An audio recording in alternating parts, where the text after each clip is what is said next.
Warning: the video you are watching that talks about scary things and non-horror slash family-friendly media is recommended for people 13 years or older. People under the age of 13 must watch with a grown-up. Viewer discretion is advised.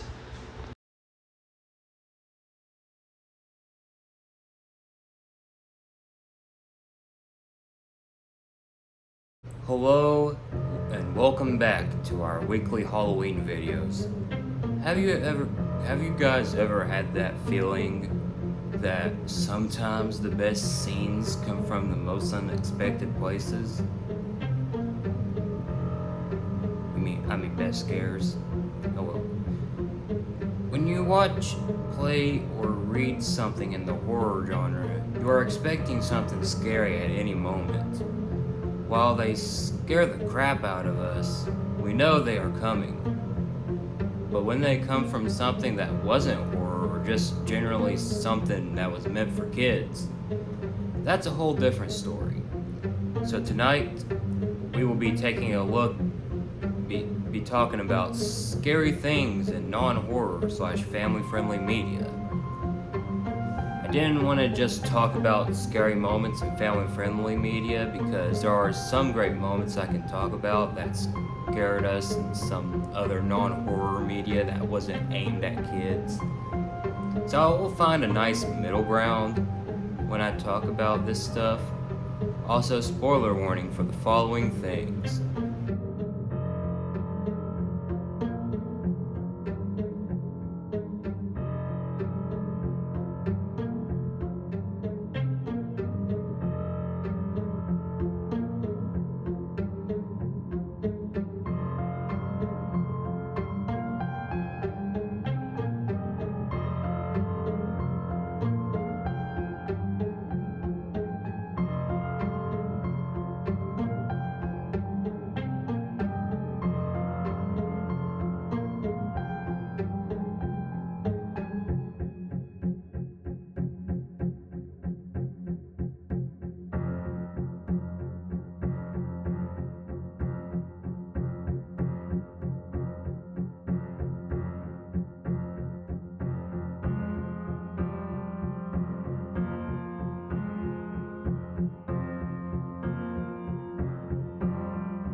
With that out of the way, let's begin. Starting off with the video game stuff, there's the Ghost of Wrinkly Kong in Donkey Kong 64. Wrinkly Kong was a character married to Cranky Kong and gave you advice in the Donkey Kong Country games. But she passed away after the events of Donkey Kong Country 3, and she appears as a ghost in Donkey Kong 64, but the way you can find her is through a door where she pops out at you and gives you advice, but also gives out a ghostly moan that would be sure to scare any young gamer in the 90s. Now I want to talk about Clanker from Banjo and Kazooie. Now imagine being a gamer in the 90s and you are playing Banjo-Kazooie and you see Clanker. Clanker was a shark that had to breathe through a blowhole and was submerged in sewer water thanks to Gruntilda. We then have Andross himself from Star Fox 64, who is unsettling in his own right. When fought as the final boss, a giant disembodied monkey head with a floating robotic hands that is fought inside of a pitch-dark room bearing the weirdly colored cloud behind the back. While the music plays like something out of a horror game, the worst part is one of his attacks where he tries to inhale the R-Wing. If he succeeds, then he will chew on it before spitting it out. Blowing up Andross's face will reveal one of two things: a robot head on easy route, or his true form, a giant brain with tentacles and floating eyeballs on hard route. Both are terrifying in their own respective ways, especially the latter due to invoking both body horror and evil is visceral. Now we talk about Super Mario 64, where we have stuff like Jolly Roger's Bays, depths for one reason alone. Unagi, the first of many giant carnivorous eels that would come to be known as Mares to start its design, especially in its debut. It's an absolutely ginormous red eel with bioluminescent spots littering its back and a face consisting of two dead-looking icy blue eyes and a gigantic maw filled with sharp pointy teeth, making it look like an awful lot like a real-life deep-sea predator, which it has received a significantly lighter and softer redesign as of the DS remake. It still has an intimidating presence and is no less hostile. What's bound to throw off new players is that it doesn't quite look quite that big at first, as its head is poking out of the window of the sunken pirate ship. Then it decides to leave, meaning you get to bear witness to the true size of the monstrosity swimming, and whenever you go down there, trying your best to never get close to it, because it deals quite a lot of damage. For the level 2nd star, you're required to get close to it again, as this time in a small opening on the wall. Watch as it opens its massive maw and roars once you get close enough. To be fair, Unagi will never go out of its way to attack Mario, but approach the Lardin eel and Unagi will attack with one of the most nightmare-inducing bites ever to be programmed into a game. Then we have the Mad Piano in Big Boo's Haunt. Much Mario-related trauma has come from that enemy alone. Let's see the context. After having explored the light-hearted worlds, even Jolly Roger Bay has comforting music to settle down the loneliness. You discover a Boo in a corridor. It leads you to the backyard where all its friends are waiting for you, and when you find it, it holds a kind of bird cage. After managing to defeat it, the cage falls on the ground and sucks Mario in. After the Star Select screen, you are now in Big Boo's Haunt, a dark level with a howling wind, disconcerting music, and big bars around it, giving you the feeling you're stuck in a bird cage. The area's boss kindly invites you to come in. You don't have much choice if you want to progress through the game. You enter, and because you don't know where to start in this new area, you go for the left door note. You discover an empty room. Empty, that is, except for a chair and a piano in 3D, and an indication that you can interact with them. You slowly approach the instrument, wondering what you can do with it, or if some character will play it for you. It reveals teeth, bites you, and chases you around the room. More specifically, when woken up, it reveals its lid banging up and down to reveal razor-sharp teeth while making sounds like someone angrily banging their fists on the piano keys. And to add insult to injury, one of the red coins is located behind it. So you will have to approach it for the red coins, and even worse, the piano is completely invisible. So Mario has to either move slowly to avoid waking it up, or run away before it bites him if it wakes up. 3 hits, or 2 if he doesn't have his hat on, and he'll get mauled to death. While they can't hold the candle to the Mad Piano, the Mr. I from the same level are extremely creepy, being a scary disembodied eyeball that they are quite jarring compared to more cartoony enemies in the game, and are quite alarming for the first time players. The mansion in Big Boo's Haunt, besides the aforementioned piano, is just plain creepy. A lot of the textures on the walls, floor, and even bookshelves have disturbingly uncartoony, lifeless colors. Even the front entrance, when viewed from afar, looks like a scowling face with the 2 red lights by the door resembling eyes. The barred cage around the area is pretty freaky too.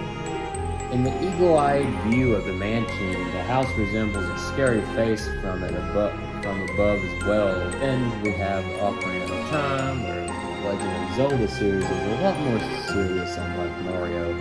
Case in point, Dead Hand, who is one of the scariest bosses in the entire Zelda franchise. Fittingly enough, it serves as the boss for the torture chamber, burial ground themed bottom of the well.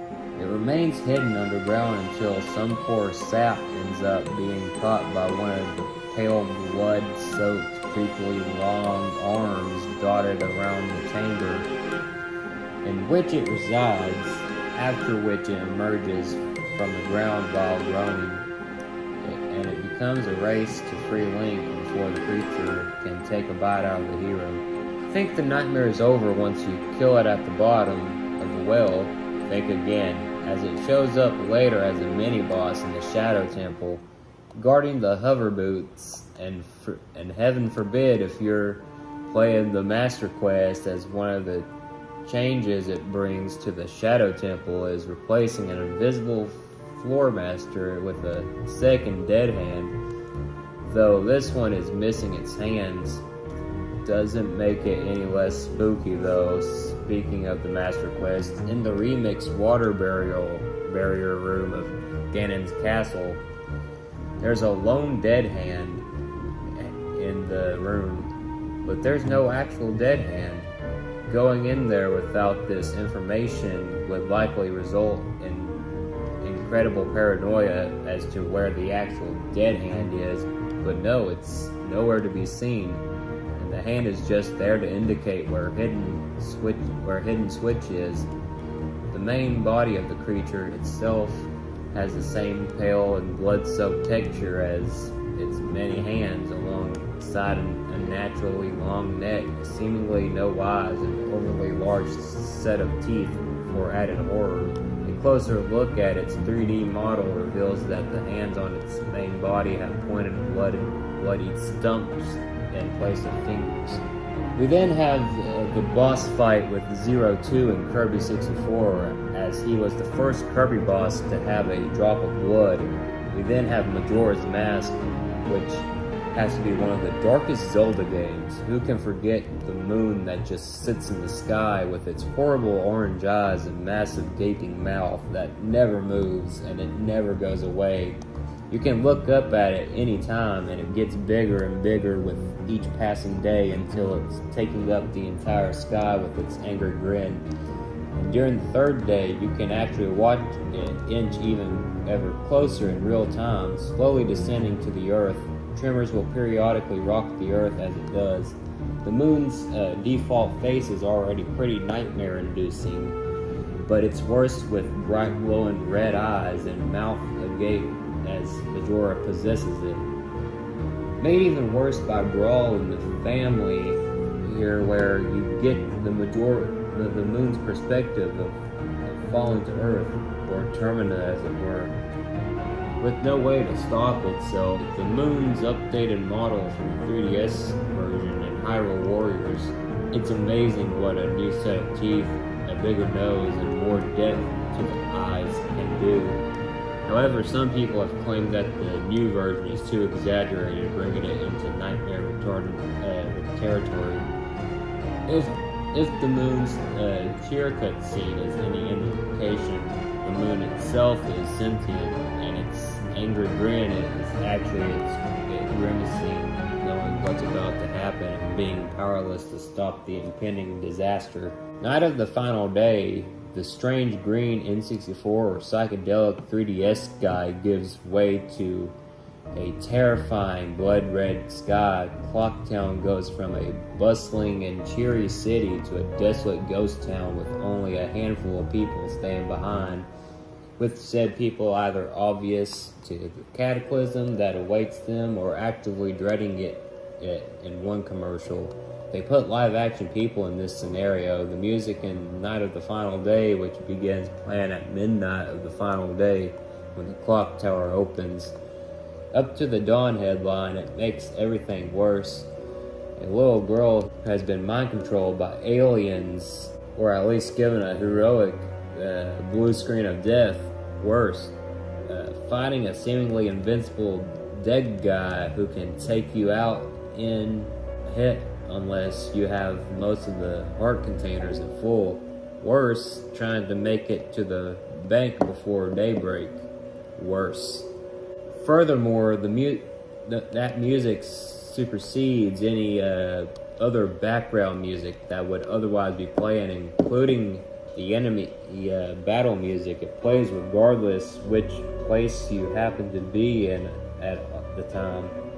The dungeon music, as well as any music that plays during a boss fight or fades in over the track.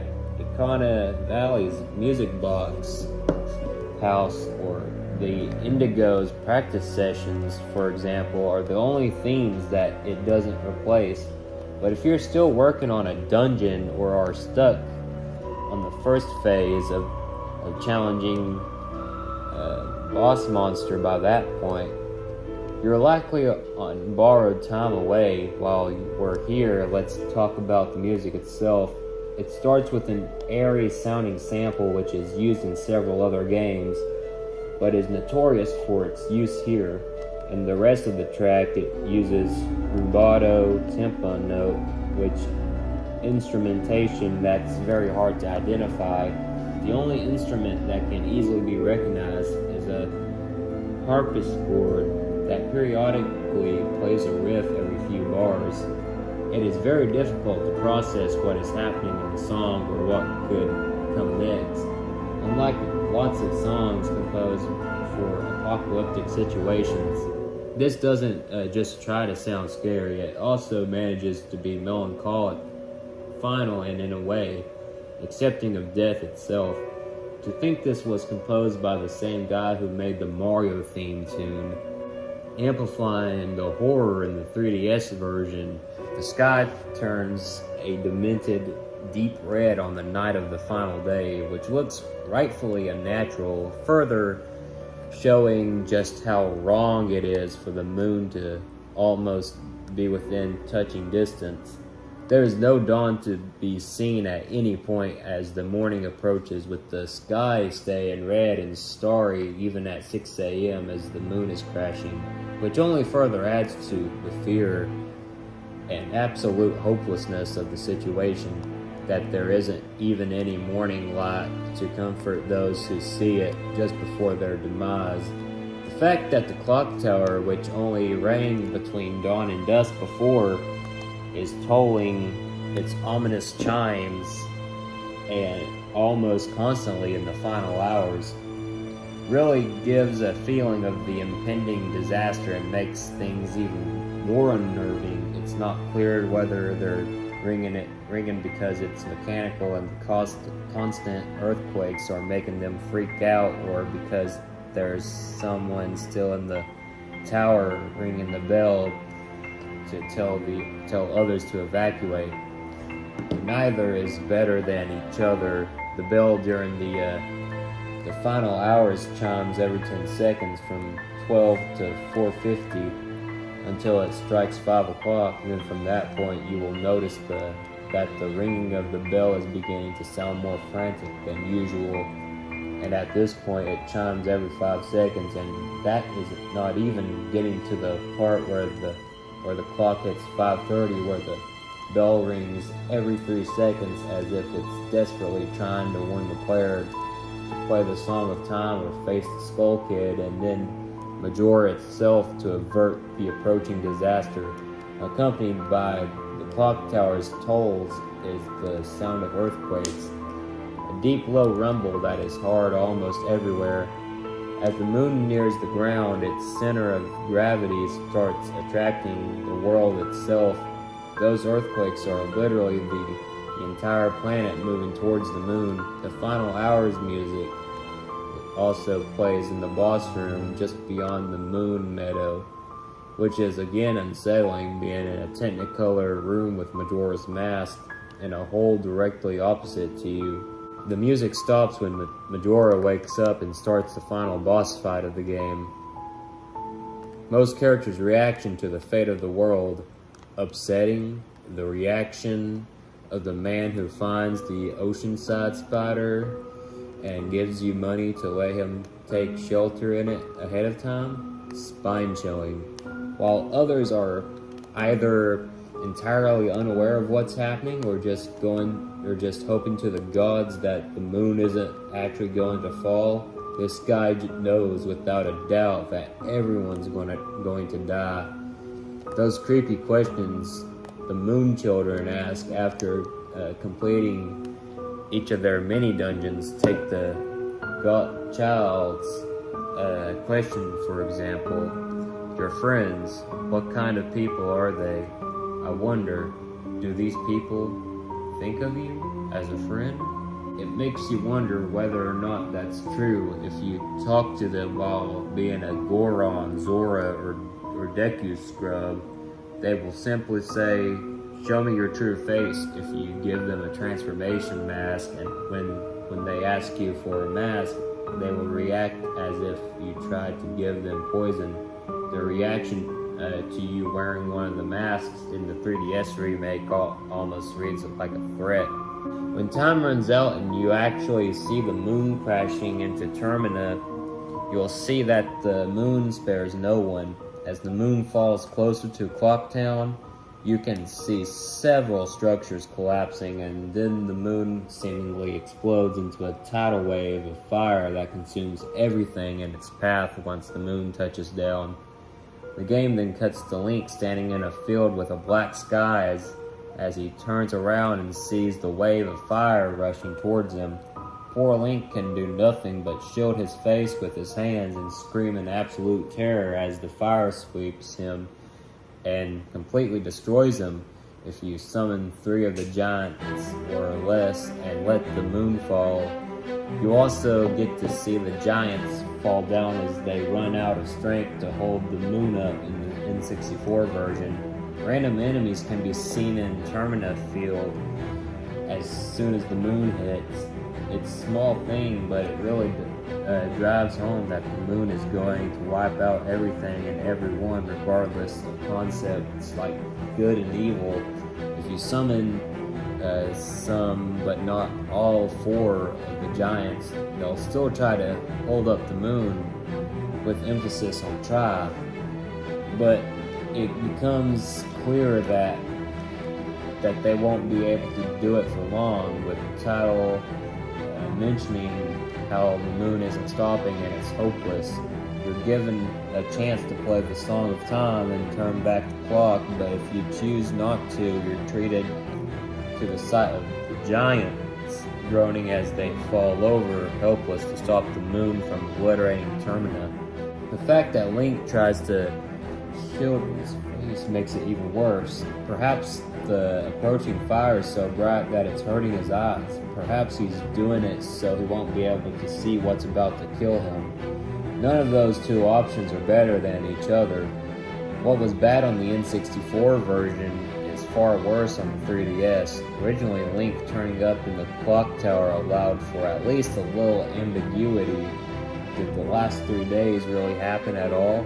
Was Link somehow saved at the cost of his progress? Did the moon destroy everything with just Termina, leaving the rest of the planet intact? You can interpret it in several different ways. 3DS, however, gives a short monologue that the entire world and all of its inhabitants were annihilated. This sort of fairy tale style narration isn't unheard of in the Zelda series, but it's only ever at the start or end of the game. When the game starts monologuing in this way and you haven't even completed it yet, you know something has gone horribly wrong. As the cherry on top for the 3DS version, the game itself advises you to quit and restart from the menu if you want to try again without retreading everything you've done in the doomed cycle. The Termina just got destroyed. It's gone. And this is a legitimate ending to its story which can't be rectified without a soft reset. If you would like to restart your adventure from the last time you saved, press home button to return to the home menu. perhaps the worst part is that we never see what becomes of Termina after this. There is no shot of the aftermath, nor any bird's-eye view of the moon landing from space. What happened? Did the planet become a lifeless, burning wasteland? Was the planet just completely annihilated without any trace left behind? There are absolutely no hints given. While on the topic of Majora's Mask, can't forget about the Happy Mask Salesman. The Happy Mask Salesman may be on Link's side, but he's still one of the creepiest characters in the game. Suddenly appears out of nowhere at the start of the game, eerily complete knowledge of the way the artifact of Doom was made and works. Near constant creepy smile and one of the most sinister laughs one has ever heard. Switching from emotion to emotion, going from jubilant to furiously screaming in your face in half a second. One of the creepiest moments was when you failed to get Majora's Mask back the first time. Don't tell me my mask. You did get it back, didn't you? His eyes opened, filled with rage. Cut to him shaking Link like a rag doll, screaming, "What have you done to me?" as a deranged version of the Song of Healing plays in the background. The masked salesman mannerisms are doubly creepy because except for that one time he's never actually shown changing expressions. Every other time he does it, it shows him acting one way and then suddenly jump cuts to him acting another.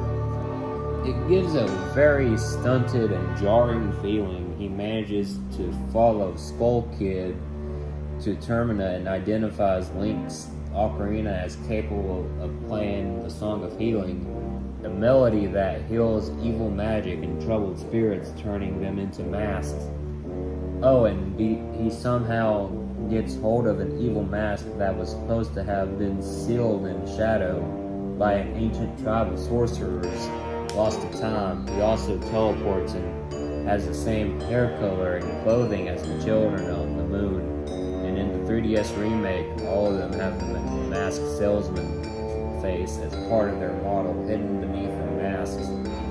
All this makes him suspicious but not terrifying, but his random red-eyed outburst and eerie manner contribute to the fact that the more you think about him, the creepier the salesman becomes. We then have Nazcor from Pokemon Colosseum. His white hair is Medusa-like. He wears a skirt along with his uniform, and he was toting the red iris / black sclera look before Master Albert on top of that. He's essentially the face of Cypher in Colosseum. Evice, aka SK, is the real boss, but Nazcor runs things overtly to keep Pete off with him. He also promises before your fight with him to show you the humiliation of total domination before the spectators at the real Colosseum. Also, when fighting him, there is no music at all. All that can be heard is the crowd chanting, "Battle, battle, battle," endlessly. Every time you faint, his Pokemon, they boo as one voice. Every time the player's party suffers at a defeat, they all cheer for him. Essentially, the definition of villain with good publicity taken to a ridiculous extreme with a Coliseum full of SK's fans. Then we have the boos from Pumpkin Hill and Sonic Adventure, not to be confused with the boos from Mario. And other haunted stages have frightened players of the game. They have creepy yellow bloodshot eyes and slasher smiles with sharp, seemingly metallic teeth, and they will pop up unexpectedly at the character in which the character screams while falling on the ground for a second before getting back up. Unintentionally, it would seem as if the ghosts are looking directly at the player whenever they pop up. The boos will pop up from walls, on the ground, various objects, and even in their smaller forms, players have admitted they were so scared of the ghosts that they would either quit playing the game or have one of their friends or siblings play the haunted levels for them. In the aquatic mind stage, there is a section called the Ghost Room, which can be seen by looking at the caution sign to your right at the starting point of the stage. The room is infested with boos that scare you every few seconds. There's a reason why the mine was abandoned for so long and why caution signs were placed. It also doesn't help that a Master Emerald piece is sometimes either seen or hidden in this area, which can give those who are quite very fearful of either ghosts or jump scares a very hard time to progress through the game itself from the Death Chamber stage and the hard mode versions of other haunted levels, except for Rouge's one and only haunted level, are the Boom Boos, big ghosts with stitched up mouths and black eyes that blink every few seconds, while it only takes 3 hits to kill them, with every hit reducing them in size. Hitting them once will turn them into larger scale versions of the yellow-eyed, sharp-toothed boos as mentioned earlier, making them just as creepy as the jump scare boos. Then there's King Boom Boo, the ghost's leader, who even scares Knuckles. Also, when it chases you during the boss battle, it tries to eat you, and it's even more unsettling when it gets closer to the screen. The battle's music is also chilling with its psycho strings, and if you listen closely, right at the beginning, you can hear a voice whisper, "Who's there?" Very unsettling. I mean, what about just Pumpkin Hill in general? Along with the ghosts, the area is surrounded by mountains of creepy pumpkin faces, skulls that blow out fire from their mouths, and there are ghost trains that go around in circles and you can't destroy them, but you will take damage if you touch them. Other than the stage just looking beyond the horizon is unnerving alone. There's just nothing else to be seen but a black void below. We obviously can't go talking about scary things in Nintendo games without mentioning Luigi's Mansion, but more particularly the first introduction to Chauncey is this. After you capture Lydia, a cutscene happens where the camera zooms in on the door whilst the cries of Chauncey himself can be heard along with a creepy music box tune. When you enter his room, the usual Dark Moon music is accompanied by another creepy music box tune. The game wants you to realize that the baby ghost is not less powerful than adults. If you don't understand it at first, you'll get it the hard way. You explore the room like you usually do, looking in furniture and vacuuming all coins, then you accidentally, or not, move the rocking horse. The door is suddenly covered in vines while Chauncey wakes up and wants to play by going near you and throwing creepy teddy bears at you. You try to defend yourself with a balloon and manage to paralyze the baby for 1 second, but his heart doesn't show like the others. After whining, he shrinks you down in his cradle, sending you rocking horses on a broken nursery tune. Finally, Chauncey appears and cries. His face looking more like a nightmare face than a baby crying. Then he winks and gives a punch on an invisible bag. The music that plays when you fight him isn't much better than the aforementioned music box. It is a perfect balance between goofy and scary when you suck him up. It changes to this track which sounds like a seizure in a musical form. While on the topic of Luigi's Mansion, there's also King Boo's monologue at the end of the game, conveying his utter hatred towards Luigi. What's worse, he remains completely calm until he returns to Luigi, or since it's in a temporary first-person perspective for the entire monologue turns towards you. Then after the dialogue, Mario's painting transforms into Bowser and swallows Luigi, who desperately runs to avoid his fate. We then have Mr. Rossetti, who, due to his long-winded and abrasive rants, many younger players were scared of Mr. Rossetti to the point that there's a warning about him in the manual for Animal Crossing City Folk. Then there are gyroid statues. A few gyroid families are quite creepy, well, if you don't just think all gyroids are creepy in general. All of those families fall under the quirky interior theme, which says something. The Howlroids are a vibrant red, magenta, and purple Mega, Regular, and Mini, respectively, and have domed heads. Their facial holes feature a turned-down mouth outlined in blue and bags under their eyes, making them look like they're screaming. Oh, and they do, with a bending down and covering face, spreading arms when rising motion. The Freakoids, two sizes, Mega and Mini, are both purple and blue with flat-topped eye holes and look like they have stringy hair with lines under their caps. They also have a hole to be a nose and a half circle for a mouth. Flat side down, they have the same motions as the Howloids and sound like crying babies. The Lamentoids invoke Uncanny Valley by gyroid standards. They are brown gyroids in the 4 standard sizes, but their faces aren't the usual holes, but painted like an African tribal mask. They make a sound like a deep tumbling bell, but their colorful face paint is really unnerving.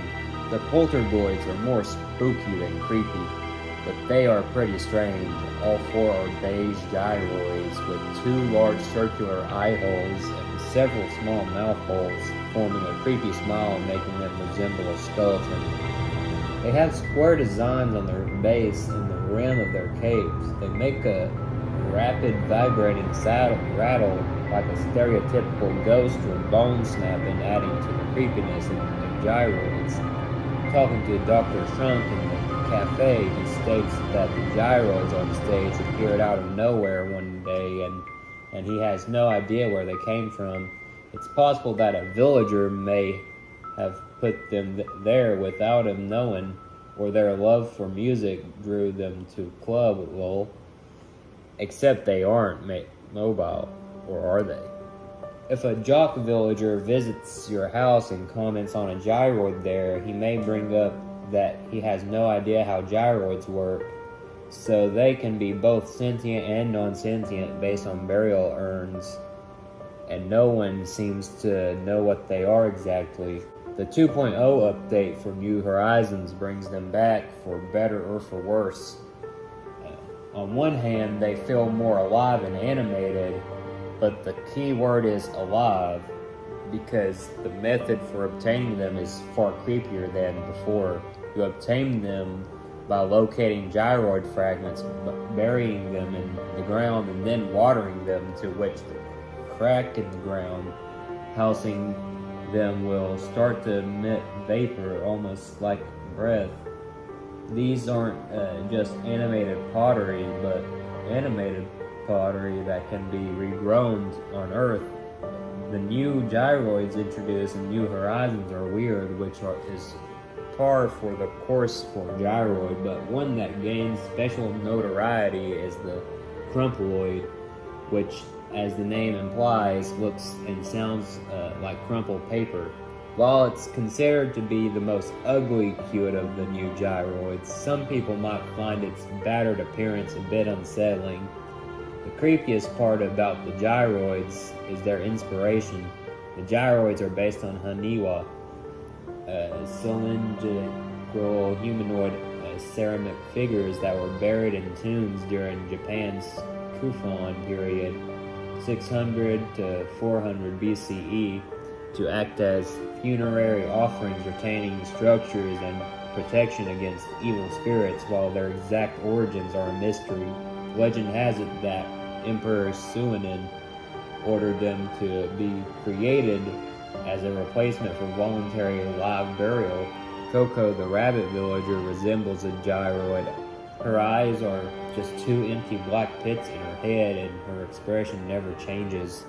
We then have Giga Bowser in Super Smash Bros. Melee. Just after getting to the end of Adventure Mode and beating Giant Bowser, Bowser's trophy suddenly lurches back on stage with a loud thud, is struck by lightning, and then crumbles apart, revealing a colossal, far more vicious-looking SNK boss version of the Koopa King, who is much stronger and immune to grabs, and his transformation ends with a silent roar, complete with glowing eyes of doom that freezes in frame. While the actual fight starts loading, there's also something unnerving about the cutscene that plays when you beat him. With Giant Bowser, you see Bowser's trophy tumble off into the black abyss. With Giga Bowser, you get the same cutscene, except how it ends with the trophy smashing into dust on the floor. The fact that you can barely hear the sound of it breaking adds to it. Like Crazy Hand, Giga Bowser comes out of nowhere with the only indication that you'll fight him is the results screen saying stage clear instead of game clear.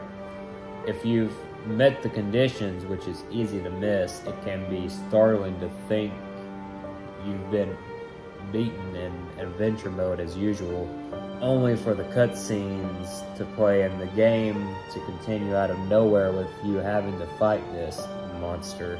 We then have the Phantom Manta from Super Mario Sunshine. It's a large, paper-thin orange shadow in the shape of a manta. Wherever it goes, it leaves a trail of goop and emits a really creepy shriek when you try to spray it.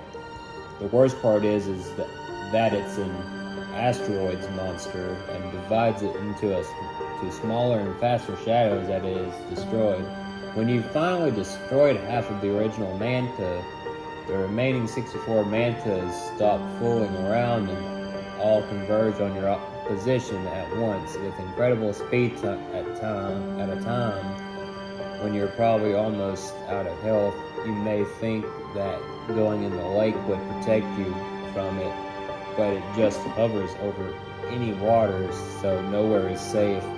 What makes this that it's worse is that it's referencing a passage from The Shining. Phantom Manta has a remixed version of the goopy piranha plant Plungalo battle theme that is very unnerving. We then have the Water Wraith from Pikmin 2. In concept, it shouldn't be weird or disturbing at all. A giant, clear, flubber-looking thing on steamroller wheels, but mainly it was the fact that it couldn't be killed or damaged for almost the entire place you have to deal with it. Since Submerged Castle is an underwater level, only blue Pikmin can access it, and you cannot fight the Wave Wraith until you find purple Pikmin at the end. And if you took too long on a floor starting with the second floor, it would suddenly drop in out of nowhere and start chasing after you. The unearthly gargling noises didn't help things either, nor did the fact that your ship freaks out when it first appears, yelling, "Run, run, away." And the music, the Submerged Castle already has spooky music. Then the freaking Wave Wraith slams into the room, makes noises, and the tense chase music begins when everything goes wrong. Most gamers panic as soon as the music starts. Correction, gamers tend to panic once they hear the loud whistle of the Water Wraith's wheels randomly falling from the sky and smashing to the ground with an audible smash. And then along comes the creature itself on top with another smash. Then terrifying music starts in Pikmin 2, the music changes dynamically based on a variety of factors such as whether or not you're in combat, how much HP you have, which captain you're playing as, etc.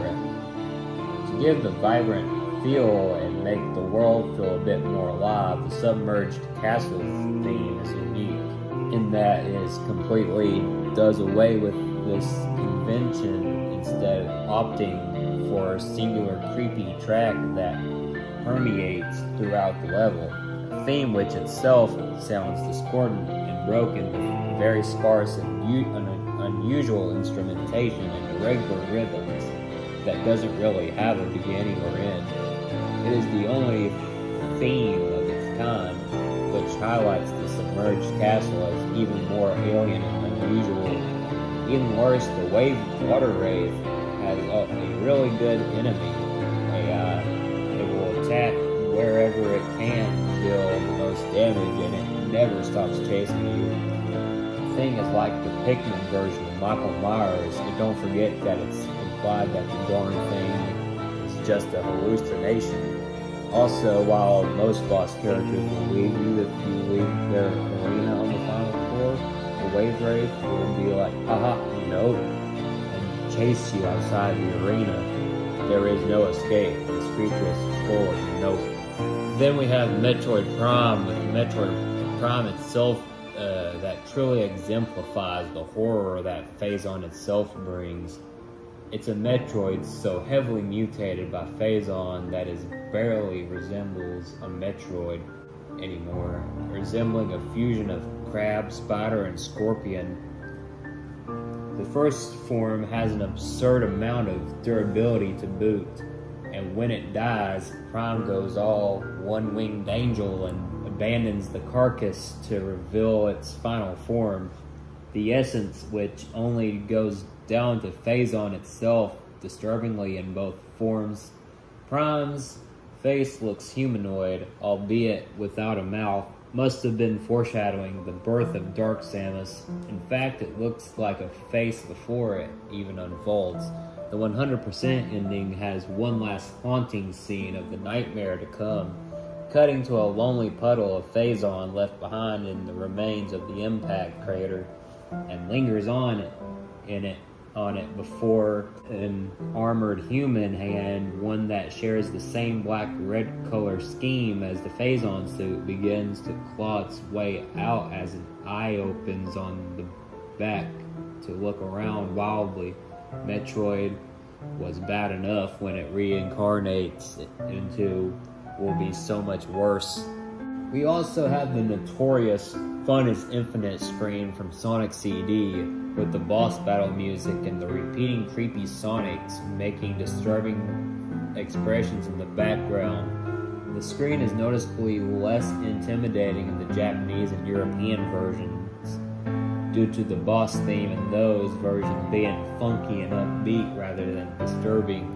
Apparently, it was made with the JP/EU soundtrack in mind, from using the more upbeat music from those versions, which makes it a case of accidental nightmare fuel.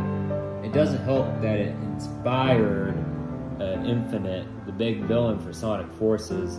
In addition, if you look closely, you can even see Fun is Infinite written on the card that came with the deluxe edition of Sonic Mania. Further hinting at their connection, it had been rumored that it was a message from the devil himself. This was not true, obviously. Majin is a simple alternative way to read. Masato Nishimura, game designer and creator of the Message's given name, it's also Nightmare Fuel in Universe 2, as Tails is scared of it, given its lesson when you discover on close inspection that it's actually Sonic wearing a mask with the creepy expression, but it's still quite unnerving due to the awesome art shown here, which draws said expression in a more detailed manner, dunking it into the deepest depths of the uncanny valley. It says something that even Amy is surprised by it as well. It is worth noting that the image depicts the black area underneath Sonic's nose as a mustache, when Nishimura confirmed that the black area in the original image is meant to be shadows from his cheekbones. For further measure, it's also seen at the end of Sonic 3K episode of Sonic Origins, speed starts, and in the thumbnail for the Secrets episode, though it isn't directly mentioned outside of the code to access it in the video. We also got the Blizzetta boss fight from Twilight Princess. Blizzetta is easily the scariest boss in the game. First, when Link reaches the last corridor before the boss room, Yetta appears out of nowhere to show you the piece herself. When in the room, she goes to the mirror and starts admiring it, thinking it's pretty, so pretty. The room goes darker as the cute lullaby playing in the background suddenly becomes unsettling. Then, her head suddenly turns 180 degrees for a monster face. Then the windows break, letting the snow and the cold enter.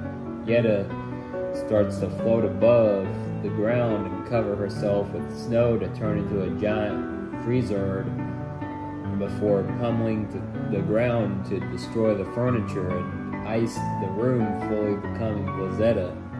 This detail about the room makes a serious difficulty spike for a main boss that can disturb the player even more, especially when you consider that she's one of the most aggressive enemies in the game. To make things worse, she also makes horrible noises when transitioning between the two main phases of the fight, and after you've won, she combines them with erratic contortions. Back to Sonic. We also have one thing from Sonic R, the Tails doll, a blood-red gem dangling over the head of a rag doll, sewed in the glory of the cute mutant fox. While it's one of the most harmless characters, the floating gem makes the doll's movements jerky and out of place compared to the others, making it creepier than it intended to be. Not to mention that it inspired a creepypasta. Moving away from Sonic a little bit, we have something from Halo being everything flood related, especially the first encounter with them in the level 343 Guilty Spark, which is loaded with creepy. Down the Pelican, or under attack by an unknown enemy, it isn't Covenant. The abandoned artillery pieces are all facing away from you. The grunts that used to flee at the mere sight of you run right into your kill zone in a panicked retreat from something even scarier. Strange shadows and noises seem to follow you through the trees. Allies appear on the hood, only to disappear almost immediately without any trace. You follow the trail of carnage into a vast underground complex, all painted in Covenant blood and deserted, save for one man, a wounded Marine so insane with terror that he can't tell friend from foe.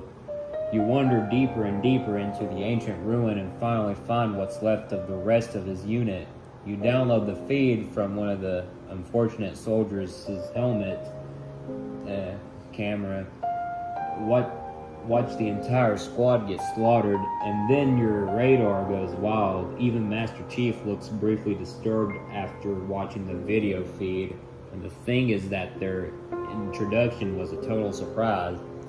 There had been no signs in the instruction manual or anything in the game that indicated that it was going to turn into a horror movie. Yes, the grunts were running away, but that could have been from anything. Everyone remembers when they first walked into the last room and suddenly a bunch of red dots appeared on their radar, and then these jellyfish appeared out of nowhere and started jumping at the screen. There's also Mimi's transformation in Super Paper Mario. Mimi's transformation sequence into a giant spider is one of the scariest things in any Mario game. She twists her head entirely around the Exorcist style, complete with the sounds of her spine cracking in multiple places, and grows extra legs with her head hanging upside down. If you flip while Mimi is in spider form, you can see the gears inside her too. Even worse, in chapter 2 to 4, if you slouch for too long in an area while being chased by her spider form, she spawns at your location with a change of music.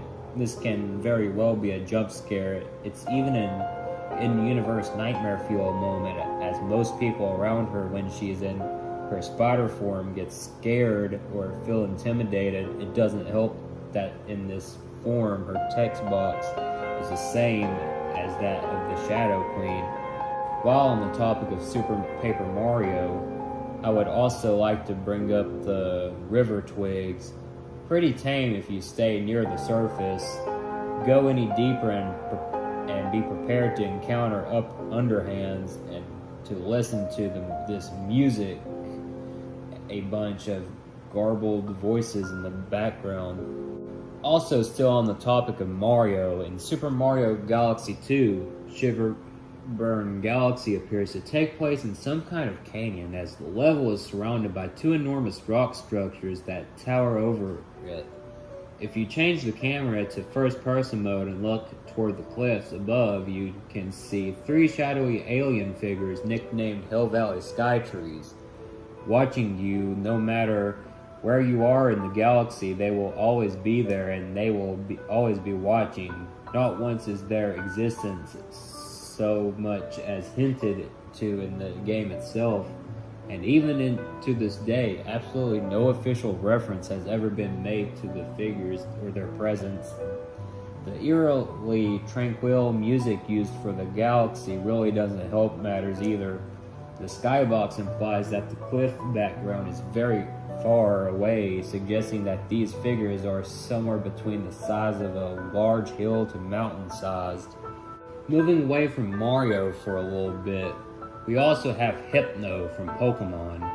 A child's dream-eating Pokemon, it leads children away by hypnotizing them, and they're never seen again. The child abduction undertones are rampant. Even the anime did an episode about it. It was toned down, of course, but that doesn't make it any better. There is an official shirt that plays on this, featuring a photorealistic Hypno leading away silhouettes of actual children in a song courtesy of a creepypasta. Just to make your day worse, have you ever heard of the Earl King Note? It's a poem by Goethe that depicts a father racing through the forest to get his sick child home. As they ride, the child relates how he's being tormented by the Elf King, which only he can see, and his father attempts to convince him he's only imagining things. When he gets home, however, the child dies nonetheless.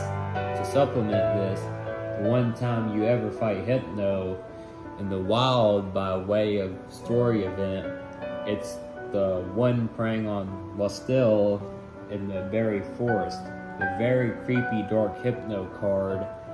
As if the art wasn't creepy enough, the character's description notes that Hypno sometimes appears near less traveled roads and schools at dusk. I also want to talk about one everyone knows, Gygus from Earthbound. Put simply, he is generally agreed to be the single most terrifying Nintendo villain in all of the company's history, which, considering Nintendo's track record, says quite a bit. He is, of course, the most terrifying part of the game, not to mention the most memorable after having spent the entire game fighting cartoonish monsters with baseball bats and frying pans. Ness and his friends are now fighting an eldritch abomination that looks like a ghostly hurricane with a warped, howling face. The creepy, amorphous, jarring background music, and the dialogue inspired by the creator's trauma of catching a glimpse of a murder scene in a movie as a young child only adds to this. The fact that most of the game is so childlike and cartoonish only makes this more frightening because it seems so out of place. Some of the dialogue he claims to be happy despite his irrational babbling, not to mention when he starts calling out Ness's name repeatedly for an extra layer of horror. This naturally reflects whatever name you gave to Ness at the start of the game. This can result in Gygus calling out your name, which is a whole new level of creepy in and of itself. Think of it this way. Even after Ness and company have fought powerful monsters, grown stronger, and even after Ness defeated his inner evil and got that massive level up, This abomination is so horrifically powerful that all they can do is pray for help, in spite of you defeating him through the power of love and prayer. Gygas constantly says that it hurts as you attack him, even if he is an evil, horrific abomination that threatens to destroy the universe and you are killing him with pure heartedness. It still kind of makes you question yourself, with praying being your only hope. One could mistake Gygas as a demon, what with the red coloration and the sheer horror that is his appearance. Probably one of the terrifying parts of the battle comes from a small bit of flavor dialogue just before Paula prays for the last time, which is when you come in. She gets no response from anybody, not to mention when you finally defeat Gygas, the visual and audio distortions get worse and louder until they peak. Then everything instantly blips out like a TV set turned off. It's jarring to say the least. Gygas gets even worse if you've played or more familiar with Mother/Earthbound Beginnings. He was once an alien creature who was adopted by a human who he genuinely loved. However, his conflicting loyalty to his species, who sought revenge for humanity stealing the secrets of their technology from them, and his love for his adoptive mother caused him to undergo catastrophic sanity slippage. The Gygas American players are more familiar with is the end result of Gygas' incredible PSI powers collapsing in on himself due to his mental conflict until an amorphous almighty idiot was all that remained. With that being said, his "it's not right" line just be the last rational part of Gygas, horrified at what he's become, provided it isn't just his madness echoing it endlessly, no longer knowing what it means. To further drive the point home, that demonic face screaming in agony, it's more than that. When flipped upside down, it becomes his face from the first game. We now move on to the movie side of things. We got the Wicked Witch of the West from The Wizard of Oz. It may not be a horror film, but Margaret Hamilton's performance as the Wicked Witch still runs on full-blown, unfiltered nightmare fuel. Everything about her is insanely terrifying if you're a kid, and still thoroughly unsettling if you're an adult. The acid green skin, the eerie, shrill voice, the not quite human face, and admit it, the creepy laugh has made everyone shiver at least once. And with all the scenes of her flying through the sky on a broomstick, teleporting instantly in a ball of fire, watching the heroes through her crystal ball, there's the implication that she can find you and hunt you down wherever you are. If anything, the fact that it's a family film makes her scarier. She's obviously a sadist with vast magical powers, but we never see her do anything that violent. Our imaginations get to fill in the details. The scene when she appeared in the crystal ball and said, "I'll give you Auntie M, my pretty." That doesn't sound like much on paper, but she said it in a very threatening voice. In addition to the performance, Hamilton's makeup job is really an awesome achievement for the movie's production staff. There are so many overtly horrific elements to the witch's design that you might not notice some of the subtler details that just make her seem slightly off. Like, while you're focused on the bright green skin and the shrieky voice, you might not notice that her nose and chin are far sharper and more pointed than anything on a real human face, or that her nails are so long and pointed that they practically look like claws, or that her face paint is visibly lighter around her eyes, which makes her eyes pop and gives you the unsettling feeling that she's staring right into your soul. Baum's interaction of the witch, interpretation of the witch from the original book crosses the moral event horizon at least a few times. Her flying monkeys successfully kill the Scarecrow and the Tin Man by tearing them apart, threatening to feast on the Cowardly Lion and make Dorothy her eternal slave. Can you imagine what would have happened if the witch actually got the ruby slippers? Her terror would be even worse. Perhaps the most chilling thing about The Wicked Witch is that the filmmakers supposedly had to cut several minutes worth of Margaret Hamilton's performance because her scenes were deemed too frightening for young viewers. And even with those cuts, it still went down in history as one of the scariest performances of all time. If you think The Wicked Witch is scary in the finished film, just imagine how bad her scenes that got cut must have been. Her number 4 ranking on the American Film Institute's villains list is very well earned. We then got the library scene from Ghostbusters, which isn't exactly the scariest scene in the movie, considering that it is played for laughs, but it can really catch you off guard if you haven't seen it before. It's a big enough reason why Peter, Ray, and Egon take off running from the library screaming despite the goofy music playing when they do. Still one of my favorite scenes in that movie. We even got the Night on Bald Mountain segment of Fantasia. Everything that ever went bump in the night, all rolled up in one. Burning black mask, presided over by the colossal demon Chernabog. Complete with glowing eyes of doom, demonic leers of delight, and terrifying snarls. Do not watch this after dark with the lights off. It's one of Disney's highest points in animation, with stellar special effects, all aimed at making the Night of the Demons more horrifying. There's a very good reason Chernabog is the current picture of Disney's Nightmare Fuel page. The idea that this hellish feast is a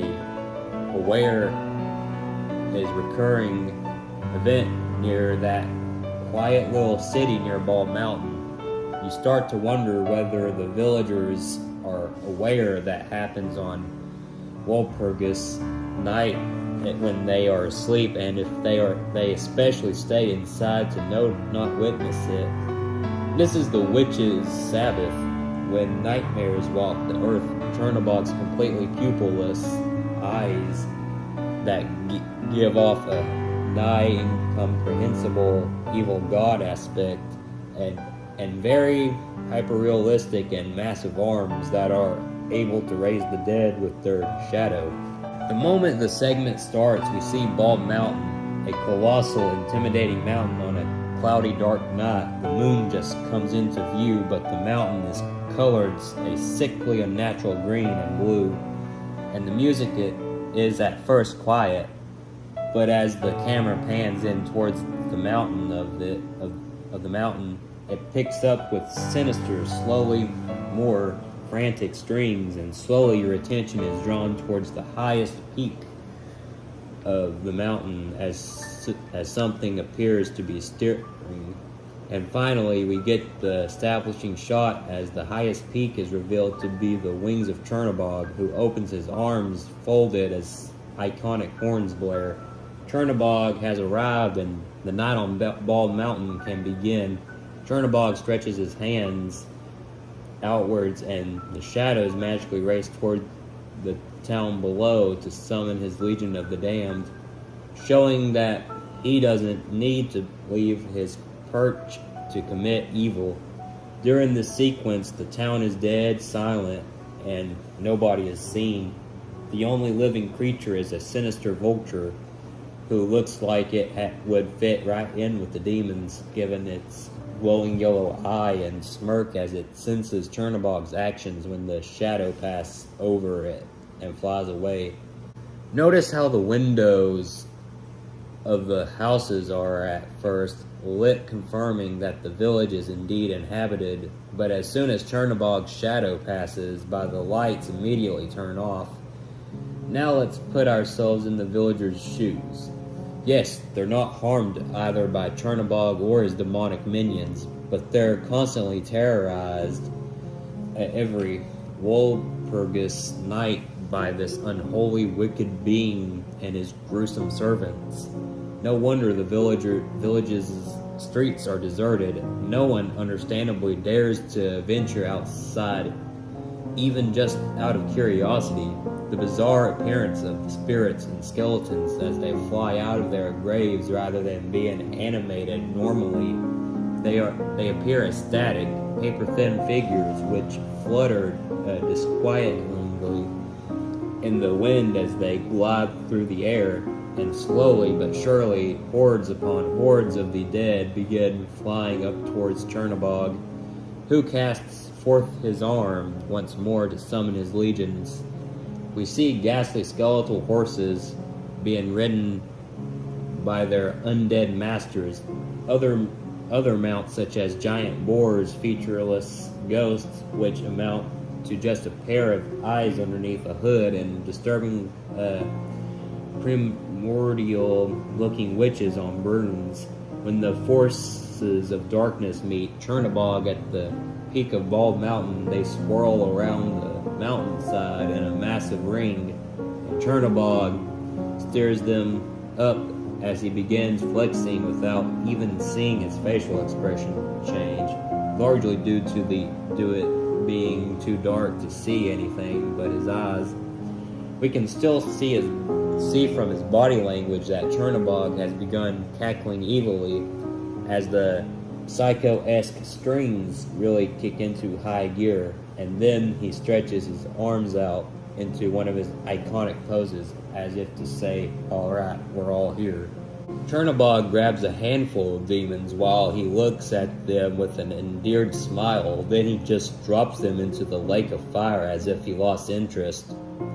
The harpy grabs a demon, but then accidentally or deliberately drops him, causing him to plummet to his doom inside a seemingly bottomless pit of fire. A particularly unsettling moment in that scene would be when Chernobog creates a trio of beautiful fiery succubus-like creatures and watches them dance seductively as well as gracefully on his hand, an unexpected act of relative niceness from what was seeming to be a terrible boss to anyone that served under him. Then suddenly he places his other hand over them, and they all suddenly transform into grotesque parodies of animals: a reddish goat, a greenish pig, a bluish wolf. Their expressions afterward imply that the transformation isn't a fun experience for them. Their graceful dance continues as a grotesque mockery of itself, which causes Chernobog to smile dementedly compared to his earlier rather controlled demeanor beforehand. He then proceeds to transform them again into a larger group of misshaped demons while maliciously twisting his hand around as they desperately move around to not fall down to their deaths. Yet after seemingly managing to pull through the ordeal, he crushes them in his palm as they're burnt in his grasp. He then reforms them from blue flame into very male-horned bluish tint demons in his image, which causes to undergo a slasher smile of fiendish proportions, all of which undermine the act of beauty he started off with, demonstrating he is fully capable of creating something not hideous, but will distort it into something profane again and again until it's in his image for evils. Speaking of the bluish horn demons, unlike the prior forms, they're only shown from the back, with only glimpses of their faces that seem to be beak-mouthed, making them seemingly much more frightening than the other demons in Chernobog's gathering due to their lack of definite detail. The lead up to the forced transformation moment, the music that had been bombastically evil or sinister is suddenly eerie, calm, and peaceful as Chernobog elegantly plays with the fiery succubi, an act that's uncharacteristically odd compared to the bad boss tendencies he did beforehand. It's a sign of eerie suspense to what Chernobog might actually have planned. Chernobog ends his night of horrors by bringing the mass of spirits demons and fire together and producing a brilliant light while his arms stretched toward the sky, given that Disney was intending this to be a stand-in for the devil himself, and another name for Satan was Lucifer, or Lightbringer. Following this moment, Chernobog brings to menacingly approach forward with his clawed hands outstretched, intending to do something horrific to the audience watching this film while the background is completely black. Thankfully, the church bells begin to ring and ward him away. The half-formed and deformed imps and spirits dance convulsively, almost involuntarily, as if gripped with seizures. Some even start crawling on their backs halfway through their walk, only to get up again immediately afterwards. You think what you see in the film is unsettling. Someone went through the effort of taking out the music for the scene and instead putting in their own versions of what sounds would most likely be occurring on that mountaintop. The 50th anniversary poster for the movie is also nightmare fuel. Chernobog is depicted reaching up against a dark, starry backdrop as if his evil is able to spread into the heavens themselves. Fitting, given he is an incomprehensibly evil entity dating back to the creation itself, and Mickey may not be facing him, but the poster sure projects the idea that he's going up against the evil monster himself. Even the segment's ending is far from being reassuring. Sure, morning approaches, the church bells ringing, forcing Chernobog and his minions to retire, but that's the point. Chernobog's defeat is just temporary, and Chernobog is probably immortal, as the sadist demon lord will probably return next Walpurgis night. We then have the Dark Crystal. The Dark Crystal is the brainchild of Jim Henson, but it can be spooky and gross enough to not fit in the same breath as the Muppet Show. According to Frank Oz, Henson's intention was to get back to the darkness of the original Grimm's Brothers fairy tales, as he believed that it was unhealthy for children to never be afraid. It managed to succeed in ways both intended and unintended. The haunting design of Brian Fraud being brought to life as puppets, giving a perpetual realism, fantastical, and hideous aspect to its world that deliberately contrasts with the simpler designs of Henson's usual works. The plot revolving around the topics of genocide, enslavement, horrific fates, and nigh immortal tyrants who utilize a nigh invulnerable police force of mechanized abominations, and being far more graphic than the usual Henson fare. We also have the movie Beetlejuice, where Beetlejuice turns into a snake, a serpentine version of Beetlejuice with an exaggerated version of his normal head, complete with wide eyes with slit pupils, especially that frighteningly creepy leer on his face when he corners Lydia. Animated in eerie stop motion to emphasize how unnatural it is to the mortal realm. While Beetlejuice had hints of being sinister prior to his physical introduction, his initial on-screen impression painted him as a weird and annoying pest who was more bark than bite. His frightening and violent assault on the Deets makes it clear that beneath that quirky exterior is a psychotic and sadist monster that lives up to his words of killing the living out of pure malice, a demon that shouldn't be let loose into the living world. Additionally, Beetlejuice retains his cognitive function as a snake monster, so he's not a feral animal acting on its instinctive impulses, but a fully conscious psychotic demon fully aware of how terrifying he is and having a blast while tormenting his victims. The creepy design is so iconic that it even got referenced in the Shin Megami Tensei series of games as the enemy Echidna in Shin Megami Tensei 2. If you thought Beetlejuice in snake form was scary, here's what it was originally supposed to look like. Yeah, that's pretty terrifying. We then have the scene in Ernest Scared Stupid when Elizabeth tries to get some help and rolls over in bed only to open her eyes to a full face of Trantor. Yeah, that scene was pretty terrifying. We then have The Witches from 1990 based on the Roald Dahl book, but more particularly the transformation scene of Bruno turning into a mouse is pretty frightening in itself, so much so that most of the scene had to be cut down to get a PG rating in the United Kingdom.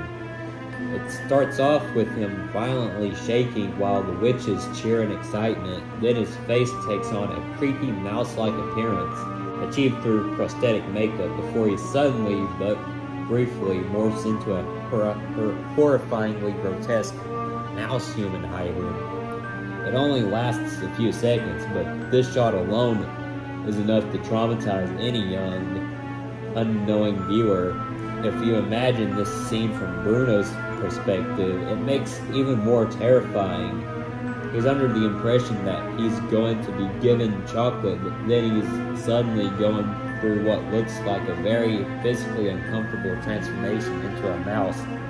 And he's surrounded by adults, by women, who are supposedly members of an organization dedicated to protecting children, which should be a group a child would feel are trustworthy and should ensure their comfort and safety, who are laughing and cheering at his suffering.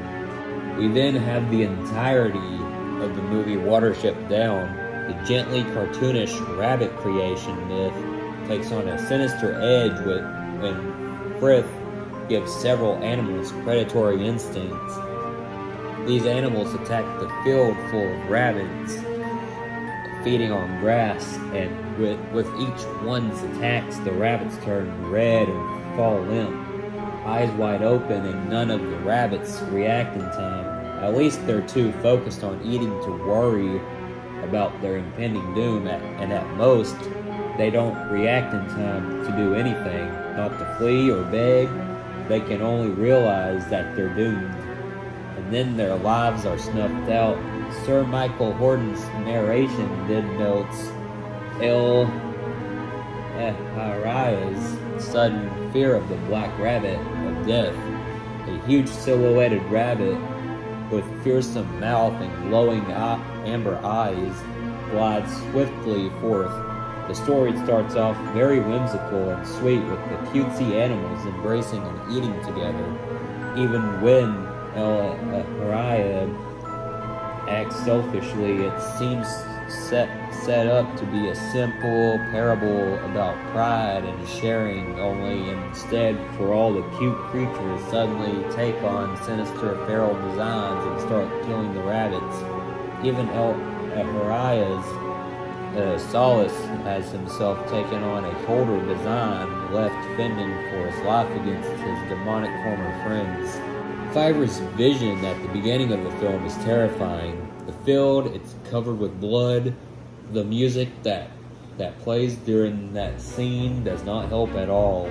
The rats that attack the rabbits while they're sleeping in a shed. Cowslip's Warren, it's a nice little place with good food and shelter, but then Cowslip does some creepy rambling about the black rabbit.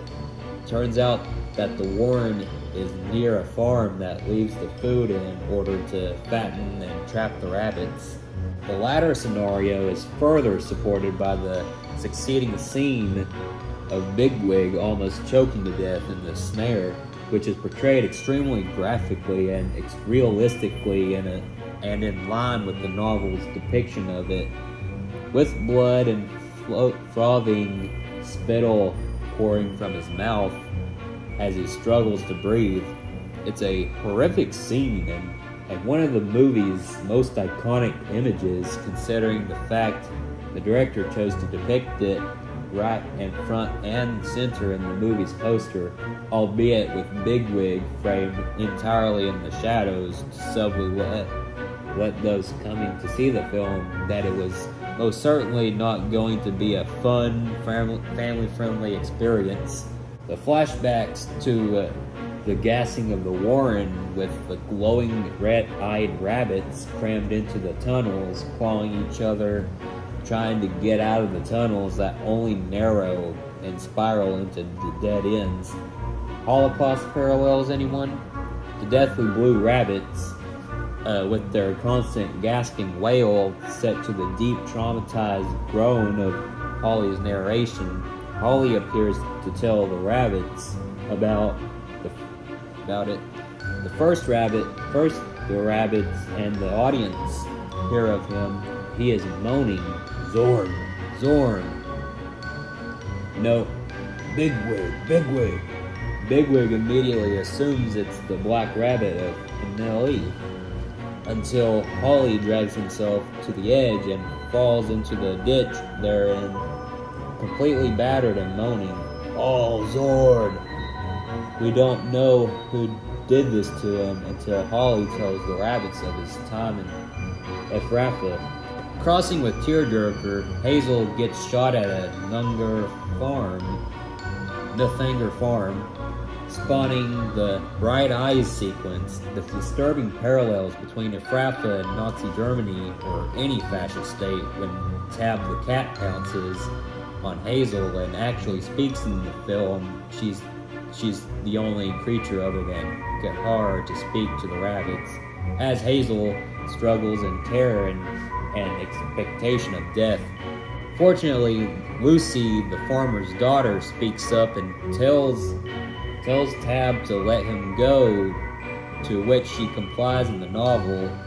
Blackavar survives in the climatic battle with the Ephrafans. Here, not so. He stays behind in an attempt to stall General Woundward, only for him to easily squat him down and tear out his throat in an extremely graphic manner, even for its standards.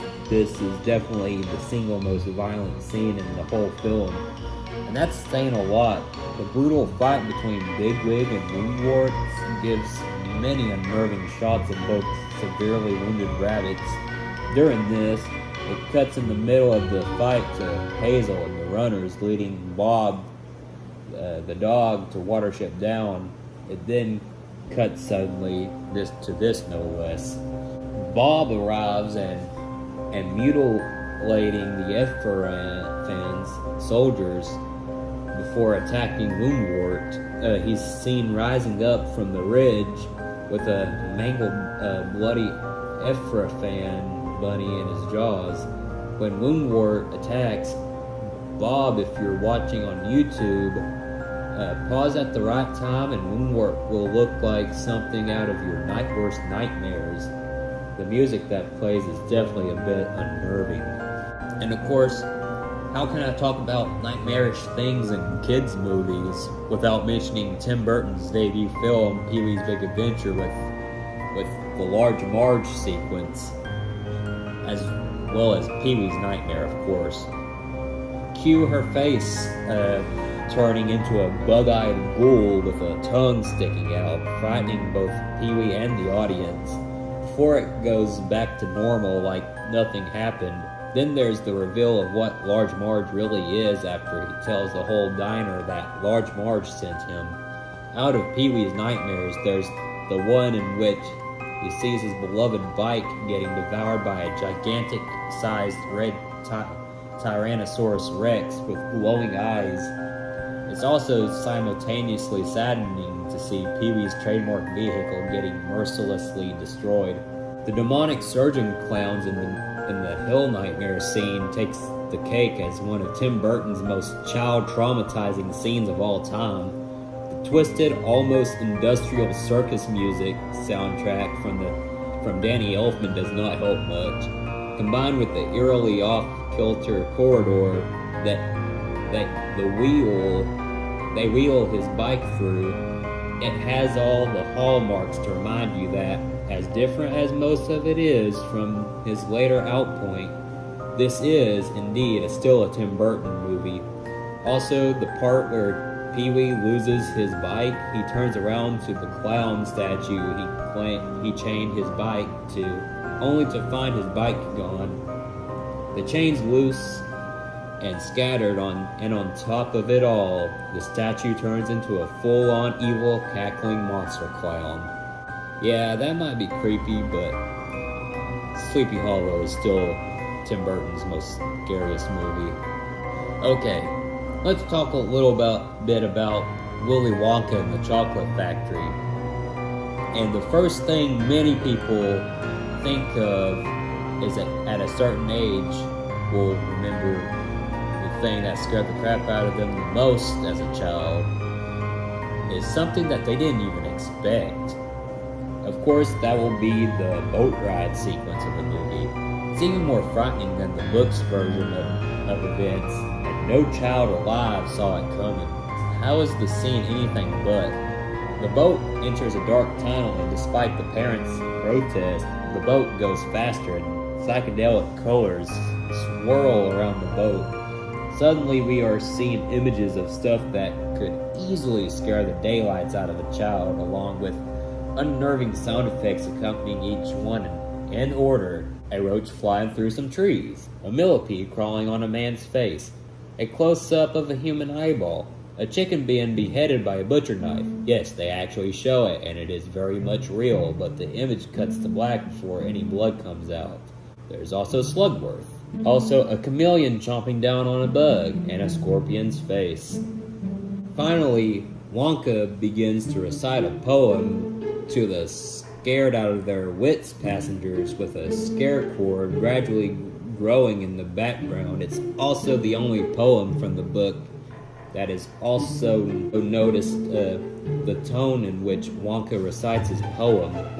It looks like he's slowly turning insane, which simply cranks up all the horror up to 11.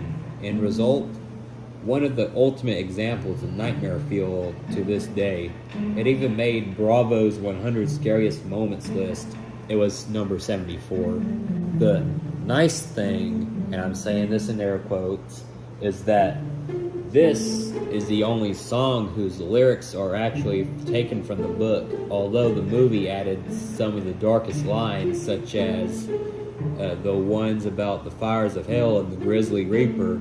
After Wonka just straight up screams, Veruca yells, "Make him stop, Daddy!" in an absolutely terrified voice. Eli Roth, who directed such movies as Hostel and Cabin Fever, as well as the terrible Borderlands movie, said as much. This moment, when the movie takes a turn, you're no longer kids on a whimsical adventure. You are now the prisoners of a madman. It was even nightmare fuel for the actors. They were told that they would be on a boat and that Gene would do something, after which they had their lines. And that's all they were told. When everything went crazy and everyone didn't even seem to be able to even speak because they couldn't. That the look on the characters' faces were of genuine fright. The actors weren't told that Gene Wilder was going to start monologuing at that point, much less doing it in such a weird and creepy manner. That's how terrifying the scene was. Also, the way Grandpa Joe and the other parents hold their kids a little tighter when Wonka starts singing, with the fear being real, you can tell the adults are ready to jump overboard with them if it means getting off the ride. When Disney Channel ran the movie in the 80s and 90s, they kept the scene, though they cut the chicken's decapitation part, and slapped a content warning in front of it, literally the only time this was done for anything that wasn't rated PG-13 or up. While on the topic of Willy Wonka and the Chocolate Factory, this also goes for Charlie and the Chocolate Factory, the Tim Burton remake. Violet getting turned into a blueberry.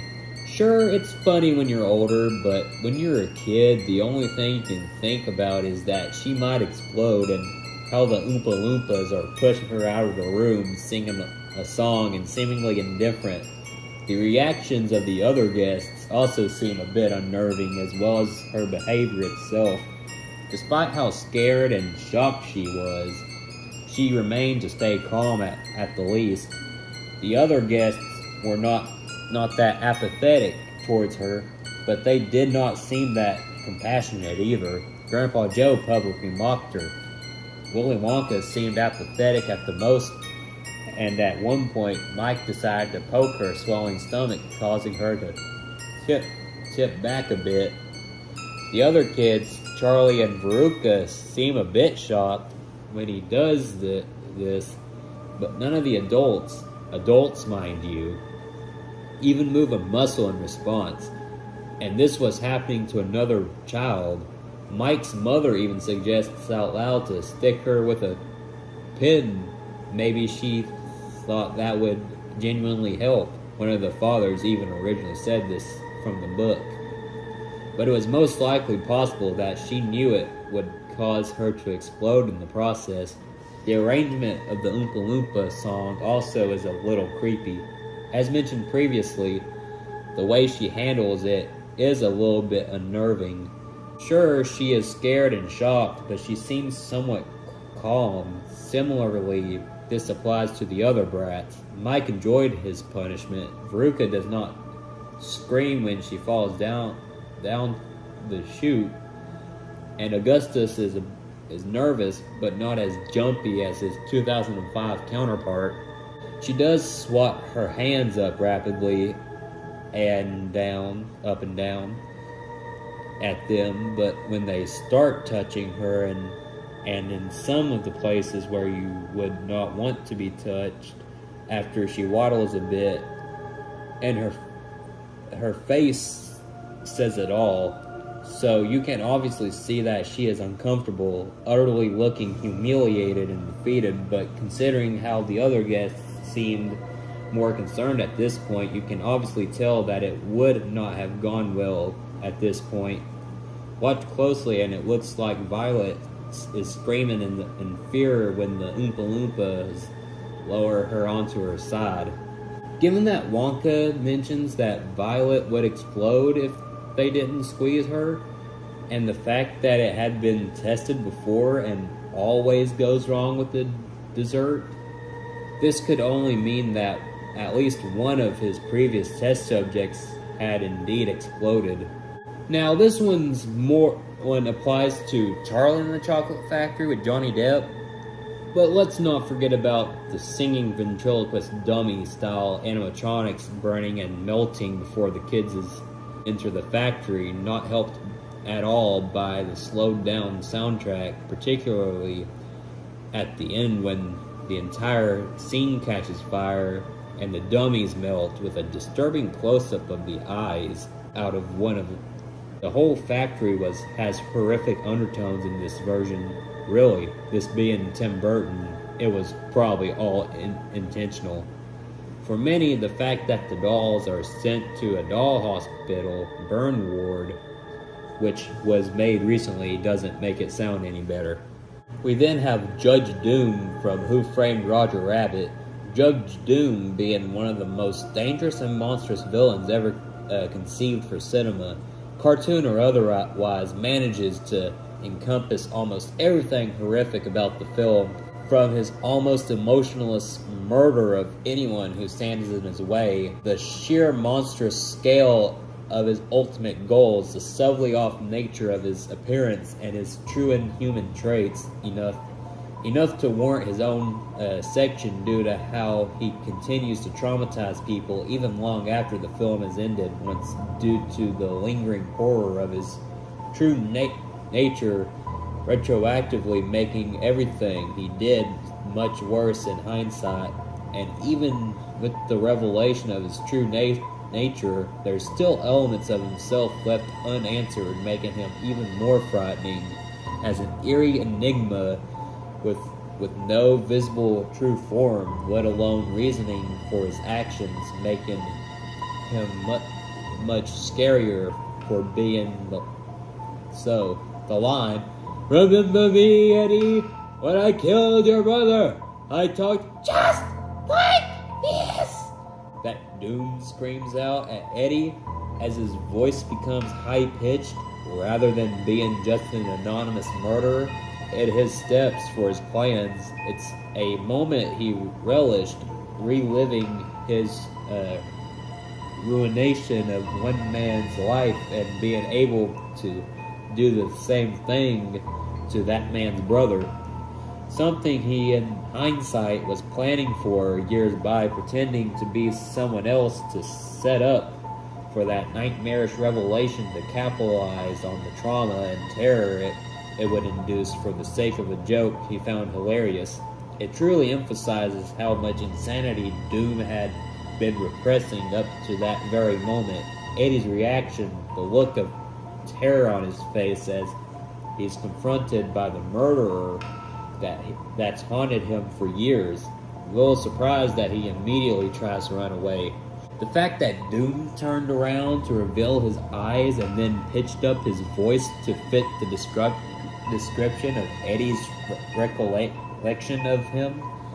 To that end, he might have been in the same movie theater with Eddie to listen in without his disguise to subtly bring up that he could follow him anywhere. The Spanish dub made it worse by having Doom laugh as he's chasing after Eddie with the spring-heeled shoes.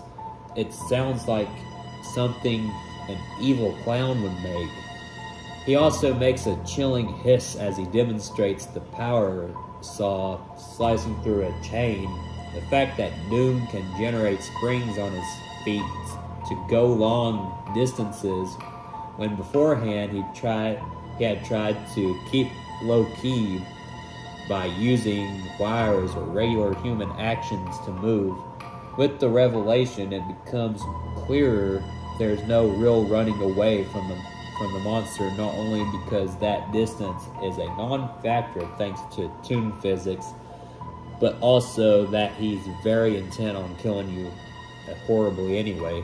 Made even more terrifying by the fact that Doom, for the majority of the film, with the occasionally hammy slip-ups, was a nigh emotionless being with no sense of humor unless it's murdering someone or undergoing evil gloating until his iconic reveal as a toon, undergoing a complete reversal in personality into a now openly psychotic lunatic with unnaturally large eyes, a bright-eyed sclera that perpetually morph into deranged shapes like spirals, expanding circles, drills, and knives, speaking in a high-pitched voice that sounds more like a shrill siren than anything humanly possible, in direct contrast to his deeper and raspy voice he had shown up to this point. Speaking of his eyes, Doom initially had consistent design for years, for a few seconds, until he starts to emphasize the prominent feature of his increasingly higher-pitched voice, with one of his eyes bulging upwards before both eyes shift into a pattern where the sclera pupils go pinprick nigh dots, unnaturally large irises with surrounding sclera to the point they eclipse the whites in complete red, and ending with Doom's nightmare face with a slasher smile before staring transformed daggers at Eddie with the intent to sadistically kill.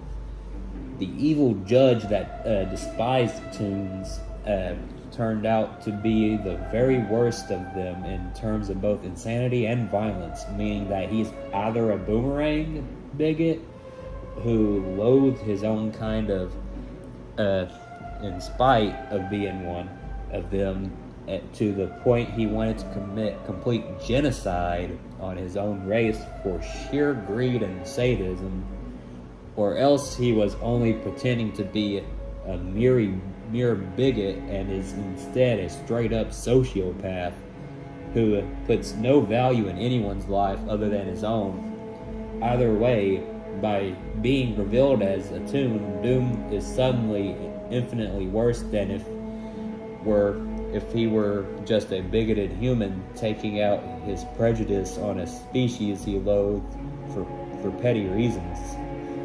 His appearance, once he's revealed to be a toon, invokes the uncanny valley of his now humanoid abomination status more apparent. Eddie's words about him implied that he had pure red eyes and a squeaky cutesy voice, but the reveal has him have regular wide eyes with red sclera to offset his pale complexion and pale blonde hair. Except they're both too large and exaggerated to be normal eyes, but also too hyper-realistic to be regular Toon eyes, and are not even consistent in design or size even during a single scene, unlike the other Toons. And in spite of having a cartoonish tuft or hair on the top of his head, he gives off an abnormal paradox of human and Toon at the same time, with a voice that's more like an inhuman screech. In an early draft of the script, he was going to have other scary features, including red hands with long nails.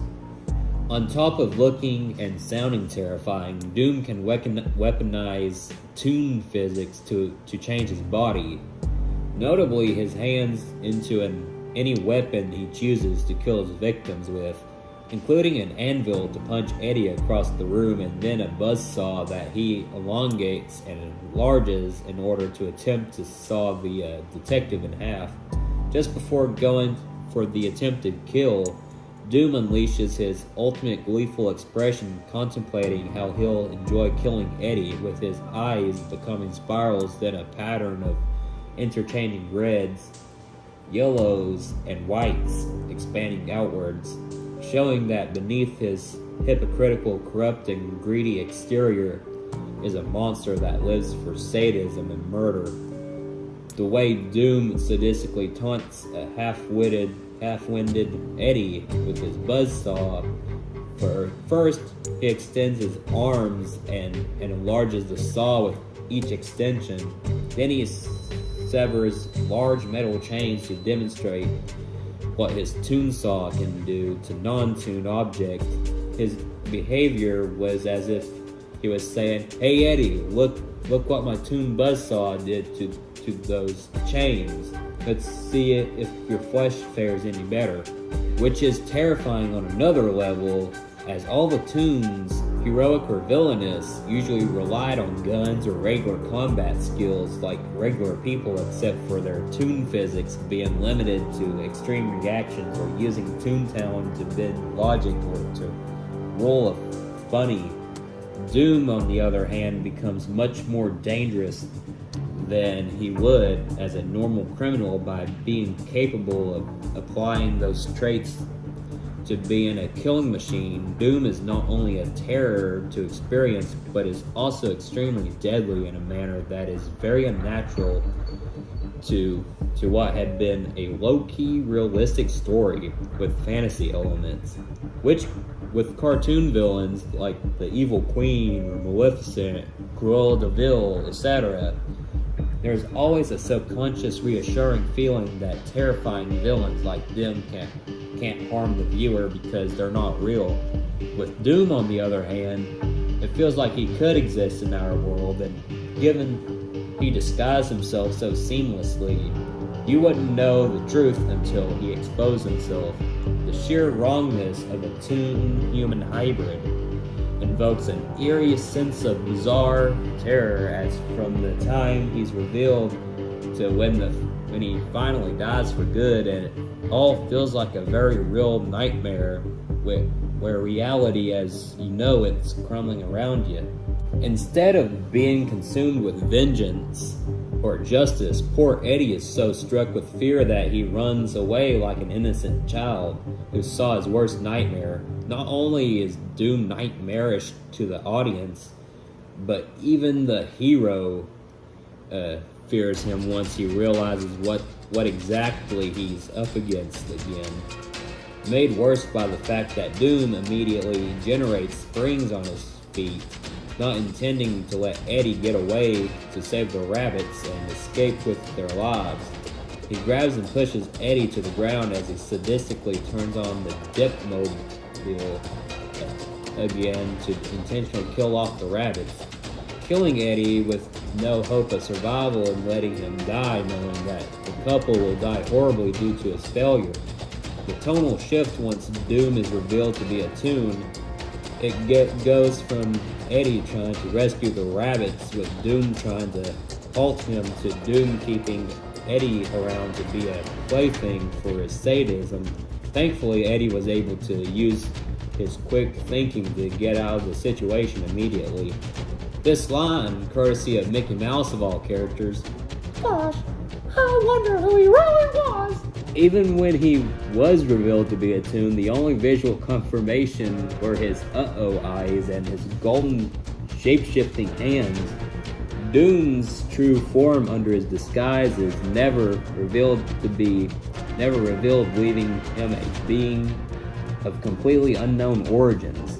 Reasons for his actions or complete physical description other than being a Toon, given how diverse Toons can be it inanimate objects, animals, people, etc., leads to infinite nightmarish possibilities of what Doom might actually be. Thus, you have a formless horror of undetermined shape or size that could potentially hide as anyone, or, if he wished, anything. With this revelation alone, Doom goes from a ruthless judge to a truly scary boogeyman that could hide anywhere. The worst part is, normal Toons always cause amusing injuries because they don't try to harm anyone and are in it for the laughs. Judge Doom, on the other hand, can and does harm people using Toon physics, as demonstrated when Eddie visibly bleeds from the mouth and nose after being punched by Doom's anvil hand. It's a good thing Eddie dodged that buzzsaw when he did. Remember also Roger's comments that Toons can only use this power by rule of funny, which implies Doom thinks all of this is hilarious under his guise of complete contempt of humor. The graphic novel sequel, Roger Rabbit, The Resurrection of Doom, offers this as Doom's true Toon form, known as Baron Von Rotten, complete with a slasher smile just to ensure a sleepless night from the reader.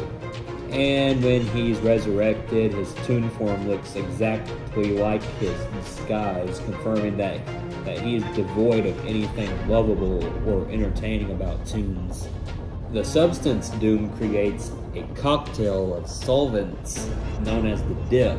Any Toon that comes into contact with it dies a slow and agonizing death as their body dissolves permanently, erasing them. The first time we see the dip and Judge Doom in action, it's when Doom kills a friendly Toon Shu slowly with it, while it whimpers and screams piteously. If you pay attention, Lieutenant Santino, who was talking to Eddie at the time, looks away during the execution, unable to bear watching the Toon die. Even in universe, this is horrifying to the two detectives, made even worse than the original script, where it's a talking gopher that accidentally bumps into a Doom and is subsequently dipped, while pleading for its life, no less. Even Eddie, who hasn't trusted Toons since his brother's murder, finds it absolutely horrendous. He may hate Toons, but not that much. The nickname that Judge Doom gives the dip in the original script is the final solution.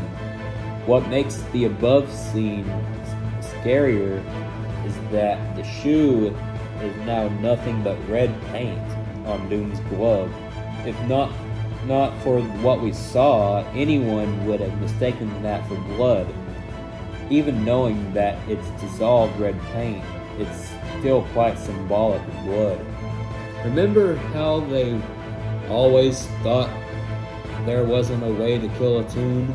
Well, Doom found a way. Turpentine, acetone, benzene, he calls it the dip. It's the tone that Santino says it, and that sells it. Jessica Rabbit is normally calm, cool, and suave, but her horrified reaction upon seeing the dip is quite an alarming change. And then there's Doom's ultimate plan, which is to flood the whole of Toontown with the stuff. Toontown is home to all Toons, no matter the animation studio. When you realize it, Mickey Mouse, Donald Duck, Pinocchio, Dumbo, Bugs Bunny, Daffy Duck, Sylvester the Cat, Tweety Bird, and all the other beloved Toons would be dead forever had Doom succeeded. Actually, to put it more precisely, they wouldn't merely be dead forever, they would have never existed at all. Your childhood and that of everyone else would have literally dissolved and be forgotten, and it's like the invention of Western animation never happened. Even worse, keep in mind that if all the tunes were erased from existence, then pretty much everything in animation history, the world from 1947 onward, would have never happened. Basically, imagine a world with no animation of any kind whatsoever. What's more terrifying is that animation is considered an art form. Doom wasn't just attempting to eradicate a race of animated characters to build a freeway. He was trying to destroy man's artistic creativity. And given how disturbing the shoe died from just being dipped in a single container, the machine would have wiped Toontown horrifically from the face of the earth, from the buildings to the residents, and the runoff would have gotten any toon that managed to get out of the way. Eddie luckily managed to stop a genocide that no one would have been aware of until it was too late. Doom's big speech about paving a freeway over Toontown sounds both magnificent and one of the most horrifically remorseless speeches about gentrification for business construction. Especially disturbing is the fact that he makes no mention of the agony and suffering that would occur if his plan succeeds. He's that monstrously apathetic, which makes his reveal as a toon that much more disturbing, as he's willing to do that to his own kind and likely would enjoy it. Given it his true nature is as a sadistic psycho, he's probably secretly relishing their potential terrifying demise. They're not kids' gloves, Mr. Valiant, but this is how we handle things down in Toontown. That line suggests that Doom and his cronies dip innocent toons in Toontown at any given time. Doom in general, seeing as he was intentionally meant to invoke Uncanny Valley, makeup was used to make his skin look unnaturally white and flawless. His teeth are too immaculate to be natural, and he never blinks on screen, giving his eyes a dead look like a mannequin.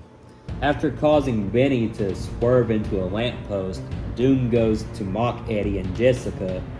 The most notable feature is that, unlike in the bar and in the factory, where his skin was pale, but realistically, so Doom is unnaturally pale white in natural lighting, almost corpse-like, as well as making unnatural, exaggerated facial expressions compared to the usual stilted motions he usually does.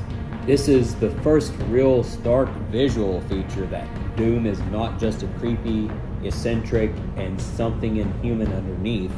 Whenever Doom invokes his scary shiny glasses that completely obscure his eyes in a white light, once when he begins his speech on the freeway, and next when he pushes Eddie's magnet against him, it makes him look that much more inhuman.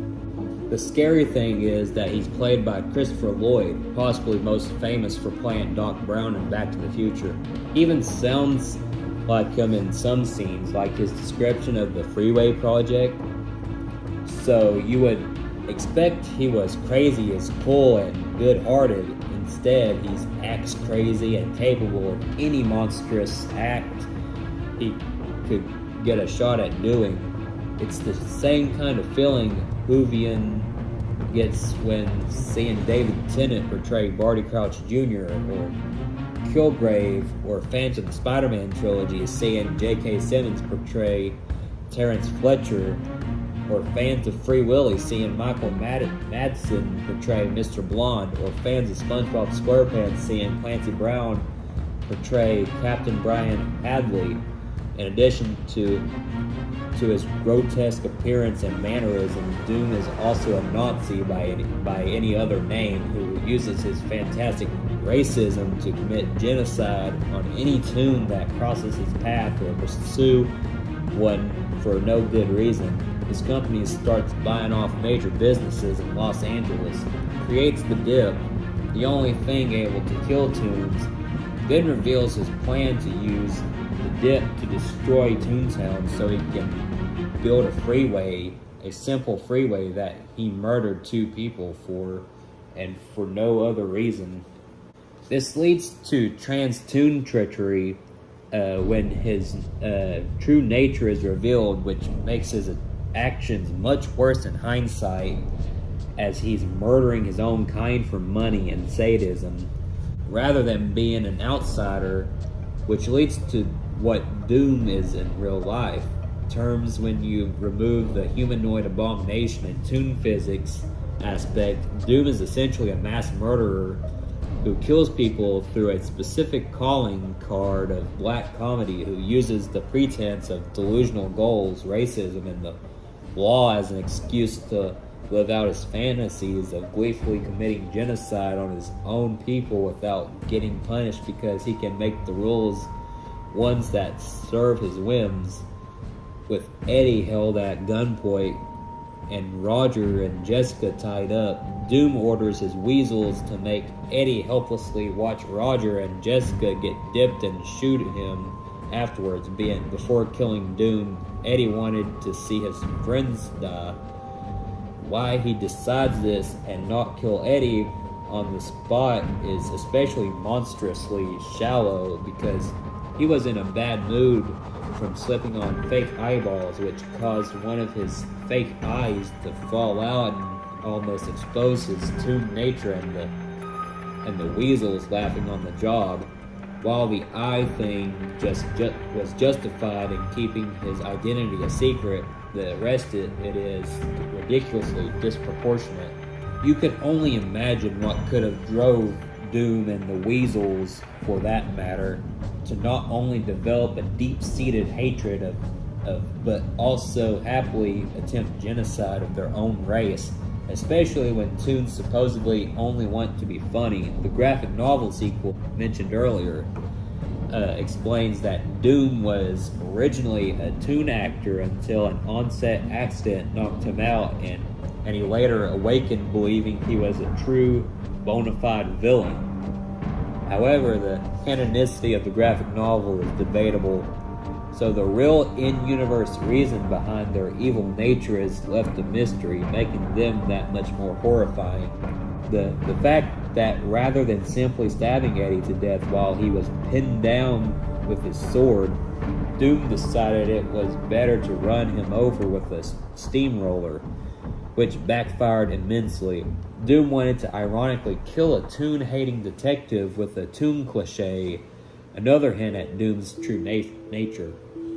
Watching Doom, even with being a greedy and genocidal murderer, crushed by a steamroller as he screams for his life, incoherently like a Toon, is really nasty way to go if he were actually human, leading into Judge Doom peels himself off the floor and totters around, giggling madly in an unnatural application of paper people, Toon physics, animated like stop motion to make it extra unnerving. What is normally played for laughs when done to a character in animation suddenly becomes terrifying when applied to in a realistic situation with seemingly flesh and blood person, using those physics for those who didn't see the reveal coming. Seeing what was assumed to be a human, albeit a very repulsive one, coming back to life in such a way is utterly horrific. It's not helped by how he walks over to the air tank to reinflate himself, something that feels inherently wrong due to the fact that normally a humorous gag is being played for horror, as his fake eyes pop out and he turns around to reveal to Eddie who he really is. The whole scenario invokes a incomprehensible sense of wrongness, completely disjointed from the relatively low-key animated live-action story it had been up to at that point. The only comfort is that we never get a good look at his face when it's flattened, given that Doom is actually a Toon and not in any actual danger outside of the dip. It might have been possible that Doom had engineered the entire scenario that led to him being run over to make the reveal of being a Toon that more shocking and traumatizing to Eddie when he reveals what Toon he actually is, since it would make for a good joke to himself. Then screaming as he melts from his own dip. Of course, considering how horrid Doom was, such as killing that innocent cartoon shoot earlier, he pretty much deserves it. It gets worse, at least in the original movie. Doom just squirms and screams until he melts into nothing. The Brazilian dub of the film has Doom's voice gradually decrease in pitch as he dies. So we get the luxury of listening to Doom slowly begin growling and choking like a demon straight out of hell.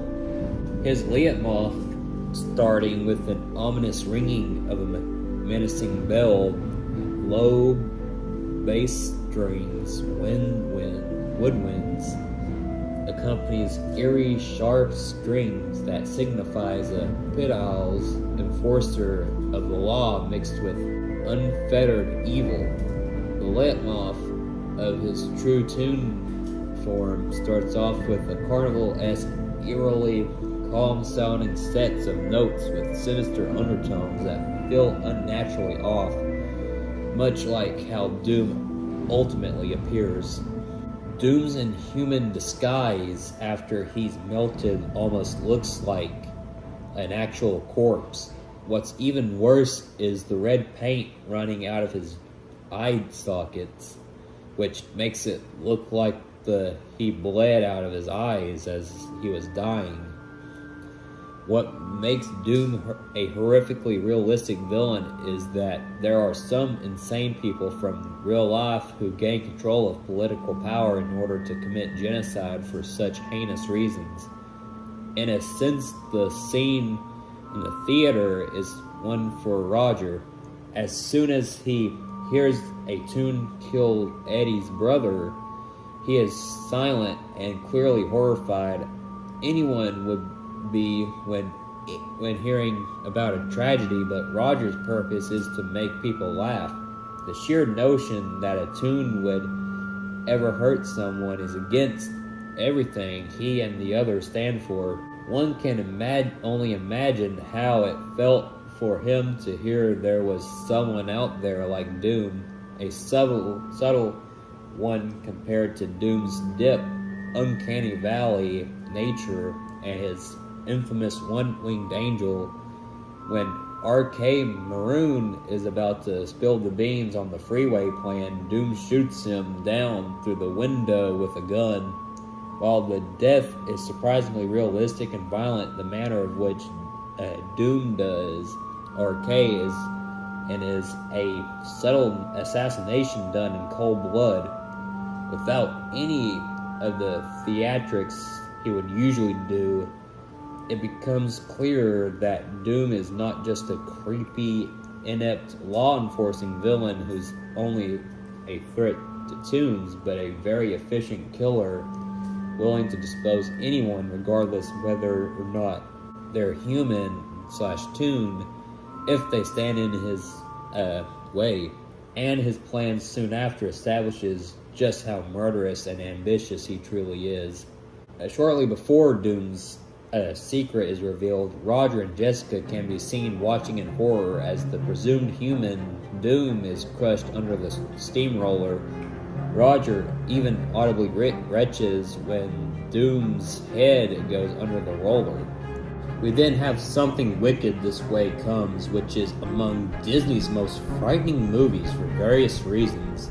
It was based on Ray Bradbury's book, known for horror, giving it a creepy and slow-building ambiance to gradually delve into the horrors that can terrify both children of carnivals and the existential fear of aging and regrets for adults.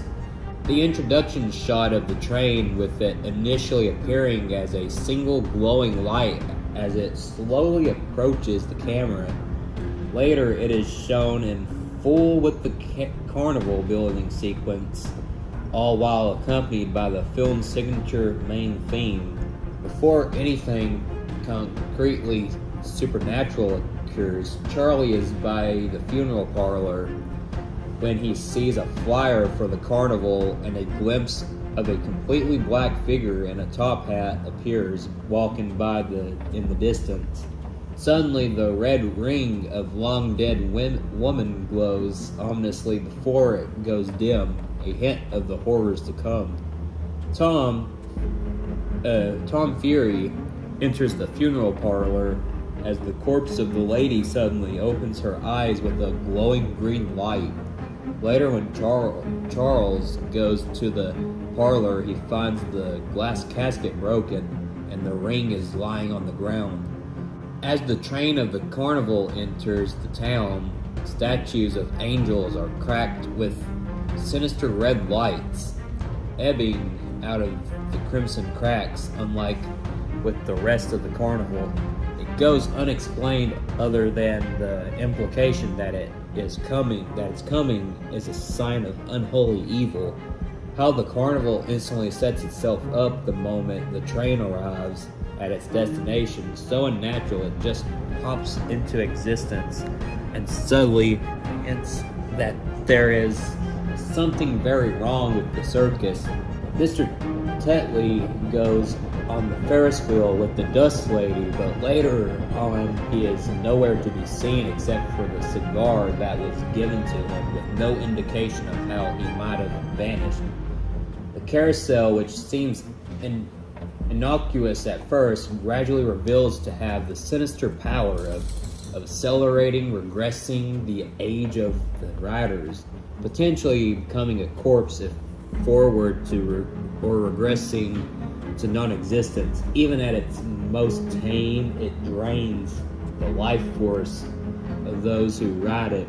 How it operates is unnatural, with Mr. Cougar as a demonstration with the motion of overlapping frames as the balding man regresses to that of a child with a placid expression the whole time, which made the sequence even freakier during Dr. Dark's introduction to the boys.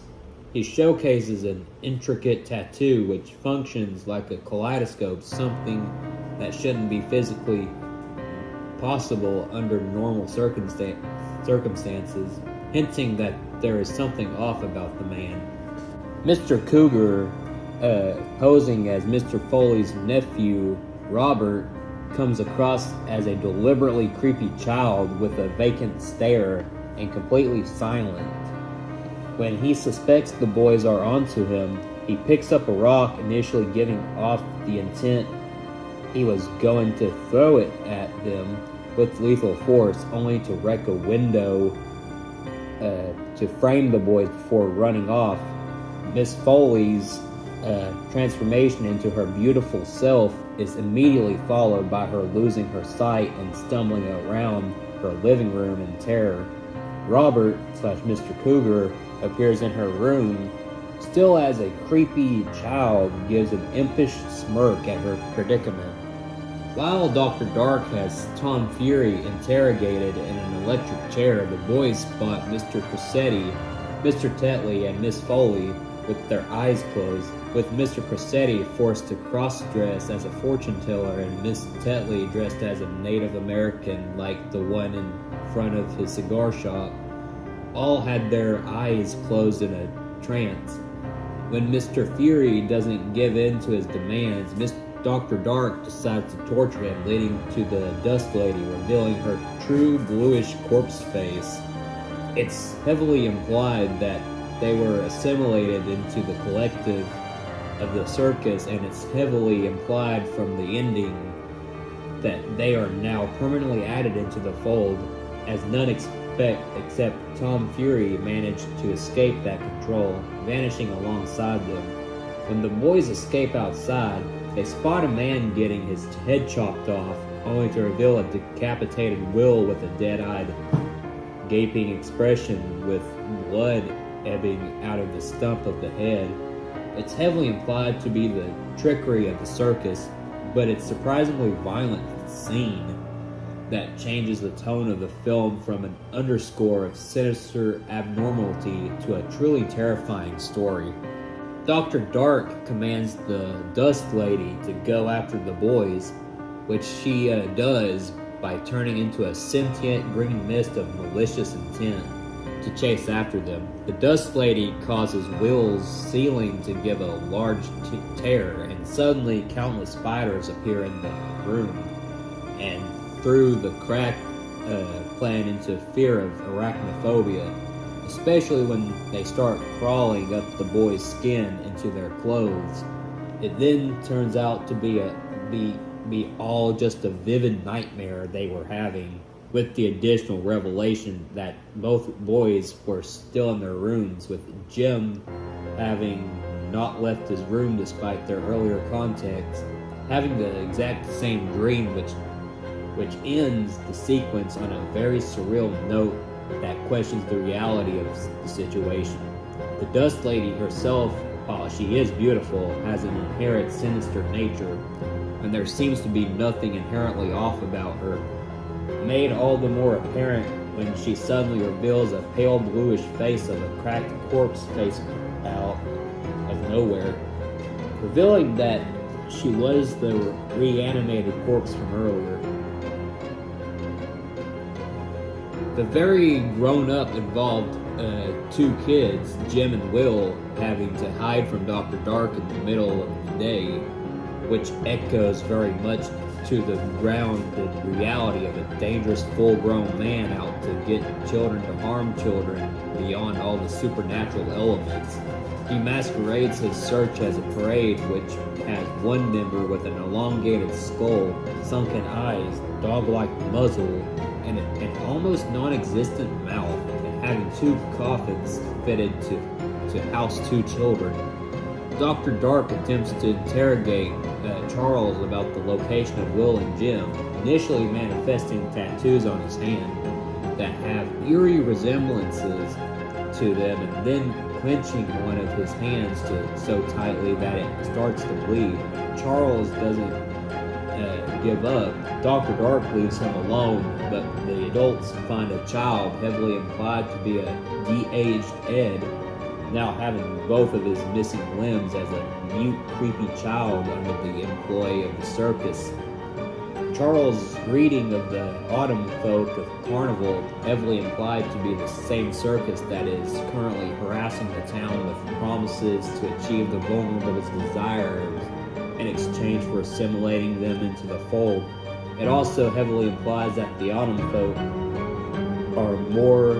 are much older and very likely not even human, making them even more dangerous. It leads into the scene when Dr. Dark attempts to lure out Jim with promises of being a replacement father and growing up, leading to Charles to confirm his suspicions of the carnival being the autumn people of what he read about. But Dr. Dark elaborates with the carnival coming to the town to feed off the fear and despair of the town. The carnival master then attempts to manipulate Charles into exchanging his children for youth, while tearing the pages of the book that describes the autumn people with yellow golden streaks occurring as the pages are torn, going with increasing numbers of years lost to Charles to highlight his last hopes. When Charles doesn't give in, Dr. Dark crashes his hand so hard that the skin breaks to expose the muscles beneath it. Dr. Dark follows this up by describing to Will how Will's mother went forward and backward on the carnival till she went insane. His foreboding tone, even if it ultimately turned out to be a lie to lure them out, makes this all the more menacing. He then slowly corners and captures them. Dr. Dark summons the Dust Lady, who is now a dark-shaped phantom with golden skin of such texture that she looks more like an animated statue than a human, to literally mute the boys and attempt to slowly kill off Charles by slowing his heartbeat. Dr. Dark's plans for Will, while he plans to make Jim into his protege, he intends to de-age Will to infancy to be a plaything for one of his shorter employees, who gives an evil laugh in response. What exactly plan means in that context is left up to the imagination. The Hall of Mirrors, which Charles is shown by Dr. Dark, his greatest failure of being unable to rescue his son, that one time due to being unable to swim, as the mastermind gloats over the father's inability as the voice distorts, it's clapped off with the reflection of Charlie aging rapidly into a corpse-like man. The Dust Lady's electrical death at the hands of Tom Fury, which she turns into a wraith before completely dying. Dr. Dark's cruel and unusual death at the hands of his own carousel when the lightning strikes, which rapidly ages him into a gaped-mouthed corpse that is almost skeletal. The carousel seems to come alive with some of the horses gaining red eyes as Dr. Dark suffers at the same fate as his victims, and the entire carnival falls apart, all while creepy circus music is playing in the background. We then have the adventures of Mark Twain that literally has Satan himself. Satan has the kids create a miniature civilization out of clay figures and gives them life.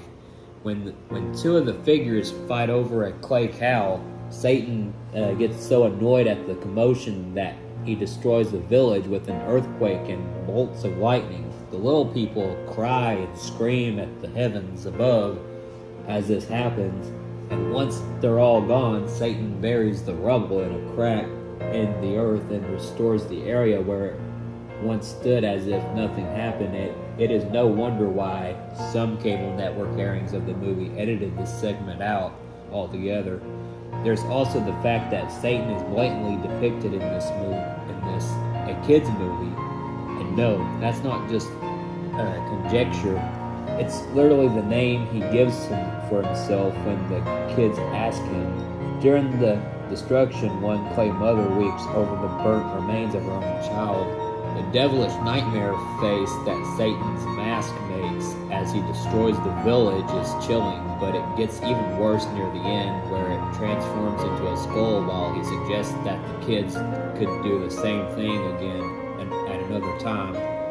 We then have the Pleasure Island scene in Disney's Pinocchio. The whole concept of Pleasure Island, an amusement park that's actually a trap for unsuspecting little boys. Even honest John and Gideon are freaked out about it. And after the boys are shown having a great time at the place, it then cuts to the place looking utterly trashed with the whole place destroyed and completely devoid of human life. What exactly happened here? The coachman locks the gates to the island after letting the boys loose and tells his henchmen to prepare the cages. Even if any of the boys had second thoughts, there's no escape after this point. They're doomed from the moment they set foot on Pleasure Island. The entirety of the scene where the donkeys are being sorted at Pleasure Island, the shadowy, featureless henchmen, the boys transformed into voiceless beasts of burden, are sent off to a life of being abused and worked to death in the salt mines. The ones who can still talk are kept in the holding pen, crying and begging to be returned to their families. Pinocchio was likely the only who ever escaped, and the last we hear of the coachman. This particular fridge horror aspect, if you look at the coach taking the children to Pleasure Island, it appears to be pulled by donkeys. It is implied that these are once little boys from Pleasure Island, and the coachman keeps them for grunt work. He is whipping them mercilessly, only adding to his wickedness. The scene of Lampwick's transformation into a donkey is quite possibly the most terrifying scene ever created by Disney. Andreas Deja even compared the staging to an Alfred Hitchcock film, especially his reaction finding out he's become a donkey, and instead of just braying, he sounds like he's hyperventilating. Even worse is that he screams out, "Mama." What makes it worse is that Lampwick is not initially aware of it, while Pinocchio is slowly becoming unnerved by the scene, initially believing it to be caused by heavy drinking or smoking, and once Lampwick realizes what's going on, he utterly breaks down and begs Pinocchio to help him before he eventually being reduced into a braying donkey. Pinocchio flees in horror before he can suffer the same fate. No other adaptation has ever tried to bring this element to the transformation, as it is far too disturbing. The late Roger Ebert once admitted that this scene was the reason he never smoked a cigar in his life, though he did play pool. Lampwick completely destroyed the pool hall with his hind legs kicking off all of his clothes, and thus the late signs of his former humanity even worse. At some points, even while braying, he still sounds like he's screaming for help and even hyperventilating. The final time Lampwick screams for his mother, you can hear his voice reducing itself to a mere bray as he screams at the top of his lungs. By the time he hits the floor, all he can do is cry helplessly. Then he flees the scene immediately after he has transformed, vanishing from sight and leaving his fate unknown. While the deleted scene indicates he was captured just like the others, not including it actually makes things worse, even if he escaped. His life from then on was surely a cruel and horrible existence. The worst part of all about this scene is the moral horror that comes from asking whether Jiminy Cricket and Pinocchio should have done anything to rescue the other boys, especially Lampwick. Any way you look at it, there truly was nothing they could do, but what they did, even if they hadn't been hopelessly outnumbered, and assuming the island's enchantment didn't have Pinocchio facing a deadline, they had no way to undo the enchantment. Even knowing that the situation was every boy for himself, and that he couldn't have saved anyone himself, the survivor's guilt would likely stick to Pinocchio for as long as he lives.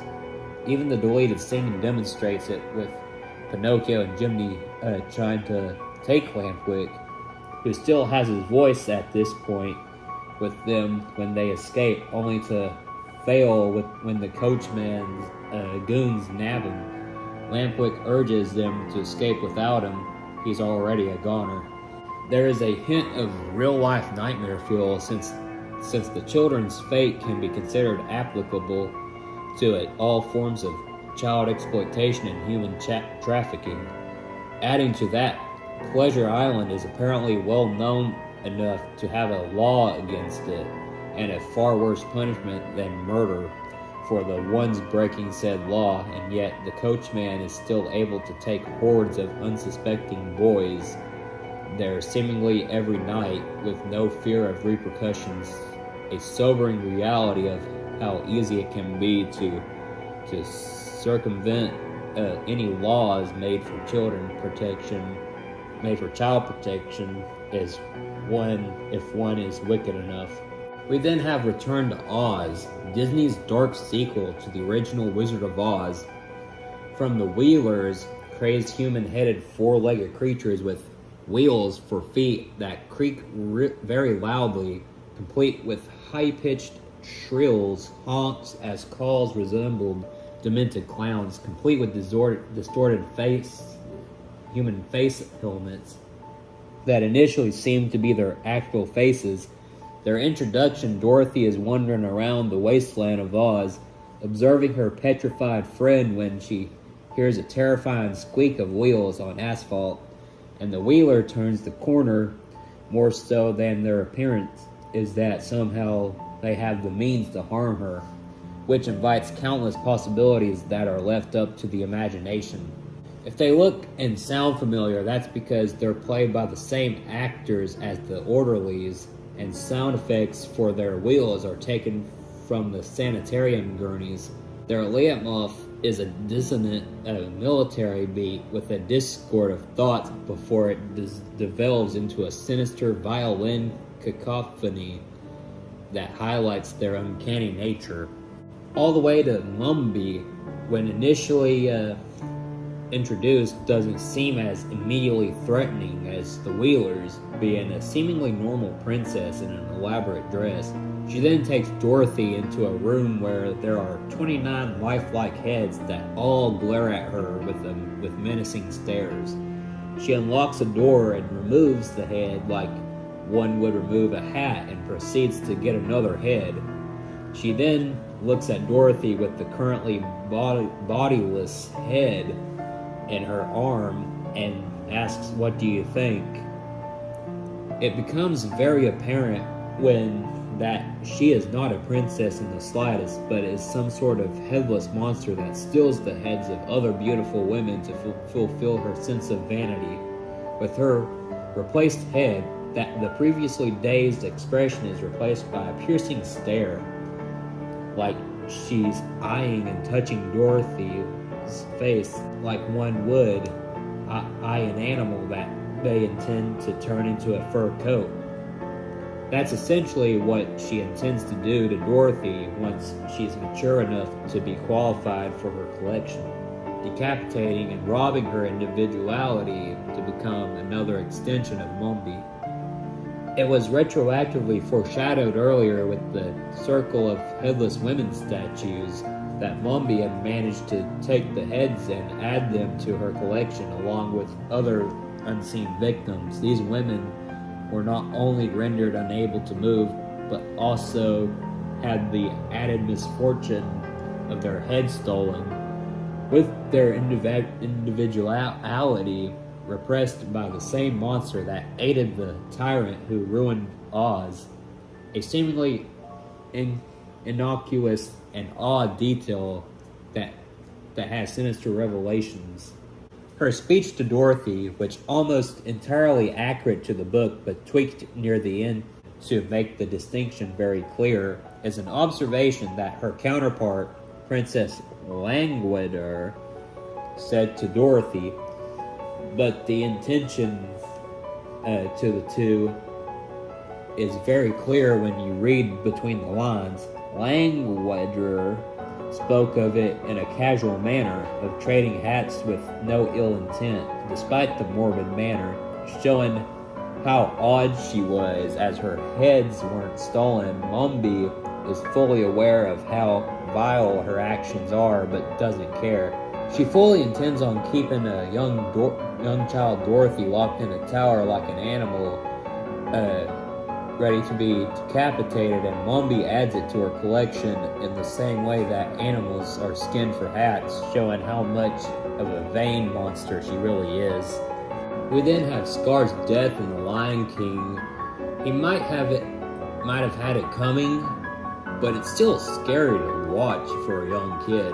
The lead up to it, after Scar has tried to kill Simba and fallen into a crevasse, Shanzi, Bonsai, and Ed approach. Scar addresses his friends, to which Shanzi says, "Friends?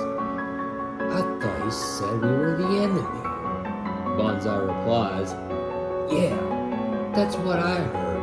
Shanzi and Bonsai then turn to Ed, who breaks into a disturbing giggle like nothing we have heard before, and it's terrifying. It also implies, as confirmed by Jim Cummings, about Ed faking his craziness, that Shanzi and Bonsai know Ed is dangerous and know that if he decides that Scar is screwed, then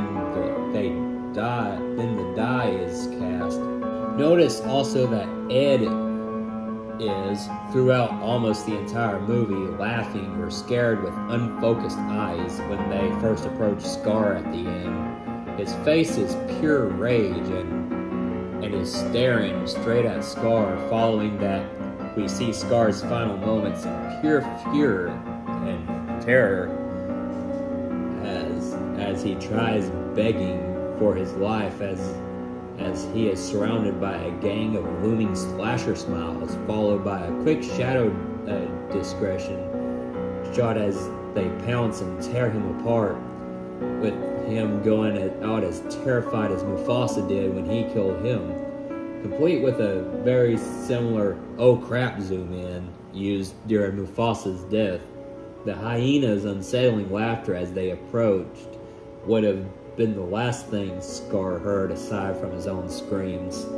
The nameless hyenas have no pupils on their otherwise supernaturally glowing golden yellow eyes, as well as no distinguishable physical attributes.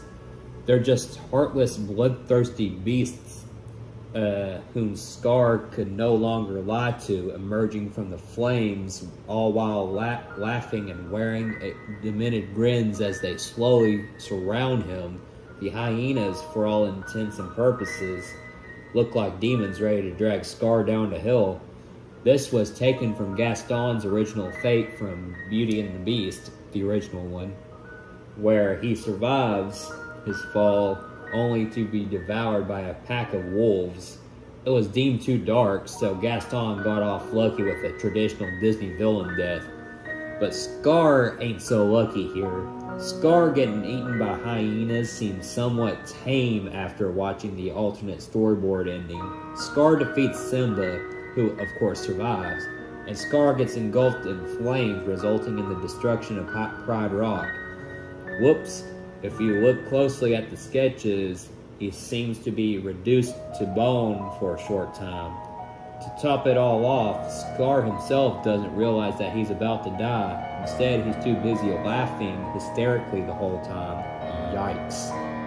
An early draft of this scene has Scar saying, "My friends," when the pack of hyenas approach, instead of Shanzi, Bonsai, and Ed approaching first, and the trio aren't even present. In fact, the script implies that Bonsai and Ed will die when they are catapulted into a flaming tree. Shanzi is the only one who approaches from behind and hears Scar betraying the hyenas. She disappears after this. The final scene is enacted with no dialogue from the hyenas. They just erupt in a choir of eerie laughter as Scar slowly realizes he's screwed. The stage version of Scar's death changes it to where Scar is injured by his fall from Pride Rock, is unable to get up, and asks his friends for help. The dialogue occurs, but Ed is perhaps even more terrifying than his animated counterpart, because when asked, he breaks out into extremely deranged, cruel laughter and then shrieks as he leads his comrades into eating Scar. What's worse is that we barely get a shadow discretion shot. The curtains come down and we see the silhouettes of the hyenas eating Scar alive while he screams, their heads going up and down as they tear him into him. Sweet dreams, kids. We then have the cymbal-banging monkey from Toy Story 3. Creepy enough already, but things go up to 11 fast whenever he sounds the alarm. It makes perfect sense that he's a Lotso's security guy in that sense. And dear God, the scene where Woody and Slinky ambush him made even scarier if you failed to notice the only indication that he knew Woody and Slinky were there, a slight moving of his eyes. Miss it, and there's no warning whatsoever for when he abruptly jerks his head around 180 degrees and screeches at the top of his lungs. Woody's screams in response really says it all. Also, to top off the fact that the cymbal-banging monkey was a real toy in real life, and I don't think he was made to be scary at the time, but it led people to believe, and it was definitely creepy, and I can see why. While we are on the topic of Disney, we can't forget about the death of Bambi's mom. You guys knew it was coming. While sad, it is also kind of creepy in that it happens off screen. A whole generation of kids was traumatized. Now, movies for kids don't always sugarcoat reality, nor should they start now. But the death of a parent is quite disturbing to any child. This one is fairly famous for all the denial associated therewith. Apparently, they were going to show Bambi's mother lying in a pool of blood. but they decide that would be far too traumatizing. What helps make it work is the build-up. The music switches to chilling strings like out of Jaws, and is followed by Bambi's mother looking bolt upright and scanning the area with wide open eyes before she tells Bambi to run, suggesting she didn't even spot Man herself. These two elements combine to create a building feeling that something is wrong. There have been several gunshot sounds by this point in the movie, but the one that feels Bambi's mother is the first one that is not followed by a ricochet.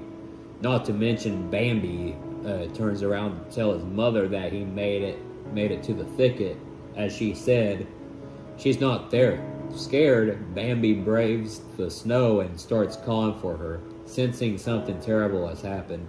Then he encounters his father, who gently tells him what happened. All Bambi can do is stare in shock before crying and following the great prince. Now I want to talk about the different Jurassic Park death scenes, but because there's like 7 Jurassic Park movies, I will limit myself to just the first one. The very first death in the movie, the first 3 minutes, Joffrey, the red shirt worker, gets chomped by a velociraptor off screen when the attempt to move her from her crate to her enclosure goes wrong. Made all the more scary because at this point in the movie, we don't know what this thing in the crates is, and we never get a good look during the attack. It ends with all the other workers desperately tasing the unseen monster, and Muldoon hanging onto the poor guy for dear life, screaming at the top of his lungs for someone to just shoot her. While they may have shot the raptor dead, it was already too late to save Joffrey. The glare between Muldoon and the raptor knowing who they are. The raptor manages to get Joffrey by ramming towards one end of the crate, but knowing what side he'll fall, likely foreshadowing her species' intelligence and cunning. Gennaro's death, while amusing due to the fact that he's awkwardly sitting on a toilet, still manages to come off as scary with the way Rexy just bites right into it and brutally mauls him. Later, Muldoon and Ellie arrive at Rexy's paddock where they find Gennaro's remains. Several meters apart, Rexy didn't eat him. She flung him around like a rag doll until he literally flew apart while he was alive. Nedry's death, sure, he had it coming, but the screaming, the Dilophosaurus in general, at first she comes across as this curious little critter with a rather cute monkey-like cry, and you think she's harmless, but then she won't stop coming near you.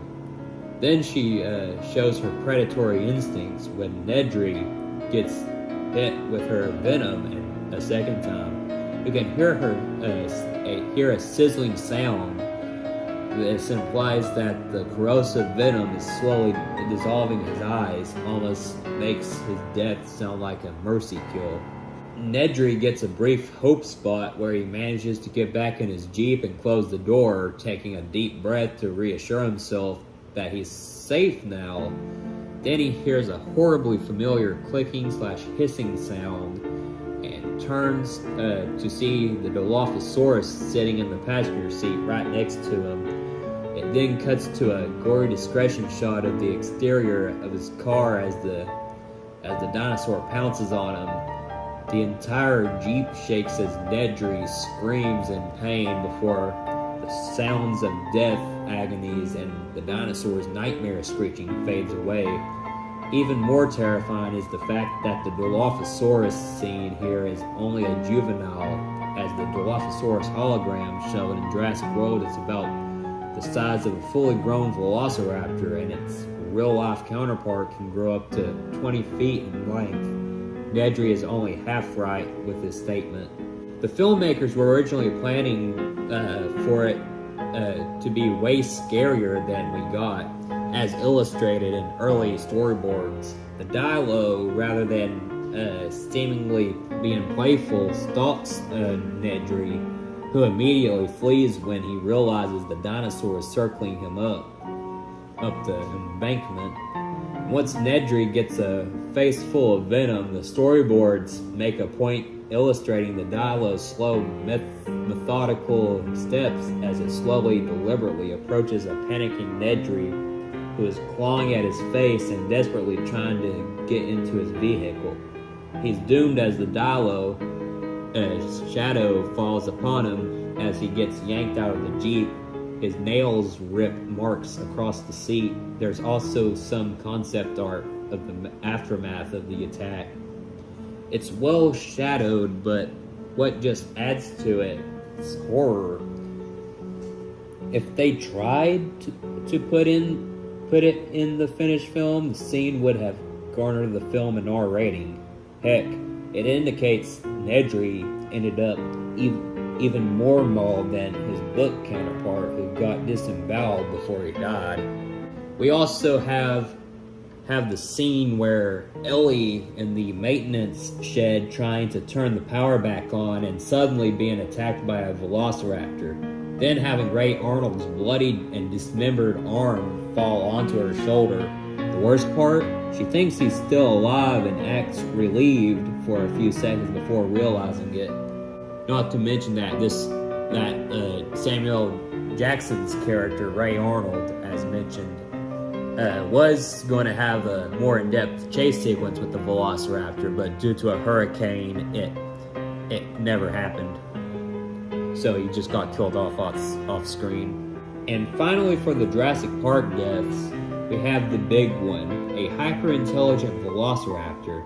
She uses one of her pack members to lure Muldoon out into the open, pops up right next to him. And then he says, "Clever girl," and starts tearing him apart a few seconds later. Not to mention the fact that they surprise attack Alan, Ellie, and kids in the visitor center and would have killed them had Rexy not intervened. We also have Batman Begins, when Batman gets sprayed by the fear toxin by Scarecrow.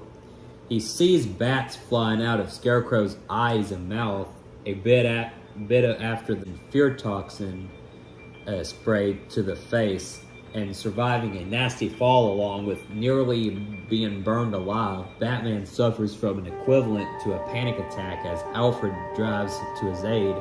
Bruce doesn't come to from the poison until 2 days later on his own birthday, nonetheless. We also have the entirety of the movie 9. The seamstress, a giant snake with 2 porcelain dolls' head that has the dead body of 2 grafted onto her tail, and uses it to hypnotize 8 into submission before sewing him inside her body and dragging 7 away. She boasts numerous appendages just designed for chopping up and sewing up innocent Stitch Punk skin. Also to silence 8, she sews his mouth shut. Yeah, one sent 2 out into the wasteland on purpose. He said it was for the good of the rest of the Stitch Punks, but may have felt regret. He at least felt understandable for fear when he saw 2's body weaving towards him. For a moment, one might have thought that 2 had come back as a ghost or a zombie to haunt him. Then after he's saved from the seamstress, he wakes up to see 2's permanently dilated eyes staring right into his soul. Poor 8 was sewn up and taken to the fabrication machine, then had a few moments of panic and horror before his soul was taken out. He was a thug for one, but still had the innocence most of the other Stitch Punks have, or had. That chopping up innocent Stitch Punk skin echoes the original short, wherein one shot clearly shows part of 5's fabric sewn into the body of the original beast. Just watching the winged beast's construction is pure horror. You see the fabrication machine grabbing random bits of scrap fabric and human bones and pull them together off screen. Then a beaked shadow rises up, its eyes light up, and it starts screaming.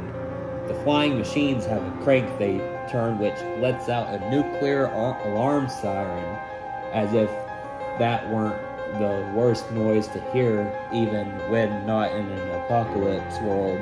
It's sad to think they're still around, possibly originally used to warn people to get to safety, but now just trying to seek out whatever life they can. The fabrication machine timed to Over the Rainbow was particularly haunting due to that scene. Over the Rainbow has become this for most people who have seen the movie. Simply typing the lyrics will result in horror from a fan. It also acts as a tearjerker for many, but it's mostly this. Anytime someone's soul gets sucked out, but perhaps Fives was the worst, thanks to all his panicked screaming and shouting no over and over again, and the hole burnt in his eye patch afterwards. Brr. More so because he knew by that point that what was going to happen. He could only struggle helplessly against the claws of the machine holding him, until Twos was worse, because you didn't know if he was dead or alive.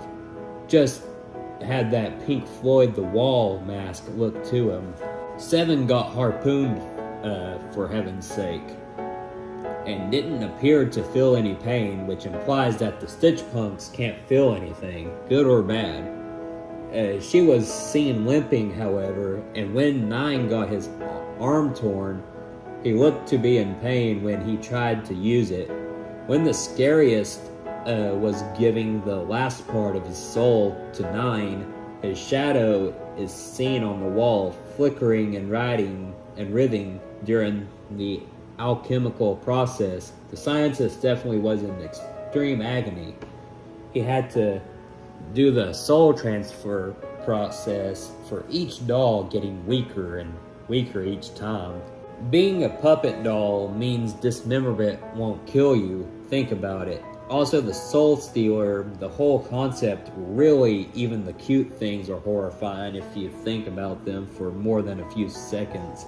For example, the bird skull that Seven wears for armor is all well and good until you consider that there probably aren't any birds left alive anywhere.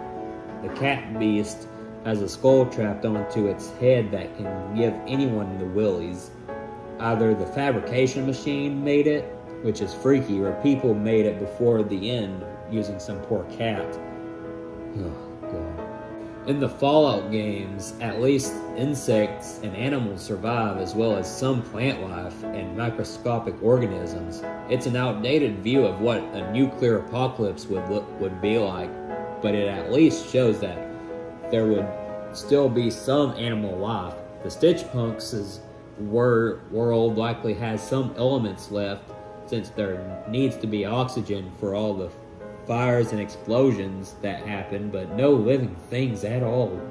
Not even bacteria.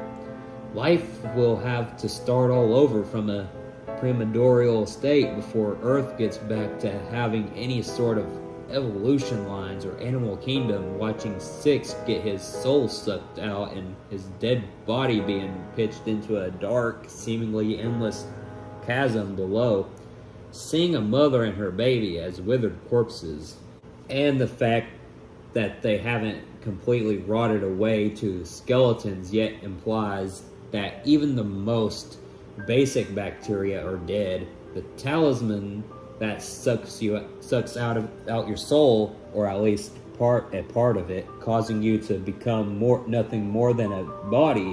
When 7 and 9 are escaping the factory, there's this very brief shot of a spider machine running over 8's dead body. While seeking for answers about the machine, 3 and 4 suddenly play an apocalyptic log showing what the machine is, an AI experiment known as the Brain, which was forcefully put in charge of making machines peace, which the Chancellor then used after declaring war against other nations. Shortly after, all the war machines turned against humanity and started killing soldiers and civilians alike until all that was left were ruins. We also have the movie Coraline, with the fact that all the background songs are sung not only by a creepy sounding choir of children, but also in complete gibberish. Another big one happens at the very beginning of the movie, the resewing of the little girl doll into Coraline during the opening credits. The brain-dead hair is unraveled, the clothes are removed, and the button eyes are pulled off, leaving the doll as a featureless human-shaped sack of cloth that gets refilled with sawdust and made into a button-eyed copy of Coraline herself. Even before we see the other mother, this scene is a reflection of how easily she replaces her playthings. The vaguely soothing music, mechanical lullaby that plays during the scene softens a little or makes it worse. It's even up to the viewer to decide. Anybody noticed the Beldam was humming to the song in the beginning of the movie? Was she actually playing it on a recorder? The other fathers' song about Coraline, which eerily foreshadows the whole thing about sewing buttons onto our eyes will be on Coraline, could mean two things, either of which are scary. It could reference that the doll sees all, and by all they mean all. Your adventure in the woods, your yearning for a more interesting life, your parents who can easily be replaced. That line can also be taken more literally. The other mother wants to take Coraline's eyes and replace them with buttons, so her eyes will physically be on Coraline. The line, "This piano plays me," is funny at the time, but becomes scary when it's revealed that the other father isn't actually evil and is just being forced to try to kill Coraline by the other mother, meaning that the piano controlling his hands was most likely against his will. On Coraline's first night in the other world, after the other mother suggests playing hide and seek in the rain, Coraline asks, "What rain?" as there is no rain to be spoken of. A second later, lightning flashes and rain begins, but look closer at the lightning bolt. It looks very similar to a needle-like clawed and outstretched hand. One line, one shot, and everything changes from a fantasy adventure to a horror story. Namely, the scene where they introduce the buttons they want to sew in Coraline's eyes. When the other Wybie expresses his disapproval through a frown instead of smiling like he's supposed to, the other mother sews his lips into a permagrin. The stretches are cut, but not before we see that the Joker might have looked like as a child. When Coraline refuses to apologize to the other mother for saying that she isn't her mother, the other mother responds, "I'll give you to the count of 3. 1, 2, 3, as she turns into her true form, and she is screaming the word 3, drags Coraline off by the nose. One scene that stands out is when the other mother eats cocoa beetles. In the book, it's made out to be a mother-daughter talk where she takes Coraline aside in a last-ditch effort to discipline her. During the whole conversation, she casually eats beetles out of a paper bag as if they're chocolates and even offers Coraline one. When this fails, the other mother locks her in a small, decrepit room as punishment. The movie retains the scene and makes it even more creepy with an off-putting soundtrack, and the other mother becoming increasingly monstrous when Coraline refuses to comply. The little ghost children in general, except for at the end where they're kind of cute. Seriously, think about it. Dead children talking about the horrors of the other world is a distinguishably childlike way, looking looking way beyond creepy, and all with the buttons in their eyes. Notice the bed in the scene. It's filthy and has a sunken in pit filled with dark fluid. That tall ghost girl's face, which is stuck in a permanent scream. Many fans have suggested that she died screaming in agony and or terror. The weird moon functions as a timer of sorts during Coraline's game with the other mother. How so? The less time Coraline has, the more the moon is covered by a giant black button, as if that frequent reminder wasn't enough. There's the way the music stops dead every time she looks up. The admittedly rather obscure musical adaptation has a short little ditty called the Greetings Song, which makes excellent and frightening use of last second's word swap, the other father's deterioration and death. The scene in the video game is also terrifying. You have to press the right buttons to dodge the giant praying mantis, but if you press the wrong ones, there's a scene of Coraline falling to the floor and the claw of the mantis swinging down. It doesn't show the impact though, thank goodness. Coraline suddenly gets grabbed by the other Spink and forcible monster, a melded form of both of them as they change back to Taffy. The whole nothing is scarier approach during that scene. Coraline walks down the dark aisle with the dog bats above and then notices a giant candy wrapper wrapped around something, and it's not candy that's hanging from the ceiling. The whole time you're just waiting for something to pop out or wondering what the heck is inside that giant candy wrapper when Coraline discovers the remains of the other Wybie, his empty clothes strung up and flying from a flagpole. Coraline's interaction with the other Bobinsky near the end of the film, the build-up to that reveal where all you see was his uniform during some unsettling acrobatics while his head appears to be missing, is also pretty darn frightening. The rats in general, their true form is hideous, especially with those button eyes. The scene after Coraline throws the cat at the other mother and her eyes get clawed off and she turns the room into a web. If anything, the music during that scene can certainly scare the crap out of you, especially if you listen to it in the dark. Coraline escaping the other mother following that. We have the shot at the door to the other world getting closer and closer to the real world before Coraline's family slams the door on the other world. And the other doors doesn't move any closer. To judge by the rhythm and sound effects, the other mother is beating so hard against it that she's really pushing the two realms closer to each other with the force of her blows.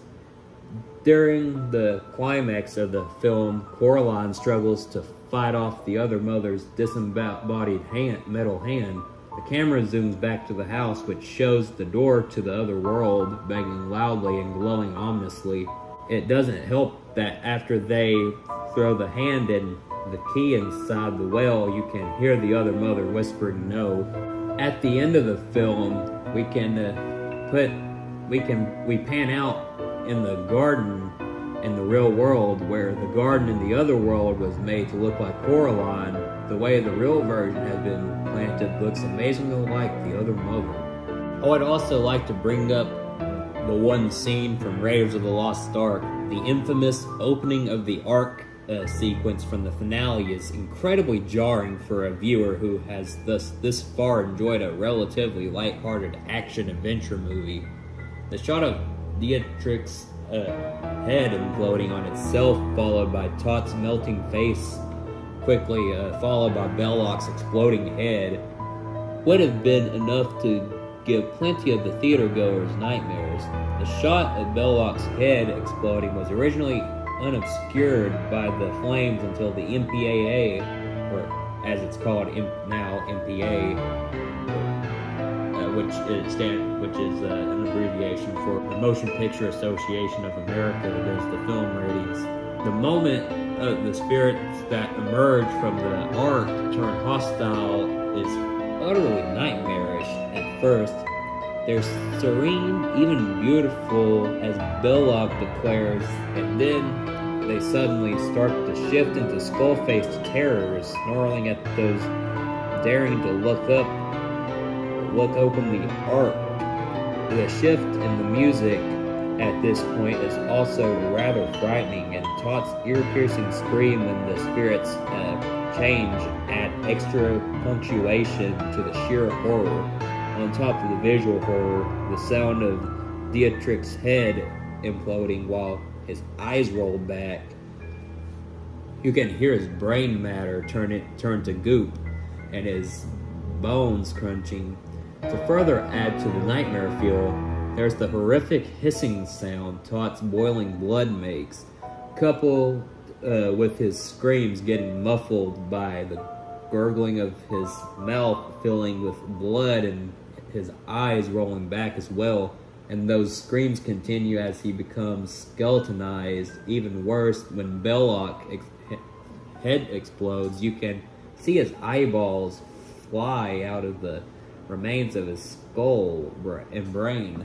Not to mention the rest of the Nazis dying by the lightning bolts going straight through them. Some are going out of their eyes even before then. Several of the Ark's spirits single out certain Nazi mooks for special treatment. One is hovered off the ground as the spirit tortures him, while another cowers in fear as the spirit appears to sink into the man's body and head before he dies.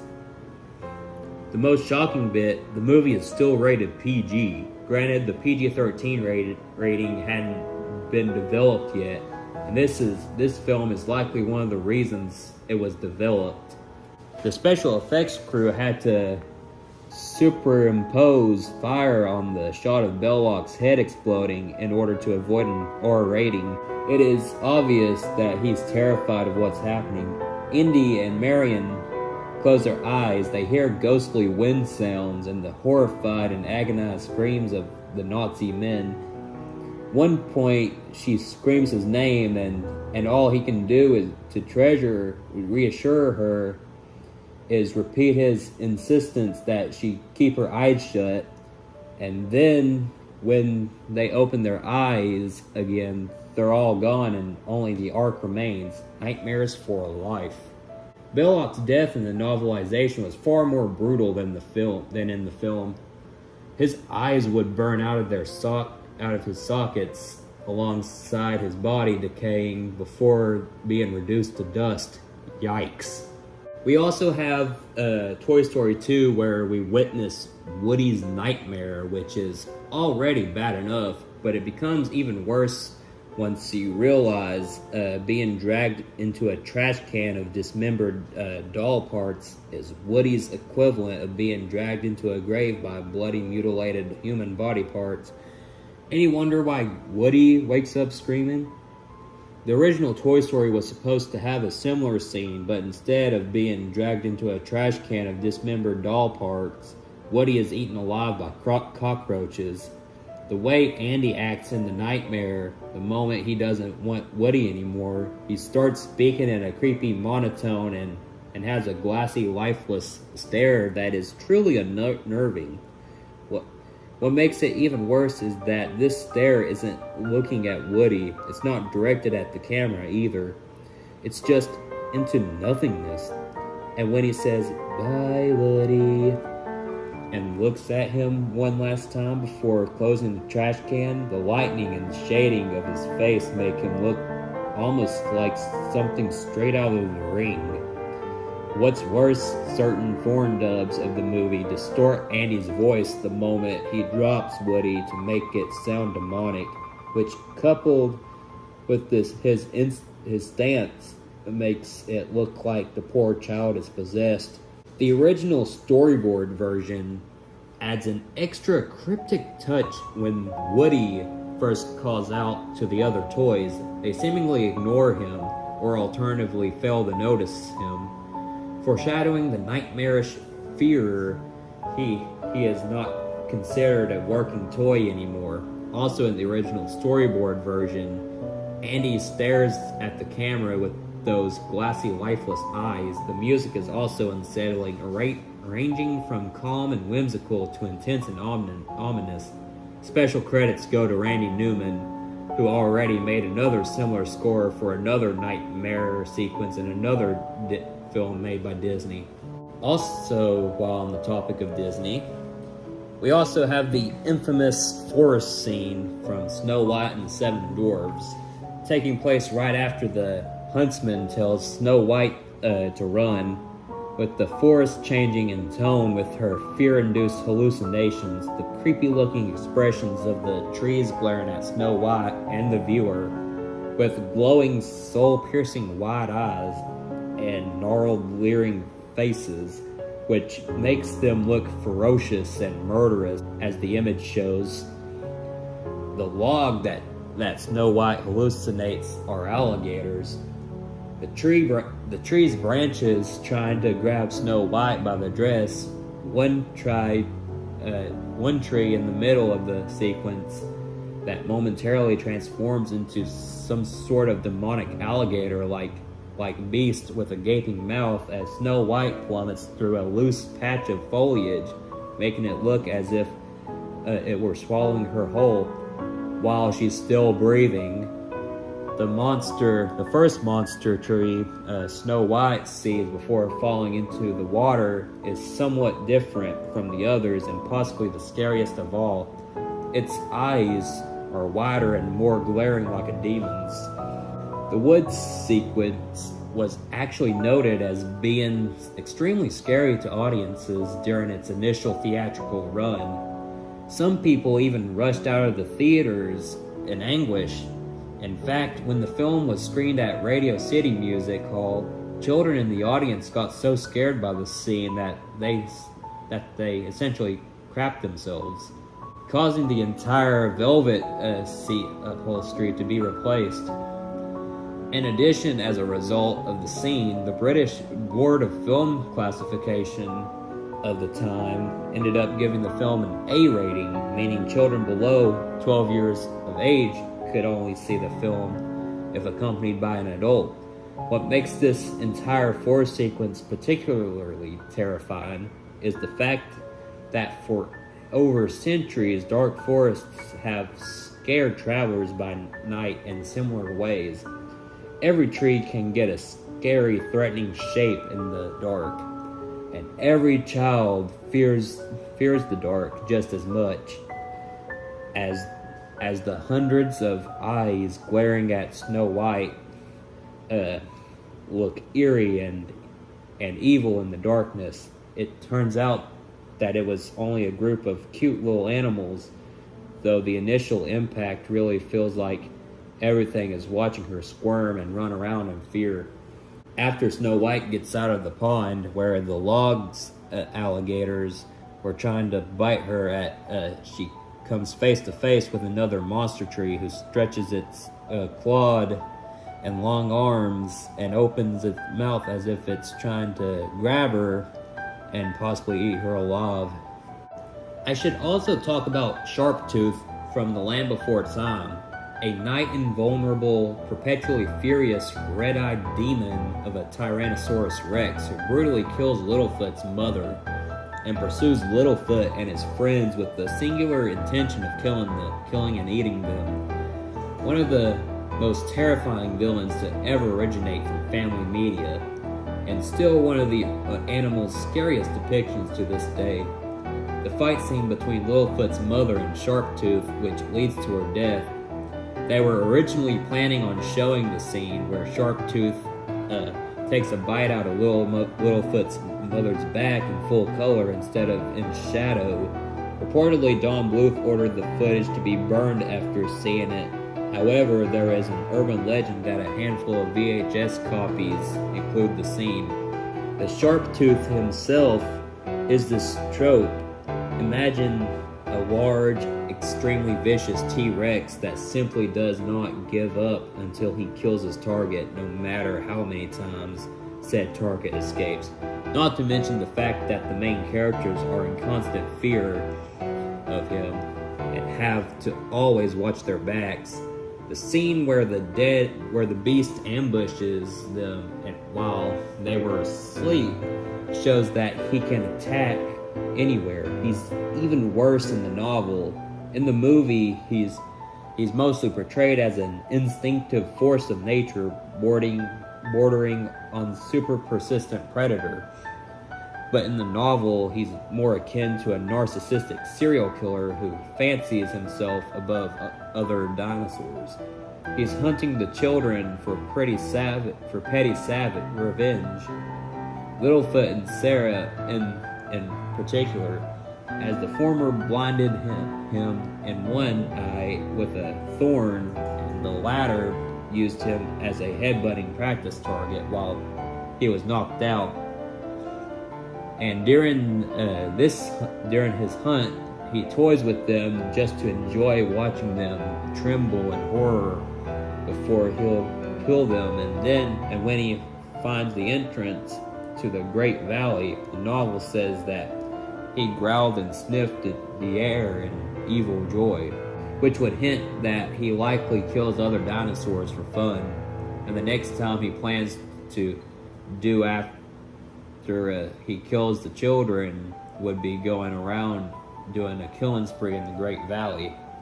And guess what? It could have been worse. It's been stated that many scenes featuring the sharp tooth were cut because the producers feared that they might actually cause psychological damage to children.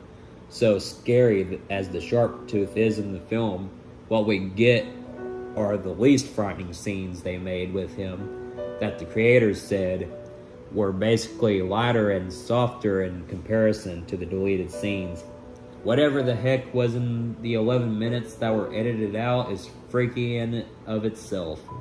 Some of it has been shown, albeit in storyboard or script form. It shows things such as several near misses and more than one jump scare, one of which seems to be inspired by the "Here's Johnny" scene from The Shining.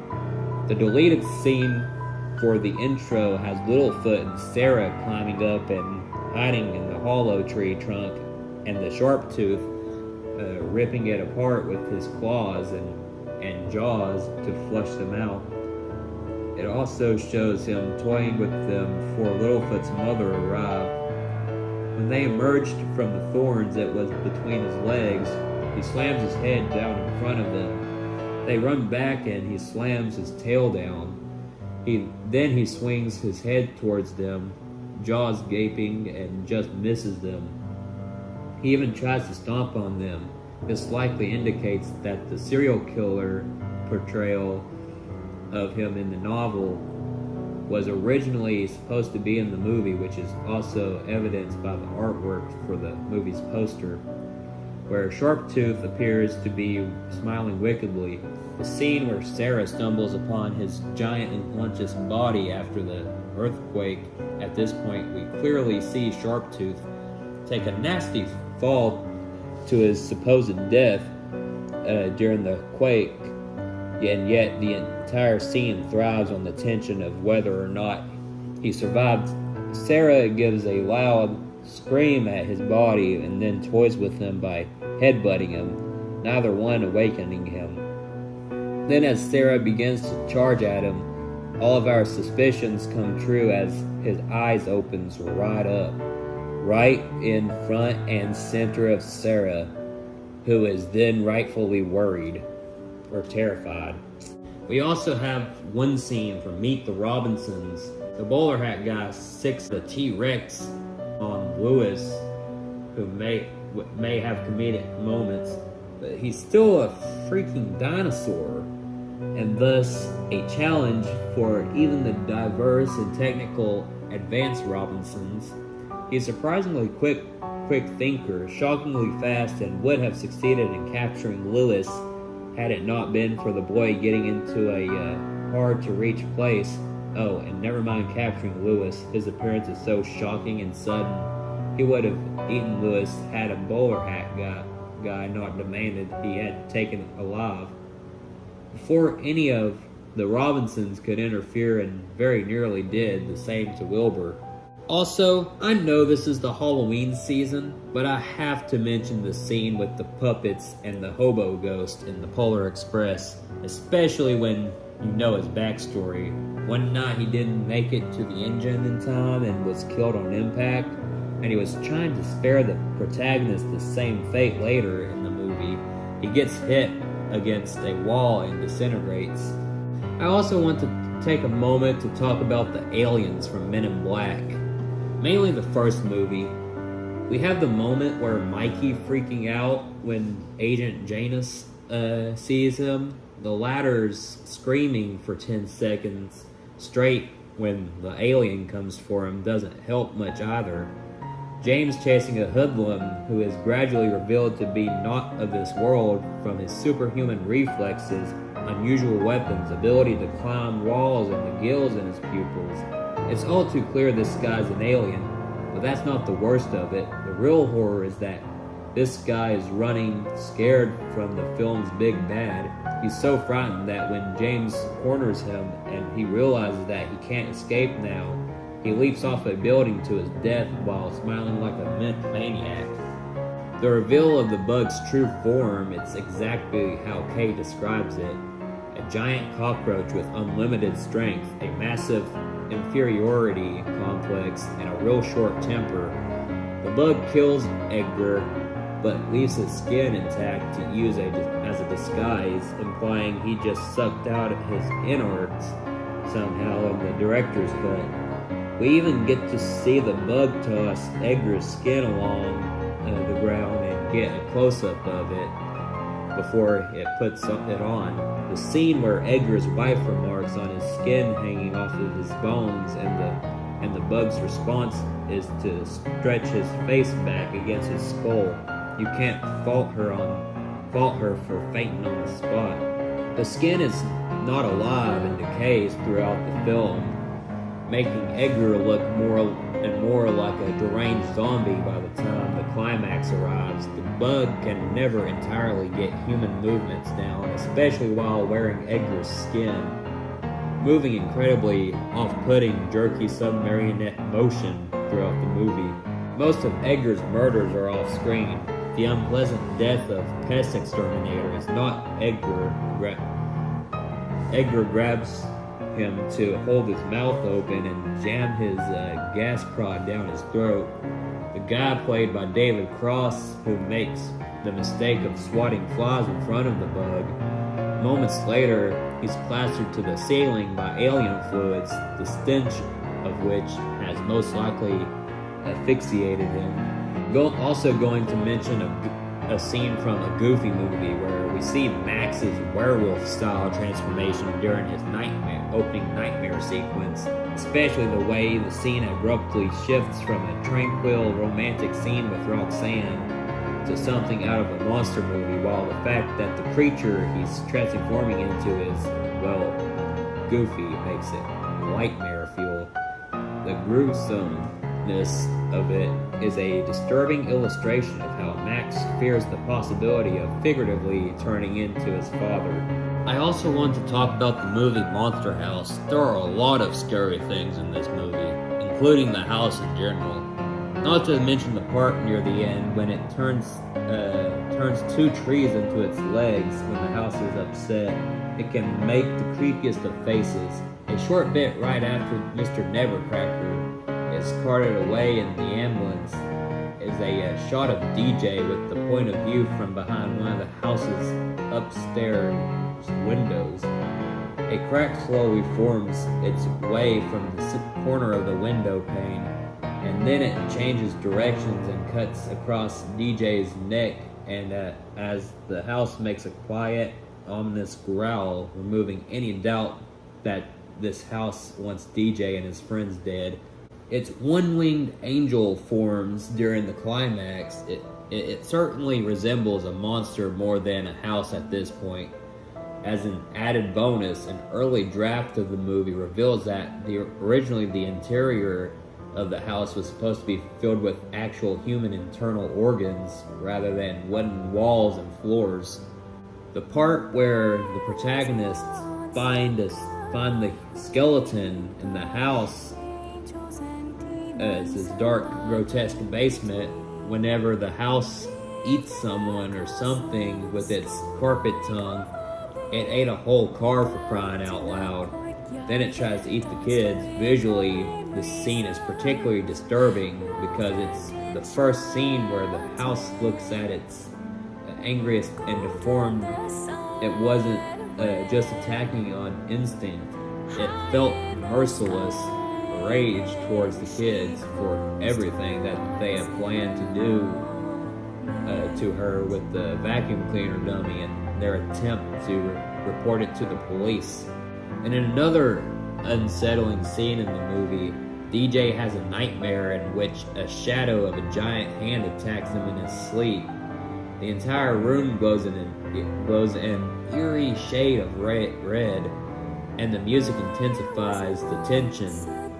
Some of the original concept art of the movie reveals that in DJ's original nightmare scene, he was supposed to be inside of the house, where he would be walking down an eerie, empty hallway with pipes bursting through the walls.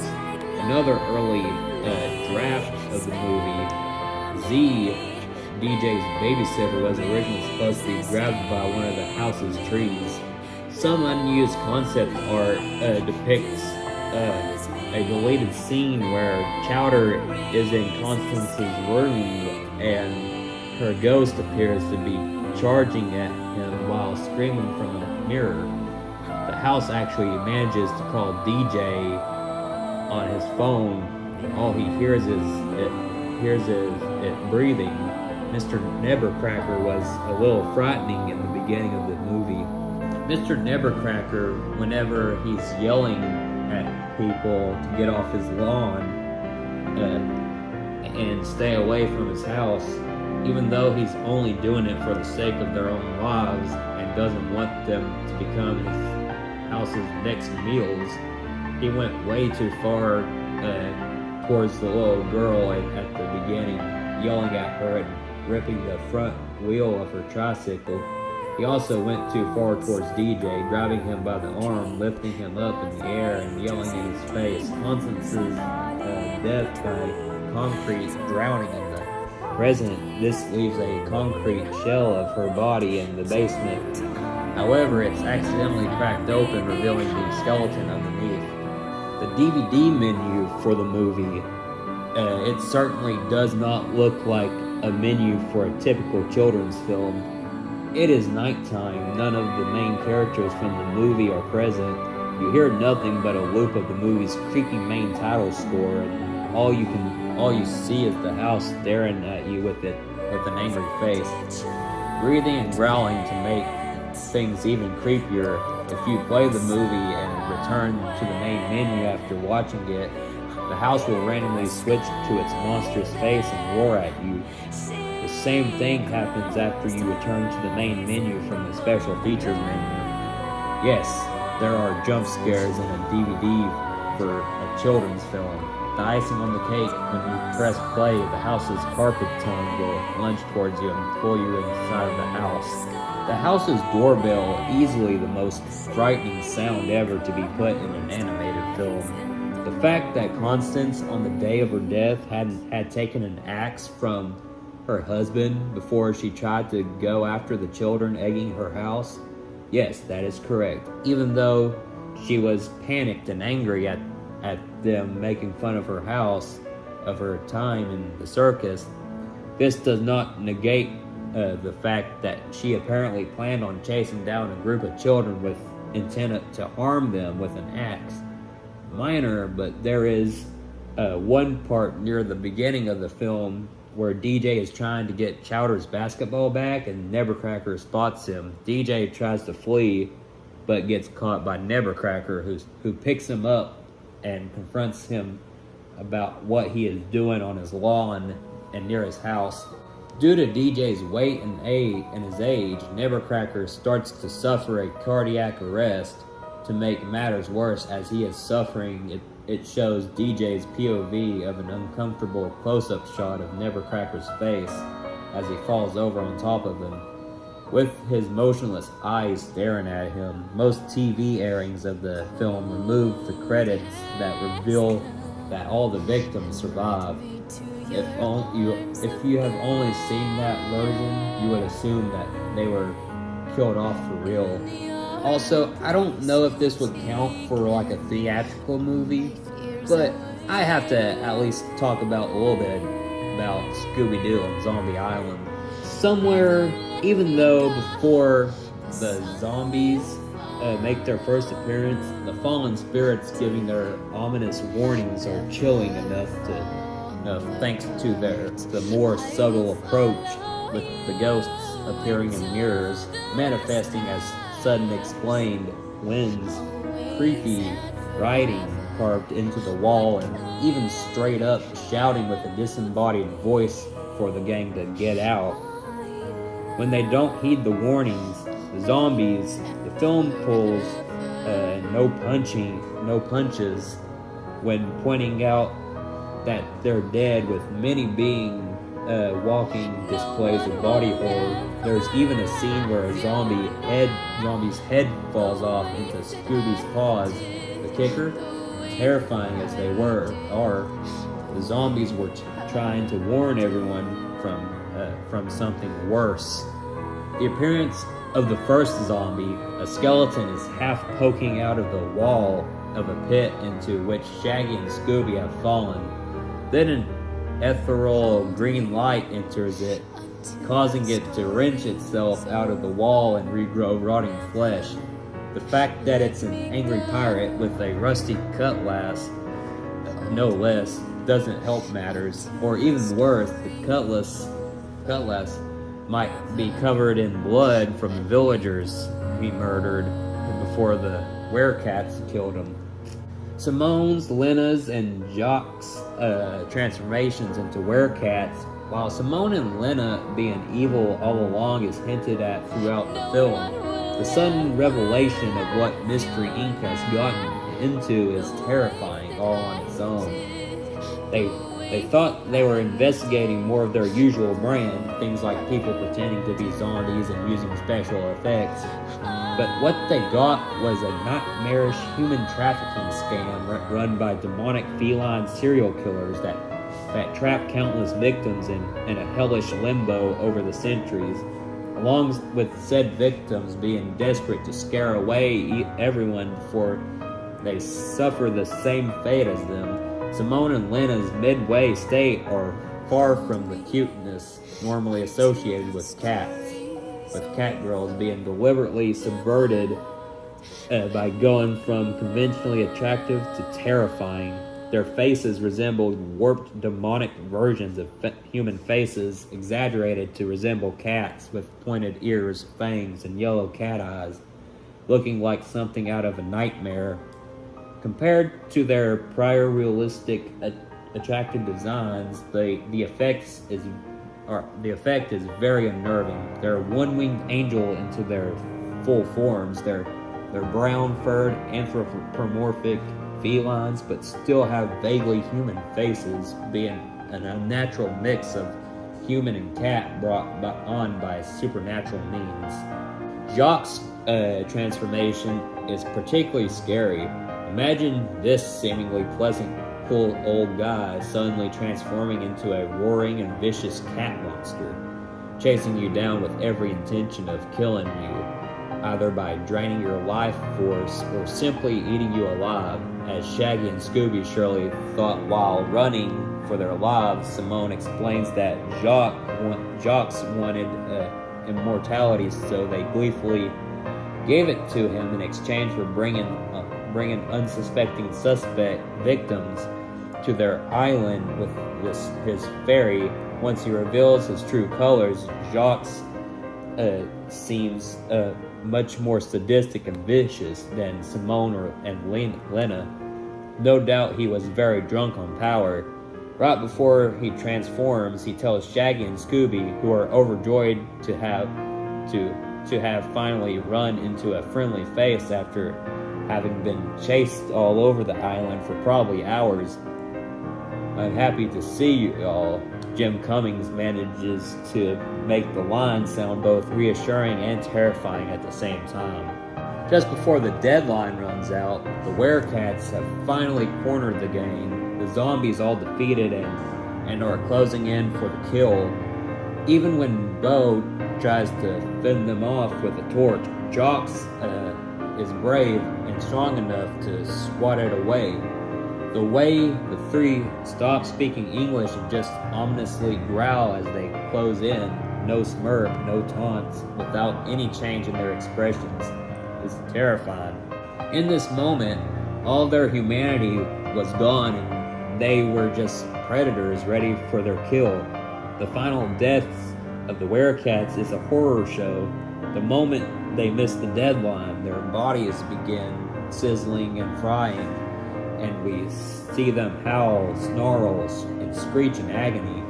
They look up at the moon and are seemingly able to process that they missed their chance and are now going to pay with their lives before they really begin burning to death. We get to see the flesh vanish from their bodies until they're left emaciated husks, and then watch the fur be fried off of the skeletons, which then crumble to dust. They are completely aware and still alive throughout it until the fur begins burning off their bodies and their eyes disappear from their skulls as they finally die. All that's left is Simone's necklace and scraps of their clothing. Even so, they deserved every single second of it. The final deaths of the poor zombies as well, though this is more bittersweet considering their suffering is finally over. They decay and the flesh is visibly torn from their bodies. Morgan Moonscar was approaching the group, but as his body began to rapidly decay, his skull just rattled in place as his spirit left his body. Piles of broken bones are left where the zombies once stood, their nightmare finally over. The fact that despite Simone's plan being finally stopped, there was no way to save her countless victims. They truly did lose their lives, and the only thing that could be done for them is to help them pass on to the afterlife. During this whole scene, the most powerful nightmarish music you can imagine is playing, appropriate for the breathtaking end of such a powerful nightmare. Seriously, how did the gang ever fall asleep afterward? The scene where Shaggy and Scooby are nearly drained of their life force by the Catwomen as Simone and Lena sadistically grin and as they seem to successfully begin their sacrifice. Shaggy and Scooby moan in pain as their faces sink in as the very life drains from their bodies, slowly becoming more and more emaciated, and they were alive for every second of it, and would have been doomed to remain alive if the Werecats had succeeded and held them for a little bit longer. For this to happen to the two faces of the franchise, even if it didn't take, is more than terrifying. Fred's, Daphne's, Velma's, and Bo's faces melting after their wax voodoo dolls get too close to a torch. You can clearly see the life leaving them as they melt. Thank goodness Scooby and Shaggy knocked the dolls away in time. The scene immediately after the reveal about the zombies is quite possibly the most genuinely fearful that we've ever seen the characters up to this point. For the very first time, they have encountered the supernatural and are reacting thusly. The flashback reveals Simone and Lena's backstory, specifically when the pirates forced their family and friends into the water to be eaten alive by alligators. Doesn't justify their horrific actions, but one can't help but sympathize. at least a little, for their tragic past and their desire, though it becomes truly monstrous, to exact revenge on the pirates. The moans of the zombies sound pretty ethereal and very inhuman, especially when we first meet the undead Morgan Moonscar. Becomes even more terrifying when later it's revealed that this inhuman moaning and groaning is the undead's desperate attempt to save the gang from suffering their fate. The sheer number of zombies shows just how many poor people, had their life drained by Simone, Lena, and Jocks. The entire It's Terror Time sequence, this is a chase scene unlike anything before in the franchise. The usually cheerful gang who've never been in such peril are running for their lives from a horde of real undead monsters. Never before have the gang looked so terrified, and the epic song by Skysickle is an aggressive and awesome assault on the senses to really hammer it home. After all these years, it's terror time again, ever upon rewatch when you know the zombies aren't actually trying to hurt them. It's still pretty frightening because the quicksand alligators and venomous snakes they keep blindly running into as they flee are still very, very dangerous. Even worse when you consider that this is probably how Simone and Lena got a hold of a lot of their victims, either finding and dragging back people who were injured due to the inherent perils of the bayou to kill them, or opening up their arms and their home to these terrified people running from the monsters, only for them to run into a much worse fate. The sheer number of them doesn't help. We never get an exact count, but there's at least dozens of them on screen. And from the fact that the werecats had to drain victims every harvest moon for 200 years, and the fact they were going to consume more than 3 victims between them to boot when they targeted Mystery Inc. and Bat Bow, the body count is definitely in the hundreds, and way too many of the zombies rise up out of the waters and quicksand, implying that much of the surrounding bayou is layered all across with corpses and remains to hide the victims, considering among the zombies are Confederate officers from the Civil War. Simone and Lena might have wiped out a small army's worth of soldiers with no one being the wiser. The song itself can evoke this. It's a callback to the classic cartoon, which sometimes had songs played during the scenes where the gang was being chased by the monster of the week. We even have a light rock version in The Ghost Is Here, also by Skysickle, where the gang has the investigating hauntings caused by people wearing masks. Montage before meeting Lena. However, the songs in question were pop songs with soft vocals and light instruments. This time, we've got hard electric guitar chords, banging percussion, and loud vocals. Even the music ain't playing around. The revelation that there really is a malevolent, or at the very least vengeful and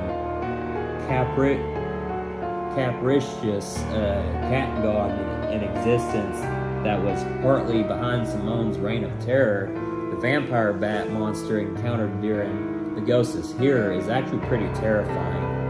For a few seconds, when it becomes clear it's a man in a costume, even before he's unmasked, he's still animated so well, has a piercing shriek, blood red eyes, and a terrifying slasher smile that you might be grateful that this monster isn't real. The poster itself is pretty scary. It's big in scope, with the heroes looking on at something terrified and on the run in a spooky bayou. Meanwhile, some truly frightening looking zombies are overlooking the poster from the sky, and there's also a scary gothic castle in the distance in front of the full moon. Is this a poster for a big darn movie or what? An alternative poster isn't helping any cases either. Not only do the zombies look more terrifying in the place of the castle is the moon, with the face of the werecat roaring down on the gang. One of the scariest aspects of the film is how horrifically out of their depths the Mystery Incorporated is. The film is essentially a group of amateur paranormal investigators in their 20s coming into conflict with a small band of superpowered werecats that drain the life from their victims, who also use voodoo magic and are backed by some kind of horrible cat demon or pagan god. Can you pull a rubber mask off of a god? No, you can't. Even the trained police detective is unable to really help in any way. The climax of the film and the defeat of the monsters are ultimately due to the gang getting lucky against insurmountable odds. The subtle motive decay that goes on as Simone continues through her explanation of why she and Lena are doing all of this. It starts off somewhat justified as they use their god's powers to avenge their people who died horrible deaths, with Moonscar and his crew getting punished for their crimes, with the camera angled downward to show them rising against their enemy like defensive animals, rising against a hunter that goes too far, with Simone suddenly bitter and angry about the whole situation. However, as it continues, they attack an unsuspecting plantation farmer, with the camera angle with them being the predators on an unsuspecting victim, becoming not only just as bad as Moonscar, but infinitely worse, considering that what they subject their victims to, with the tone becoming gradually more sinister.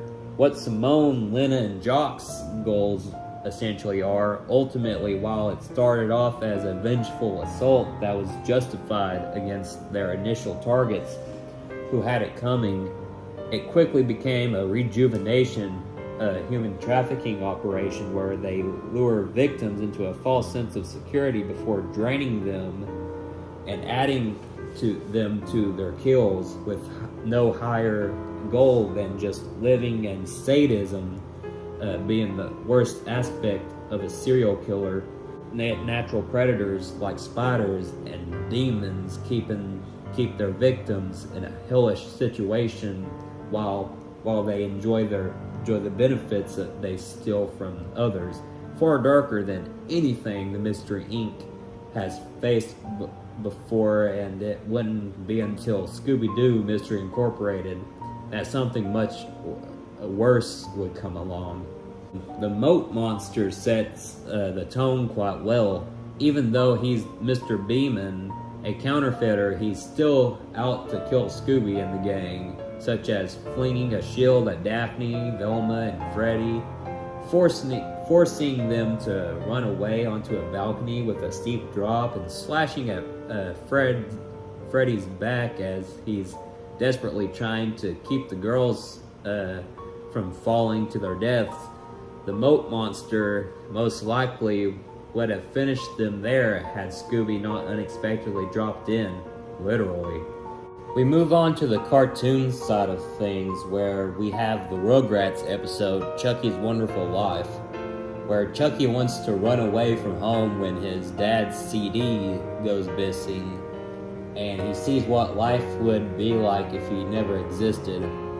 What was both terrifying and depressing was when his guardian angel showed him Tommy's dark, gray house with a beaten, dirty, and sad Tommy playing in the trash cans.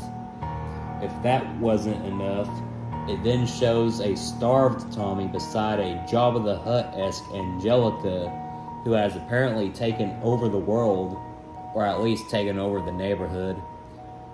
Since we see fantasy blimps with an A for Angelica floating over a desolate neighborhood where babies are running around causing trouble while the adults panic, Angelica's throne is located in Tommy's house, where she has Tommy's parents rushing around and baking her cakes, completely ignoring Tommy, who begs for food and is rejected.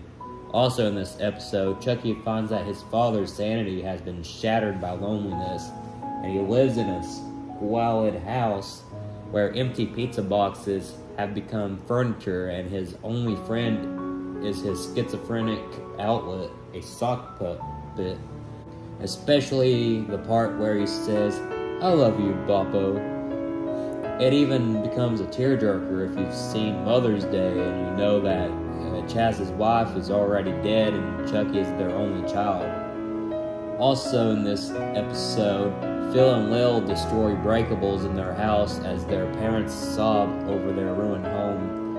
But even worse is what led to Chucky dreaming this fantasy world. After he mistakenly believes his friends lost his dad's favorite CD, really, Angelica stole it, and gets mad at them. Angelica basically tells him this to shatter any confidence he has in himself. We then have the bad future in the 2003 Teenage Mutant Ninja Turtles cartoon, as seen in the Season 3 episode, Same as It Never Was. The world is a dystopian nightmare. The Shredder has conquered the Utrons and spread his evil across the universe. The Turtles have split up and lost all hope. Splinter and Casey are dead, and April is one of the handful of people still desperately fighting as part of the resistance. By the time the episode is over, everyone except Dawn and April are dead, including Shredder and Karai.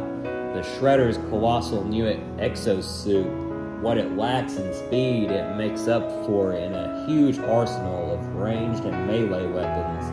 And Terrell Utron has grown wiry and gnarled, and he's wearing a Shredder helmet on his Utron body. Utron's the Krang, by the way. He's a pure nightmare to look at.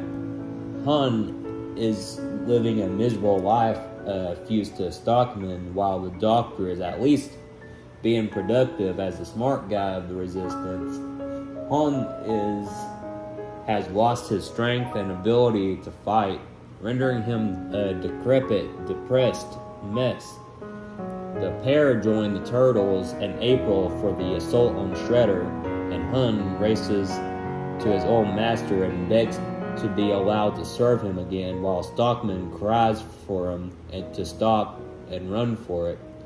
Chill is completely unmoved and declares that killing the two is just an extra treat for him, and he stomps the two to death under his exosuit's foot, grinning wickedly.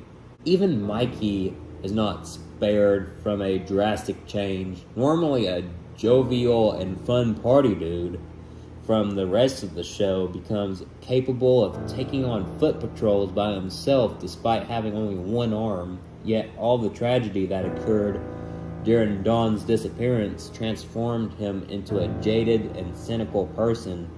Worse still, Mikey is the first turtle to die during the final battle. He's surrounded by Karai bots and is cut down without mercy. Shredder's death, torn in pieces by a sonic drill. Even though this bad future is saved from the Shredder, the horrors of it should still linger in the viewer's mind, given that only 2 episodes later we get to the Exodus two-parter, in which Shredder tries to leave Earth to restart his campaign of terror on the universe. This episode is why the Turtles and Splinter agree to sacrifice their own lives if it means stopping the Shredder from doing so. Dawn got a taste of the future that will come to pass should they fail, raising the stakes and then some. We then have the Phineas and Ferb episode where Phineas and Ferb essentially are waterboarded into submission. The scariest part is when Phineas and Ferb can't even finish his catchphrase.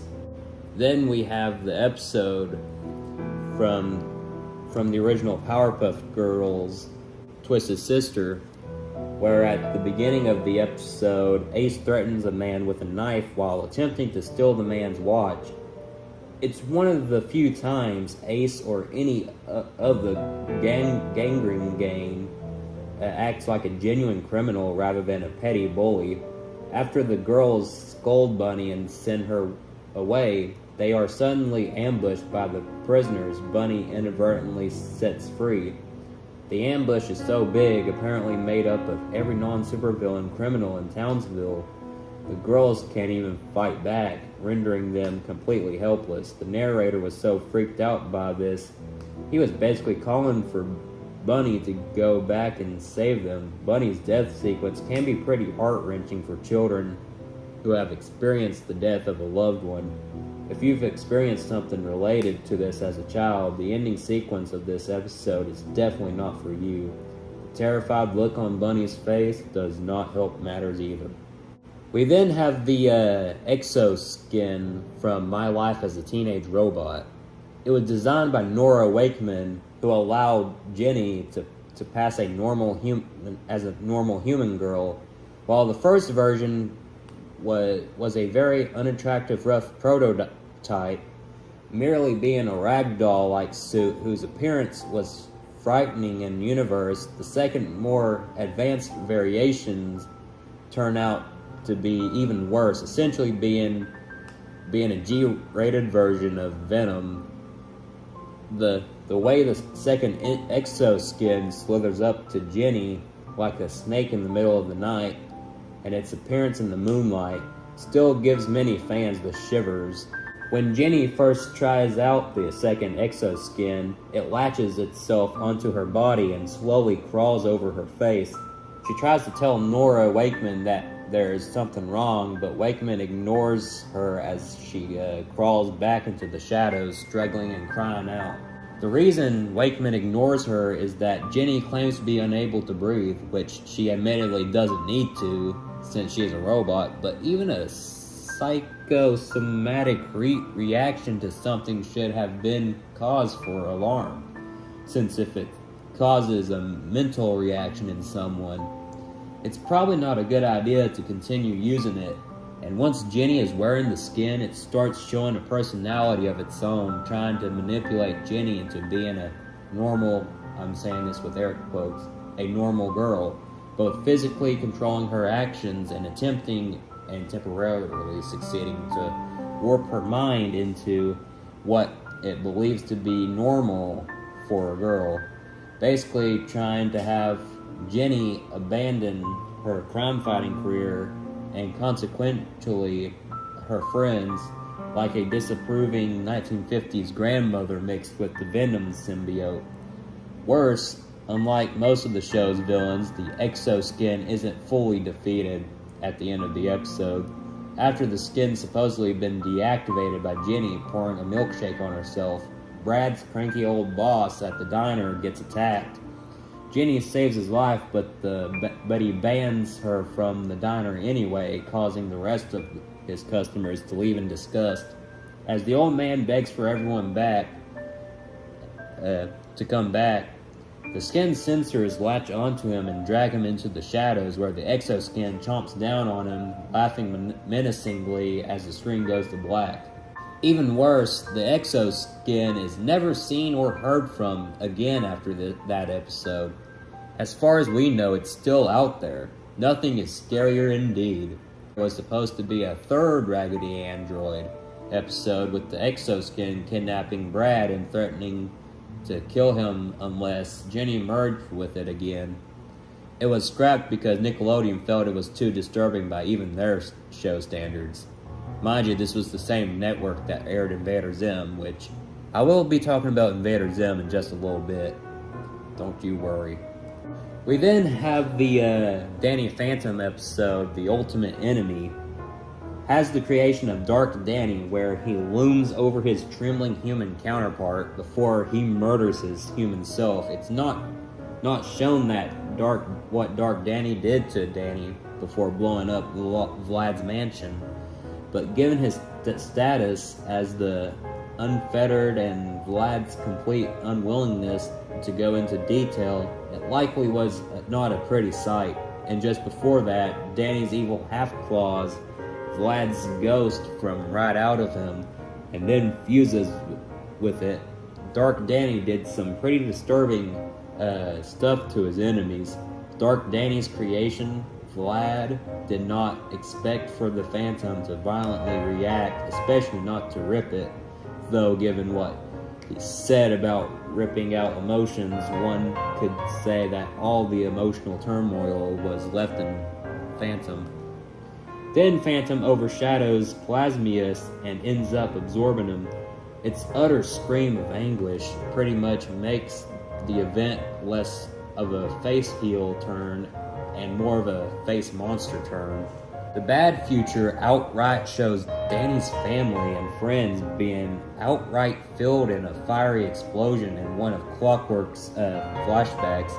The entirety of Danny's rogues gallery in the future and all the awful stuff that was done to them. Johnny 13, the motorcycle junkie, is inexplicably in a wheelchair. Ember mentions her singing career going downhill when Dan essentially damaged her vocal cords with his ghostly wail, and the freaking box ghost is missing an eye and a hand. He is definitely no longer the incompetent comic relief villain as he know him to be. Not to mention Damon, Valerie's father, who find out what Danny did to him. Danny doesn't seem to want to know what his future self did to him, and given how much more hostile he, Kitty, and Shadow are towards Danny than the other villains, i.e. no jokes, no motive, rant, nothing. Whatever Danny did to him was particularly horrifying. Jazz realizes that the Danny she's been speaking to is not her brother. Dan keeps an eerily calm demeanor while Jazz begins to lose it. Dark Danny turning around head first, Exorcist style, accompanied by a horrible cracking noise as his neck does things it clearly was not meant to do. His chilling line while doing this really makes him all the more menacing. The scene where Dark Danny forces a time medallion inside Danny's body while the latter can do nothing but scream in pain. It's extremely brief, but when told to name a second evil thing Danny has done, Clockwork shows the future, then concludes with a question that emphasizes his point. Just the sheer number, he says, illustrates the horrible things Dark Danny has done to really hammer the point down. At the beginning of the episode, we get to see lots of ruins in what could perfectly be a post-nuclear disaster world in any other context. And since we are never shown if there are other Ghost Shield dome cities like Amity Park, well, it's not really hard to imagine the entire planet is in ruin after 10 years of Dark Danny's rampage, and apparently the Ghost Zone is just as destroyed. We then have a particular episode of Avatar: The Last Airbender, the Puppet Master.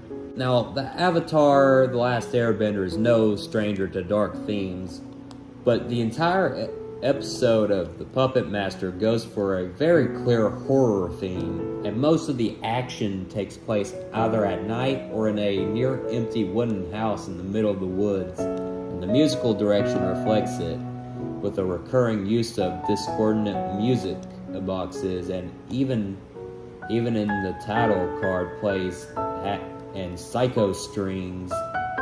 Even the way Hama's drawn and animated in a way reminiscent of a J-horror villain, like something out of a Junji Ito creation. Bloodbending, the art of turning someone into a people puppet by waterbending their body fluids.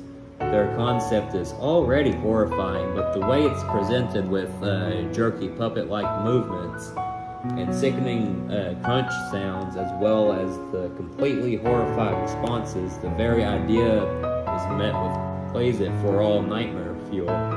In general, the concept of a form of bending which quite literally invades someone's body and overrides their own autonomy is a very special kind of horror, and Katara's tearful, broken response both to being on the receiving end of it and forced to use it herself against Hama to save her friends in a way that carries some truly horrible undertones, and they were so kind as to take it up a notch in The Legend of Korra. It makes perfect sense why Katara would outlaw the practice.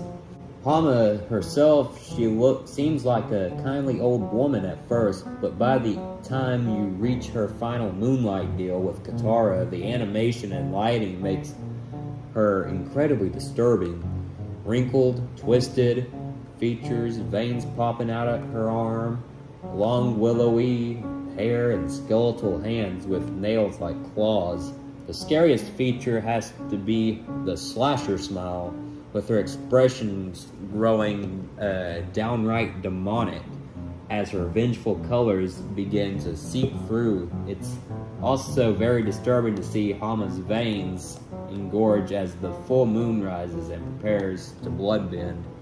Just like she was by the Fire Nation, being visited regularly enough to keep all of them alive, who knows how long many of them have been down there, let alone what she's been doing to them. The fact Toph repeatedly describes screaming beneath the mountain is never heard or explained. What exactly was Hama doing down there? The entire description of people screaming beneath the mountain is like an old horror in itself. In particular, the shot of the mountain after Toph realizes exactly why she heard it, complete with psycho strings, is one of the most frightening things in the episode. Why would Hama do all of this? Years of imprisonment in those Fire Nation tailor-made prisons for waterbenders made her snap, and desperate for escape, she invented bloodbending. Think about spending years cooped up in a cage and being starved and dehydrated, only being kept barely alive. What made Hama cruel was the Fire Nation's cruelty toward her and her people. How about Katara's ghost story at the beginning of the episode? Never fails to give the chills. Even though the story had nothing to do with the episode itself, it sure sets up the mood. It's quite telling that all of them, even Toph, are visibly shaken by the story. Even more chilling is the fact that according to Katara, not only is the true story true, but very personal in her family. The fact that the fate of Nini's family is never truly solved and the events surrounding it are just plain bizarre. It's not just a genuinely scary ghost story. It's a disturbing riddle for the ages that is never really brought up again. Certainly when want to be from the Southern Water Tribe after hearing that story. The moment Katara is forced to use bloodbending herself to stop the Madbender from forcing Sokka to run his blade through Aang, Hama twitching like mad and slowly dropping to the ground with an expression of pure agony is horrifying, all on its own. But there's Katara herself. She can only look on in wide, twitch-eyed horror before shutting her eyes as she brings Hama to the ground, as if she can't even bear to watch what she's doing. It's clear the entire experience is traumatizing for the poor girl. The worst part of it all is that even in defeat, this result is exactly what Hama wanted. Whether or not she's imprisoned, her technique has been passed on to the next generation of the Southern Tribe waterbenders at that. And she's even more capable of a waterbender than Hama is. Katara is using the technique to bring her down only proves the seed has been planted for Hama's legacy to live on, and the realization leaves poor Katara in tears as Hama cackles as she's taken away. This is the shot the episode ends on.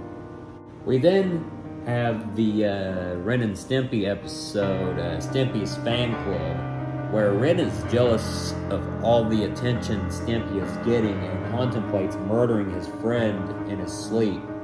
All of the lights go out and all you see is Ren's face and his hands coinciding Andros. And as if that wasn't bad enough, toward the end of the scene you see his brain pulsating from his skull as he screams, and what could be described as hellfire engulfing him. During the whole episode, Ren makes a lot of nightmare faces. There is also Ren's fantasy of being president of the United States when Stimpy offers to let his friends serve as a president of his fan club. In the fantasy, Ren nukes a country over its representative not agreeing with him. A lesser moment occurs during the Ren reading Stampy's fan letters sequence, overlapping with Fridge Horror, seeing as how it could fly over the heads of younger viewers. One of Stimpy's fan letters was apparently from a girl who was being abused by her boyfriend, and she claims in the letter, "My only friend are you and my TV." It's a rather unsettling and downplayed moment that was understandably overshadowed by the insanity of the second half of the episode. Even worse is Ren's reply. He attributes her boyfriend being mean to her to being stupid, reassuring her that she might one day be as stupid as Stimpy, at which point everyone will also love her. Also, the girl is voiced by Melissa Hahn, whose later voice roles include the psychotic Gaz Membrane and eccentric mood swinger Duso. Gaz Membrane being from Invader Zim, which transitioning to Invader Zim itself. So I could go on and on about the darker moments in Invader Zim, because Invader Zim was definitely a kind of messed up show on Nickelodeon, but I will limit myself to 2 of those. Mind you, I'll probably have multiple Courage the Cowardly Dog episodes later on down the line. But the particular episode I want to talk about right now is the whole darn entirety of the Invader Zim episode, Dark Harvest. For context, Zim goes on an organ-stealing rampage at school to make himself seem more human so Dib won't expose him as an alien. The catch is that Zim doesn't just steal people's organs, he replaces them with random objects. Here's the list. A liver replaced with a technologically advanced necklace functioning as a hall pass that Miss Bitters has already specified will explode if the student leaves campus. A brain replaced with a can of soda, so the poor receptionist can only foam at the mouth, though the second time we see her, potentially hours later, she's still breathing and still doing her job competently enough, and the foaming has no scare cord, making it more funny than scary. And one boy has an unknown organ replaced with a radiator that was used as an auxiliary hall pass. Other kids in the cafeteria have random objects in place of their other organs and bones. Gaz's beloved game console is implanted into her side and she's still playing it, and Dib has lungs replaced with a cow sounder that made the school nurse think he isn't human from the mooing noises. He makes Zim literally stuff his own body with the stolen organs, complete with a few of them spilling out, and instead of implanting the organs inside of him or anything like that, Zim just swallows them. Heck, just how bloated Zim looks from stuffing them all and looks freaking grotesque.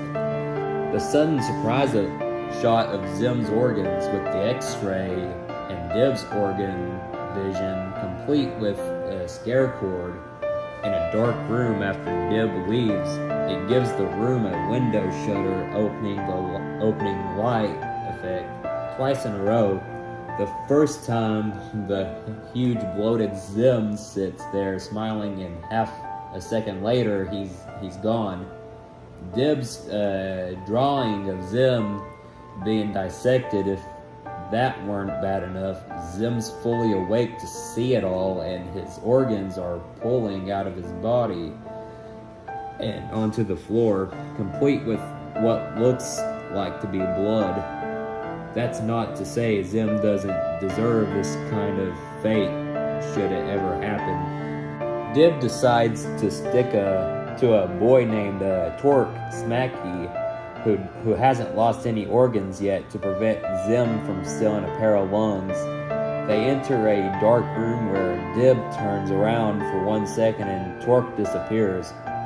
We hear something drop and we see one of the dumbbells he was holding Rolf out from a corner. Cut to Dib yelling out the kid's name. The scene carries on longer in the laboratory with Zim stalking Dib. Only times we see Zim in person in the lab are the above-mentioned stealth high-by and an x-ray vision of him dropping into the room. And all he and the audience can hear is the pigeon on his head cooing as he goes mad from the revelation. And let's not forget about the exploding hall pass, since it was put inside of that hall monitor's body. What'll happen to him when he has to go back home? Will the hall pass explode? Will it while it is inside him? Most bone-chilling of all, a real-life murderer named Scott Dileski claimed at his trial that this episode inspired him to murder his neighbor, which was believed to be the reason why Nickelodeon canceled the show, but it was just really canceled because of low ratings and whatever. We then have the Rocko's Modern Life episode To Heck and Back, where Heifer choked dramatically on a chicken bone and Rocco had to enter his body to find his heart and restart it.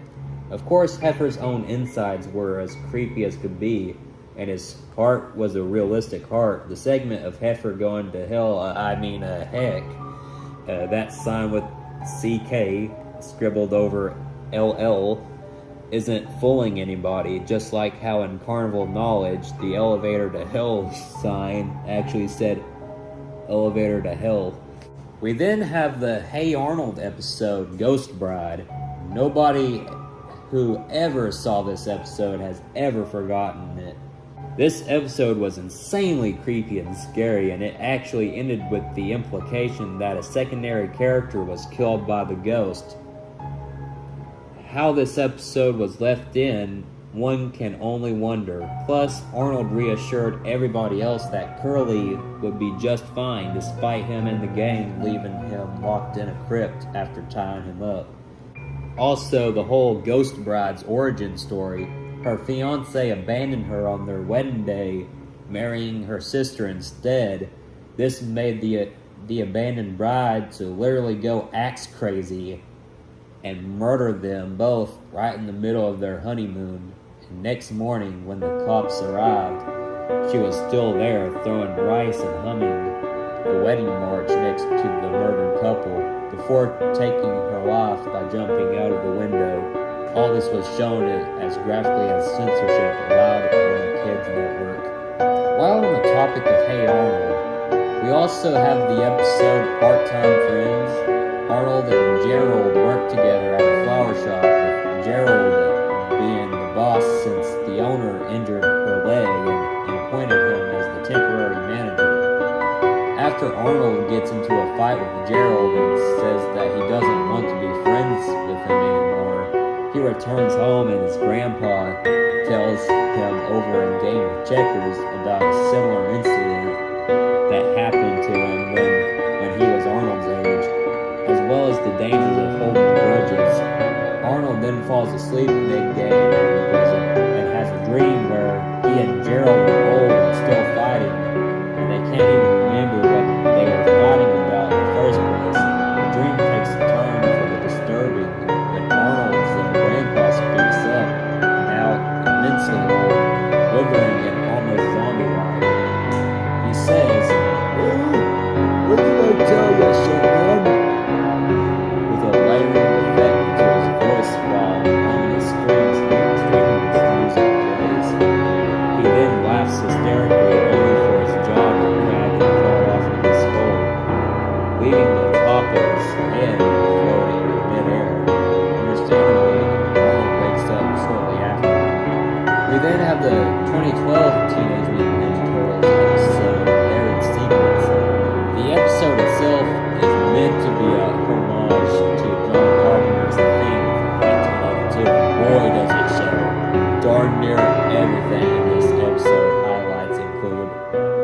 not limited to Miss O'Neill's true form, which could give the thing a run for its money.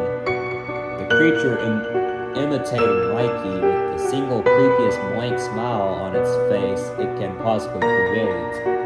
The situation that Leo and Raph are in when they realize that the alien is among them, with the alien taking Donnie and Leo's form, with hideous praying tentacles sticking out of his body. A little fridge horror too, the fact that no one but Mikey suspected something was wrong with Miss O'Neill. She is that good at acting, and the only reason she was found out was because she got over emotional and revealed her true appearance because of it. If Mikey hadn't thought something was strange, or if she'd kept her cool just a few seconds longer. Even before the reveal, Miss O'Neill's behavior is a bit unsettling, especially for people who have experienced abuse. She tells April that her friends are freaks. She raises her voice to her increasingly often, and at one point even grabs her by the wrist and forcibly drags her off while April is obviously in pain and fearful. How about the way it attacks Leo in its Donnie form? Donnie, the brother who feels 100% at fault for his brother's suffering, is not hurting him again against his will. Well, we then have the Legend of Korra episode, Venom of the Red Lotus. Korra's first words upon awakening: "When I get out of here, none of you will survive." Keep in mind that at the time, Korra was under the impression that Zahir had killed her father. Korra is apprehended and chained up, and then Red Lotus members administer some poison to her. Her body contorts and twists in increasingly unsettling and unnatural ways, but then it gets even more disturbing as she starts to hallucinate. Zahir's face cracks and crumbles away to reveal Amon underneath.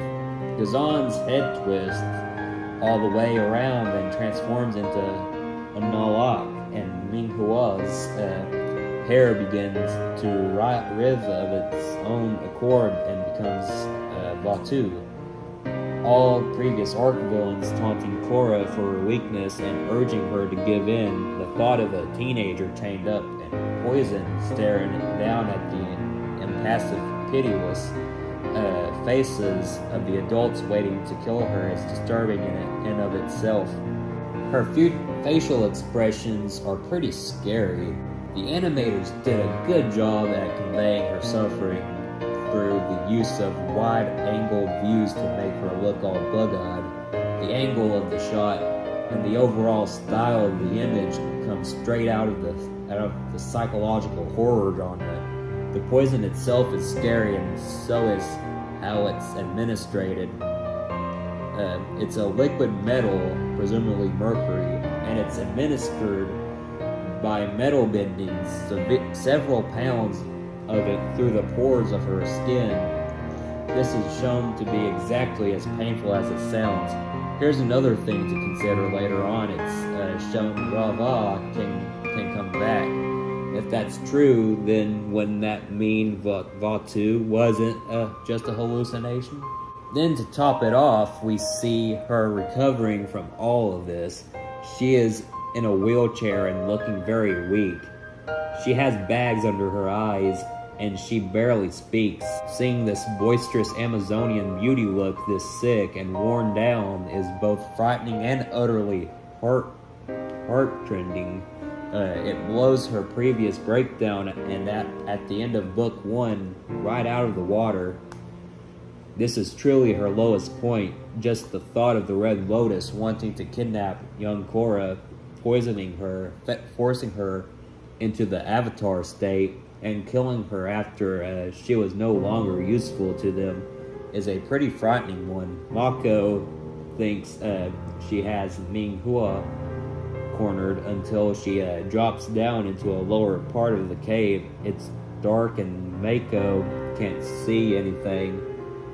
He lights up the place with some fire and sees Minghua with her multi-armed and dangerous water arms, looking straight out of a horror film complete with a scare cord. The deaths of Ming Hua and Gazan while facing off against Mako in an underground water cavern. Ming Hua is horribly electrocuted on screen, falling lifelessly into the water below. If she wasn't killed by the electricity or drowning, Gazan inadvertently took care of her a few minutes later. Gazan, normally the friendliest and most mild-mannered of the Red Lotus, completely loses it.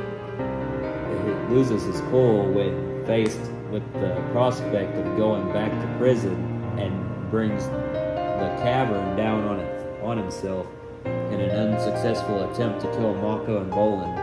That's right, a bad guy on a nominal kids show intentionally killed himself in lava while his taking you with me attempt failed. He removed any ambiguity from Ming Hua's fate. Korra enters the Berserk version of the Avatar state for the first time, and she puts Aang's version to shame. She is so angry and rage-fueled that she ends up breaking the chains holding her captive through brute force alone, smashes Ming Hua with a giant rock, airbends Gazan's lava back at him, then frees herself and starts chucking rocks in every direction.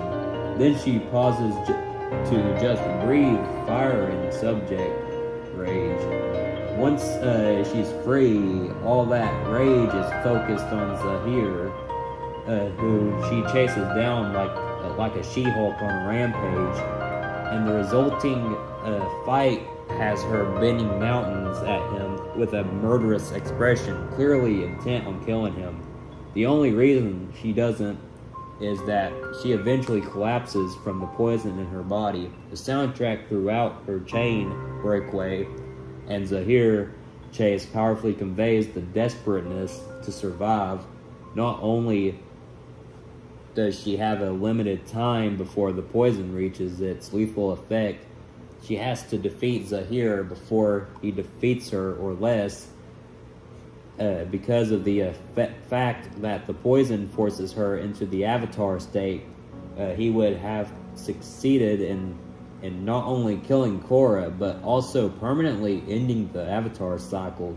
There's a good reason Korra's Berserk Avatar is so much more murderous than Aang's ever was. Aang had all his past lives moderating his behavior. 10,000 years of Avatar coming together for a single goal: survival. Korra's version is all of Korra's negative emotions balled into one of the universe's two gods. Congratulations, Zahir. You just put yourself on the bad side of a physical god who is convinced you're responsible for her father's death. He really should be grateful for that poison.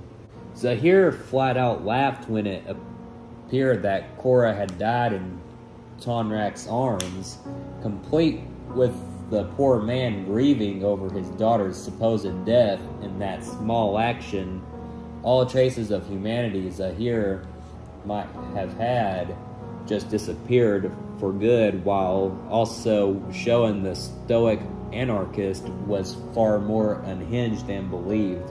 The Red Lotus may not have won, but they made quite a mess of things on the way.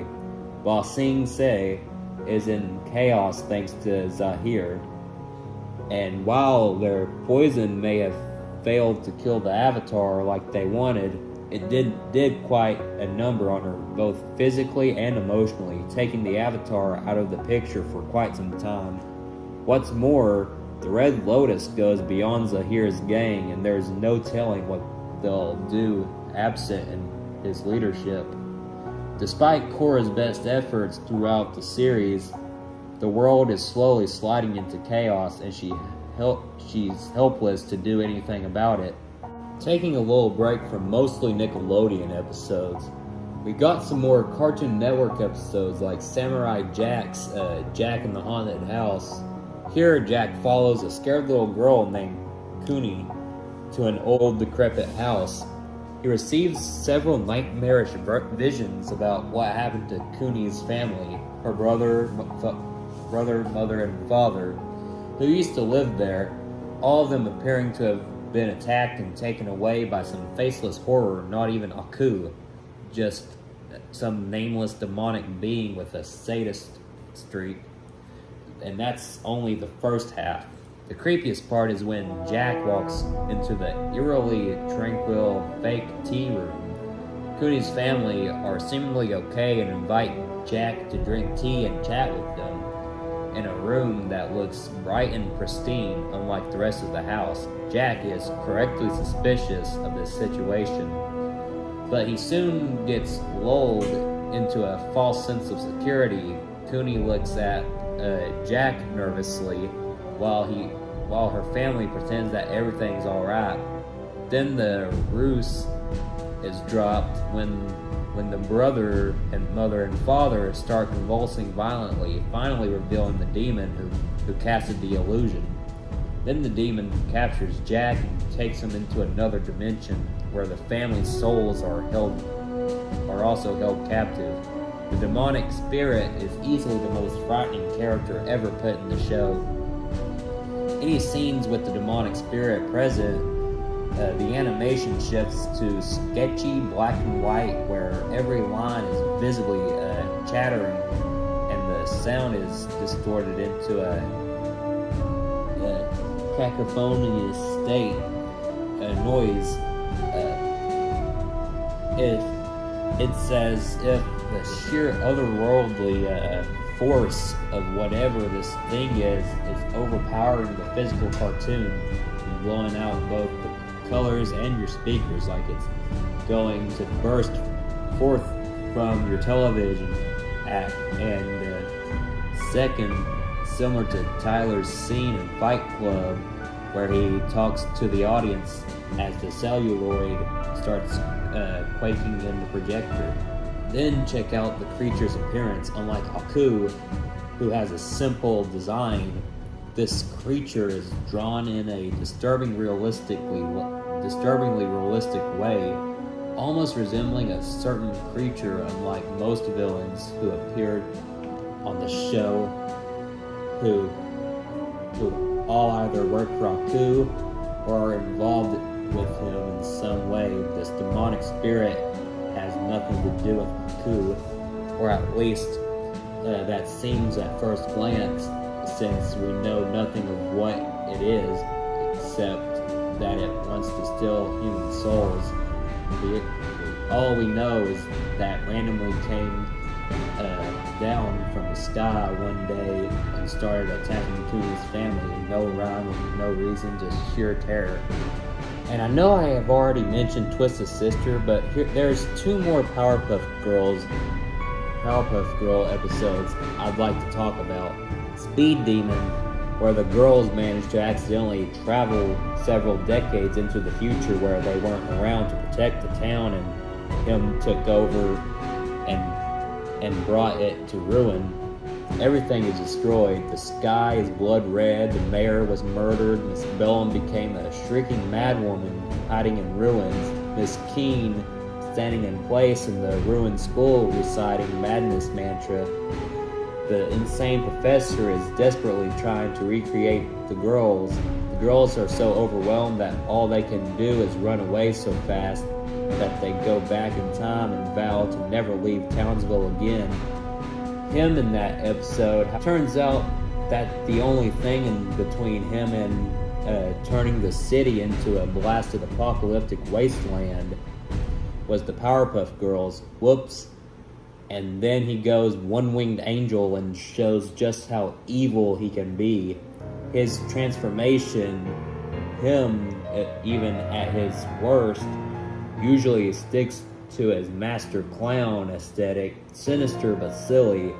But just to prove a point about how futile it is to fight him, he turns into a much more muscular and appropriately devil-like form, as his usual form with now glowing red eyes turns into a shadow briefly before showing his implied true form in all its hellish glory. With no visible pupils and completely serious, showing without even throwing a punch, how much he holds back at each other, each encounter.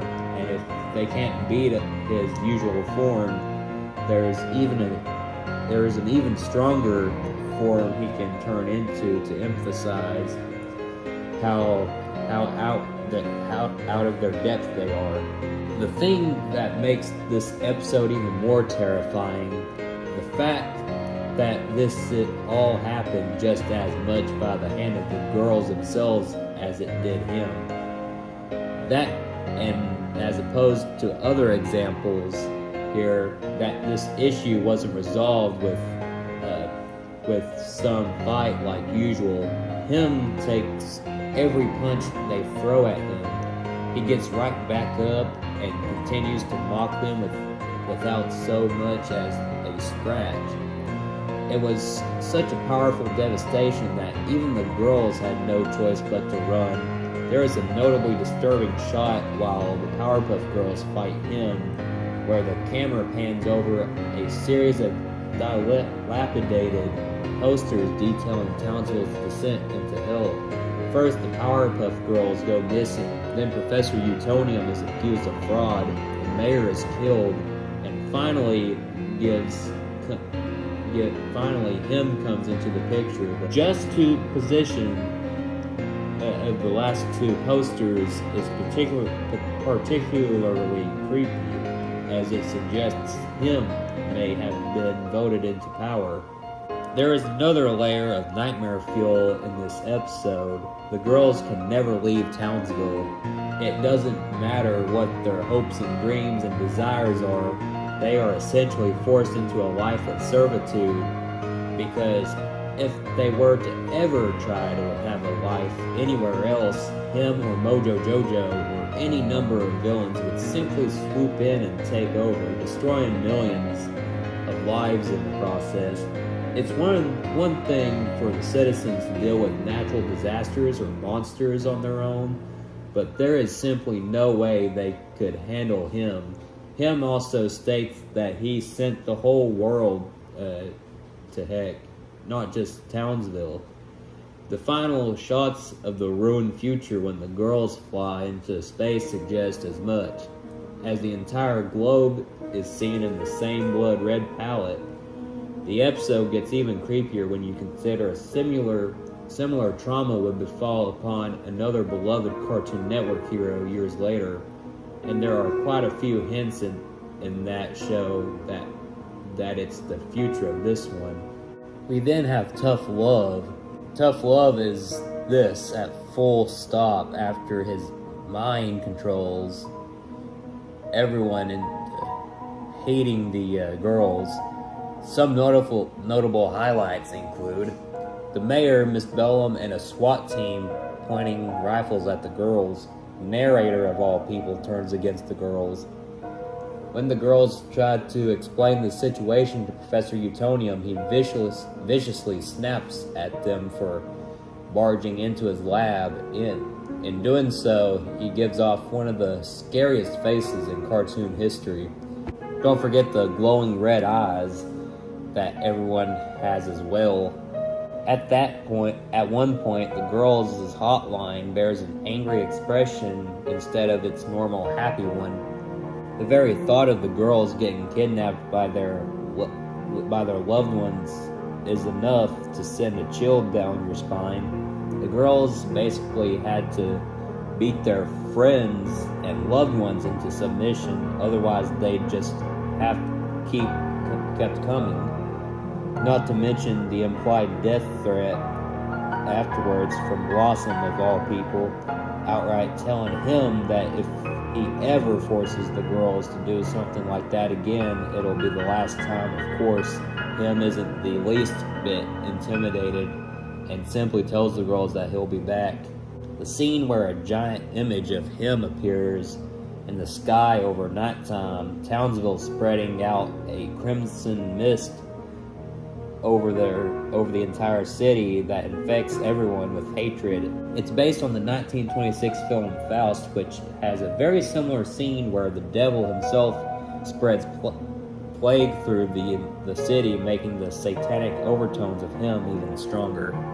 And I could go on and on about creepy moments from Courage the Cowardly Dog, but I chose maybe a few episodes. The Mask is one of the most infamous episodes of any Cartoon Network show, and for a darn good reason.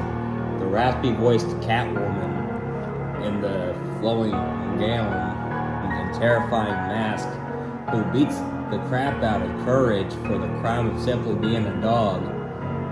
The one that spies on Eustace and Muriel to ruin their marriage by pointing out their secret hypocrisies. Those are not the things that make this episode notorious. Instead, the backstory about her best friend's mistreatment by her horrible boyfriend and his gang of dogs is not even thinly veiled,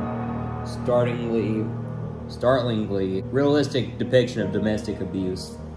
Courage the Cowardly Dog, a children's cartoon series with an episode revolving around an inner-city gangland drama. Take note of the burned-out look in Bunny's eyes when she's first brought into the house and being scolded by Mad Dog, implying that none of this is new to her. What's especially gut-wrenching is how Mad Dog tries to tenderly cheer her up and makes amends after scaring her to tears in a very blatant demonstration of gaslighting. But by far the episode's ghastliest scene is the one that makes effective use of fridge horror and frightening symbolism. When Bunny tries to escape Mad Dog's apartment, she runs into his goons and is heard screaming for them to let go of her. Whatever they're doing to her isn't shown, but the next time she's seen, Bunny's buried up to her neck in a large plant pot, almost as if she's been deflowered, while it could be Mad Dog being literal about his threat to bury her, or a pun on being grounded. The grim undertones of the scene make the alternative interpretation that much darker. There's also Courage in the Big Stinkin' City. There's the Nightmare Factory of an episode that is Courage in the Big Stinkin' City. The whole episode is creepy, and it really cranks it up to 11 when Courage enters the condemned apartment building to retrieve a package. The first two doors are rather silly, but when he opens the third door, he sees a girl playing the violin, which Courage likes. She soon turns around and goes scary mode on Courage, revealing a freaky demonic face with a massive toothy mouth and veiny eyeballs, way too big for their sockets, emitting one of the most horrifying sounds ever put to television. It doesn't help that she's animated in a claymation style instead of the normal 2D art when they decide to change the animation style for a character they do not mess around. The walking embodiment of fridge horror, that is the monster behind the door, complete with skeletons around the room and a help me message written on the window. Even worse, we never find out what the monster looks like. Also, the whole entire season, Schwick sent Courage to get the package with a squeegee inside was only because he needed to remove the help me message, possibly to lure more victims without suspicion. The fact that Schwick is a giant cockroach is really nightmare fuel. Cockroaches are nasty enough to begin with, and Schwick is 5 feet tall. His eyes do not help, although probably one of the least frightening residents of the building there is Godzilla's arch nemesis, King Ghidorah, who appears suddenly and utters a deafening roar. For kaiju buffs, this is often seen as a clever reference, but it was probably startling too many kids who watched the episode when it first aired. Can't forget about Freaky Fred. What makes Fred stand out from the rest of Courage's rogues gallery is that he has zero malicious intent with any of his actions. He's just a fairly amiable old but very mentally unwell man with a obsession with shaving people bald. Despite his urges ruining his only relationship, his career, and his life in general, he shows no remorse for what he's done. Though he knows it's wrong, he can't, or perhaps doesn't want to, stop himself because it's what makes him happy. And the worst part is that he's probably the only Courage villain to win, I'm saying this in air quotes, succeeding in shaving Courage bald, save for his tail, because to him that would be weird. The choir of children that can be heard singing when Fred starts shaving Courage, as a genius bonus, it's fairly clear that Fred is an of Sweeney Todd. This episode is also unique in that it is told from Fred's point of view, so the viewer gets a better look inside Fred's mind. Eustace spends the entire episode calling Fred a freak, and for once he's absolutely right. Fred is essentially like a serial killer in everything but action. He isn't actually dangerous, thank God, because his compulsion isn't lethal. But there are people like him in the real world with the same lack of restriction, and their impulses aren't harmless. Fred isn't exactly evil. He isn't a villain in the traditional sense. He isn't a cruel, sadistic cat who enjoys tormenting those weaker than him. He isn't Lee Quack, a criminal mastermind. He isn't even the Queen of the Black Puddle, a supernatural aquatic predator. Fred is, for all intents and purposes, somewhat like your friends or neighbors, your family, and you never know because most of them are never caught. They do want to hurt you. They know it's wrong, but they have to because it's what their brain tells them to do. For extra creepiness, there's the large, unnerving grin Fred has glued on his face, which just makes him all the more terrifying. Just see it for yourself. Fred's flashbacks on his pet hamster and girlfriend being shaved by him also have a very creepy tone to them, mainly due to the sudden changes to angry expressions in their portraits and musical stings. Also, I can't forget about the episode Perfect. Courage's first nightmare sequence, a deformed blue creature rendered in CGI floats toward the camera in a void. It locks eyes with Courage and the viewer whispers, "You're not perfect," and then looks away from the camera while smiling weakly. The word perfect then echoes in the background. The perfect trumpet thingy, or the bugle monster, believing it to be a warped version of Eustace's broken bugle from early in the episode. This thing has scared many during its few seconds of screen time. The creature's disfigurements are horrific. It has a misshapen head, a flabby limb with a rectangular hand, and a long tube-like arm that spirals into the top of its head and re-emerges from the side. Its body is nothing more than a stump. If this thing is a bugle, then it appears to be some bizarre amalgamation of the instrument and a human being like Ramesses. The creature's CGI animation plunges into Uncanny Valley territory. It moves in an experiment, waiting for someone to put it out of its misery. The abstract, foggy background and ominous aura of white light on the creature don't help.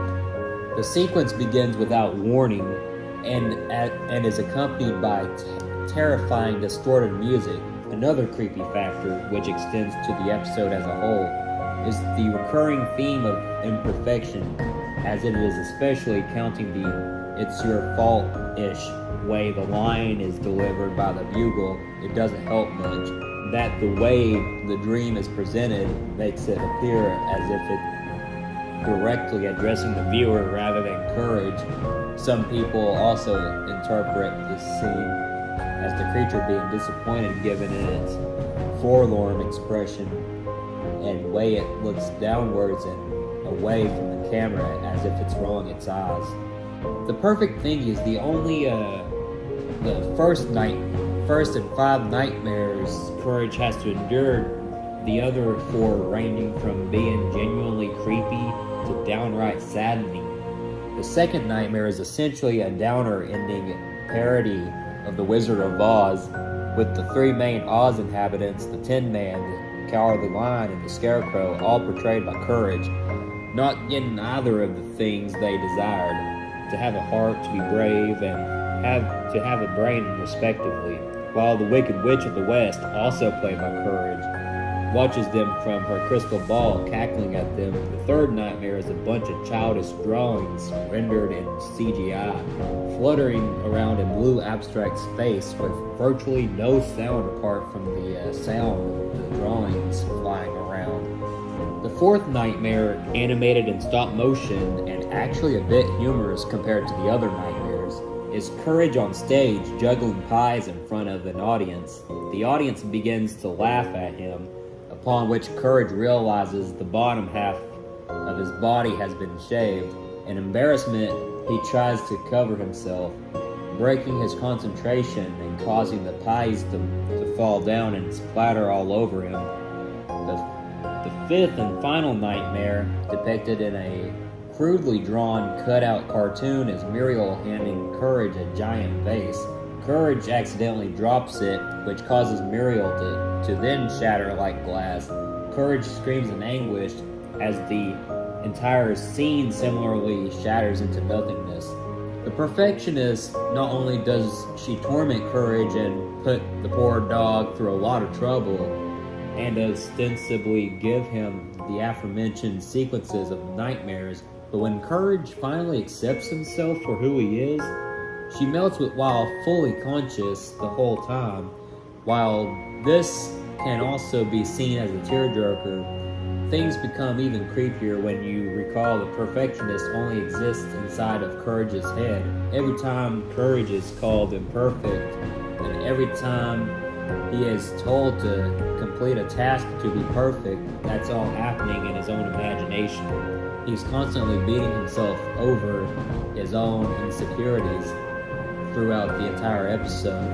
The ending becomes more heartwarming because of this fact, but the events in the episode are still saddening and disturbing. Poor Courage.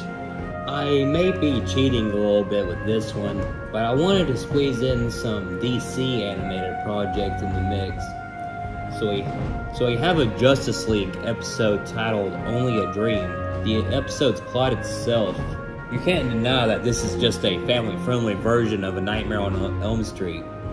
The ending of part 1, where Dr. Destiny has gotten everybody but Martian Manhunter and Batman to go to sleep.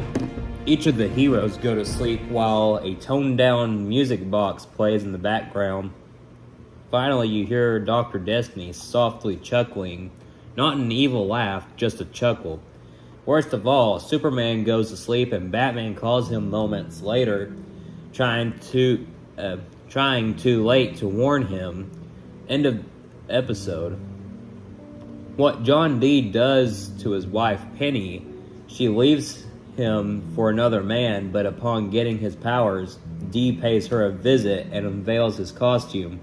Skull-faced appearance as Dr. Destiny, growing a set of razor-sharp fingernails as he does. Whatever he does to Penny, she is left screaming in a sleep no one can wake her from. She dies not too long afterwards. Dr. Destiny looms over Flash when he enters his dreams and delivers a chilling line. While someone is inside the dream Dr. Destiny traps you in, you can't wake up, and the torture the victim goes through causes their heart to accelerate to dangerous levels until it eventually gives out. Batman and Martian Manhunter make every attempt they can to wake the others, and Martian Manhunter in the end resorts to entering the dreams to save the others with nothing else working. There is no hiding from this guy. You can be anywhere in the world and he can find you, even if he doesn't know where you are.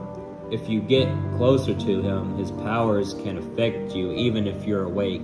Batman thankfully had the heroic willpower to keep him out. Hawkgirl's nightmare deserves mention. Green Lantern, Flash, and Superman all have nightmares relating to their powers. Hawkgirl has the much more relatable fear of confined spaces, with Dr. Destiny exploits by burying her alive. The terrified screaming from the otherwise tough Hawkgirl doesn't help.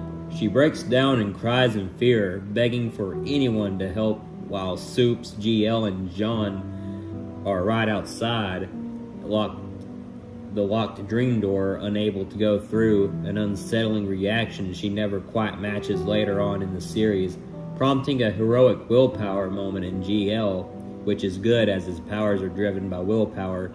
Unfortunately, the door to Hawkgirl's dream, even being locked in the first place, serves as subtle foreshadowing that Hawkgirl isn't what she seems. It would have certainly doomed her to die at the hands of Dr. Destiny if Batman hadn't beaten him in time. The cannibalistic kids in Flash's nightmare, they had nothing to do with the nightmare per se, but it was so out of nowhere they got to be even scarier than the context of the scene. Good thing he has super speed, or not. Superman's nightmare is both horrifying and heartbreaking.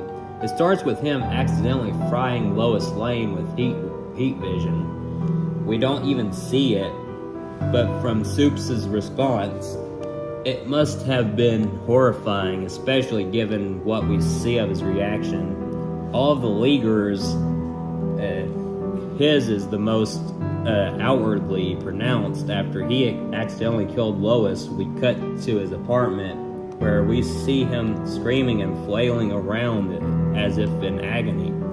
And given what we see of the rest of the nightmare, it probably didn't get any better for him from there.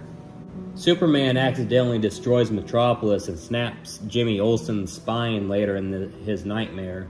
When Superman inadvertently crushes Jimmy with a hug, you can actually hear the poor teen's bones snap as he screams in agony and suddenly goes limp. Then the viewer gets treated to a few seconds of seeing his body, his eyes wide open in a chillingly blank stare. The whole thing is completely bloodless, but that doesn't mean it isn't disturbing. Green Lantern's nightmare is another one that's very effective in how relatable and relatively subtle it is. Imagine coming home only to find that it isn't home anymore, that no one recognizes you, and that the people you care about are terrified of you for reasons you don't understand. That even your surroundings have changed. Later in the nightmare, Green Lantern is being led to a giant battery with false promises of finding inner peace when he is actually being lured to his doom. Superman and John's desperate attempt to stop him are overpowered by Dr. Destiny. The moment GL runs into the battery, Dr. Destiny lets out an uncanny laugh that truly signals his transition from a vindictive human experimenting with powers into a genuine monster. Even though he's on the side of good, hearing Batman's quiet humming in his head has a creepy sound to it. Like you can hear him about to snap underneath from the lack of sleep, and yet he's so calm. Dee's fate at the end is creepy. He's lying in bed, seemingly catatonic, and humming Farrah Jawkes, who knows what he's seeing. After this, we will take a break from Cartoon Network for a little bit. I promise, let's talk about the Teen Titans episode, Haunted. It gives a whole new definition to the word nightmare, considering how Slade seems to be slowly killing Robin with no one else seeing him, only for his friends to discover that it's his own mind destroying him thanks to a hallucinogenic gas. Even creepier is the fact that the above quote is said in a very similar tone to Batman's "I am vengeance, I am the night, I am Batman," implying that that's probably where Robin's subconscious got the idea from, meaning that he literally considers Slade to be Batman's counterpart. Also, the part where Robin has been strapped to a bed so he doesn't hurt himself, only for Slade to appear and approach him with an electric scalpel, especially the part with the final fight between Robin and Slade. Robin, who pretty much defines the Terminator trope, is getting the hurt laid on him so bad that he is begging Slade to stop. After he is finally given the antidote for hallucinogenic gas, Robin wants to make sure it really did work, so he turns off the lights in the infirmary, since Slade appeared to him only in the dark before, and looks around for a few moments in complete silence. This whole scene has a similar vibe to it. Many horror movies, you know that nothing is going to happen. It's obvious Robin is cursed now, but you still expect something to suddenly pop out in the darkness. The ending of Haunted is the creepiest part of the entire series. The dust on Slade's mask didn't activate on its own. Somebody activated it with a remote from outside the tower. We never find out what or who triggered the dust. It's strongly implied that Slade himself triggered the mask, since only he would know of the hallucinogenic dust on it. The scariest part is that this means he triggered it while in purgatory with his new master Trigon. At the ending, we also get this wonderful scene where the view goes down to the basement with creepy music playing, showing the light flickering as we zoom in on the mask that caused this problem in the first place. And then the eyepiece on it turns red and the screen fades to black. The episode had some hints of the supernatural throughout, but that last shot all but confirms that whatever happened that night defies all rational explanation. A fan-made alternate ending makes it even worse. The scene is accompanied by the laughter of a certain clown. Pennywise the Dancing Clown. Nah, I'm kidding.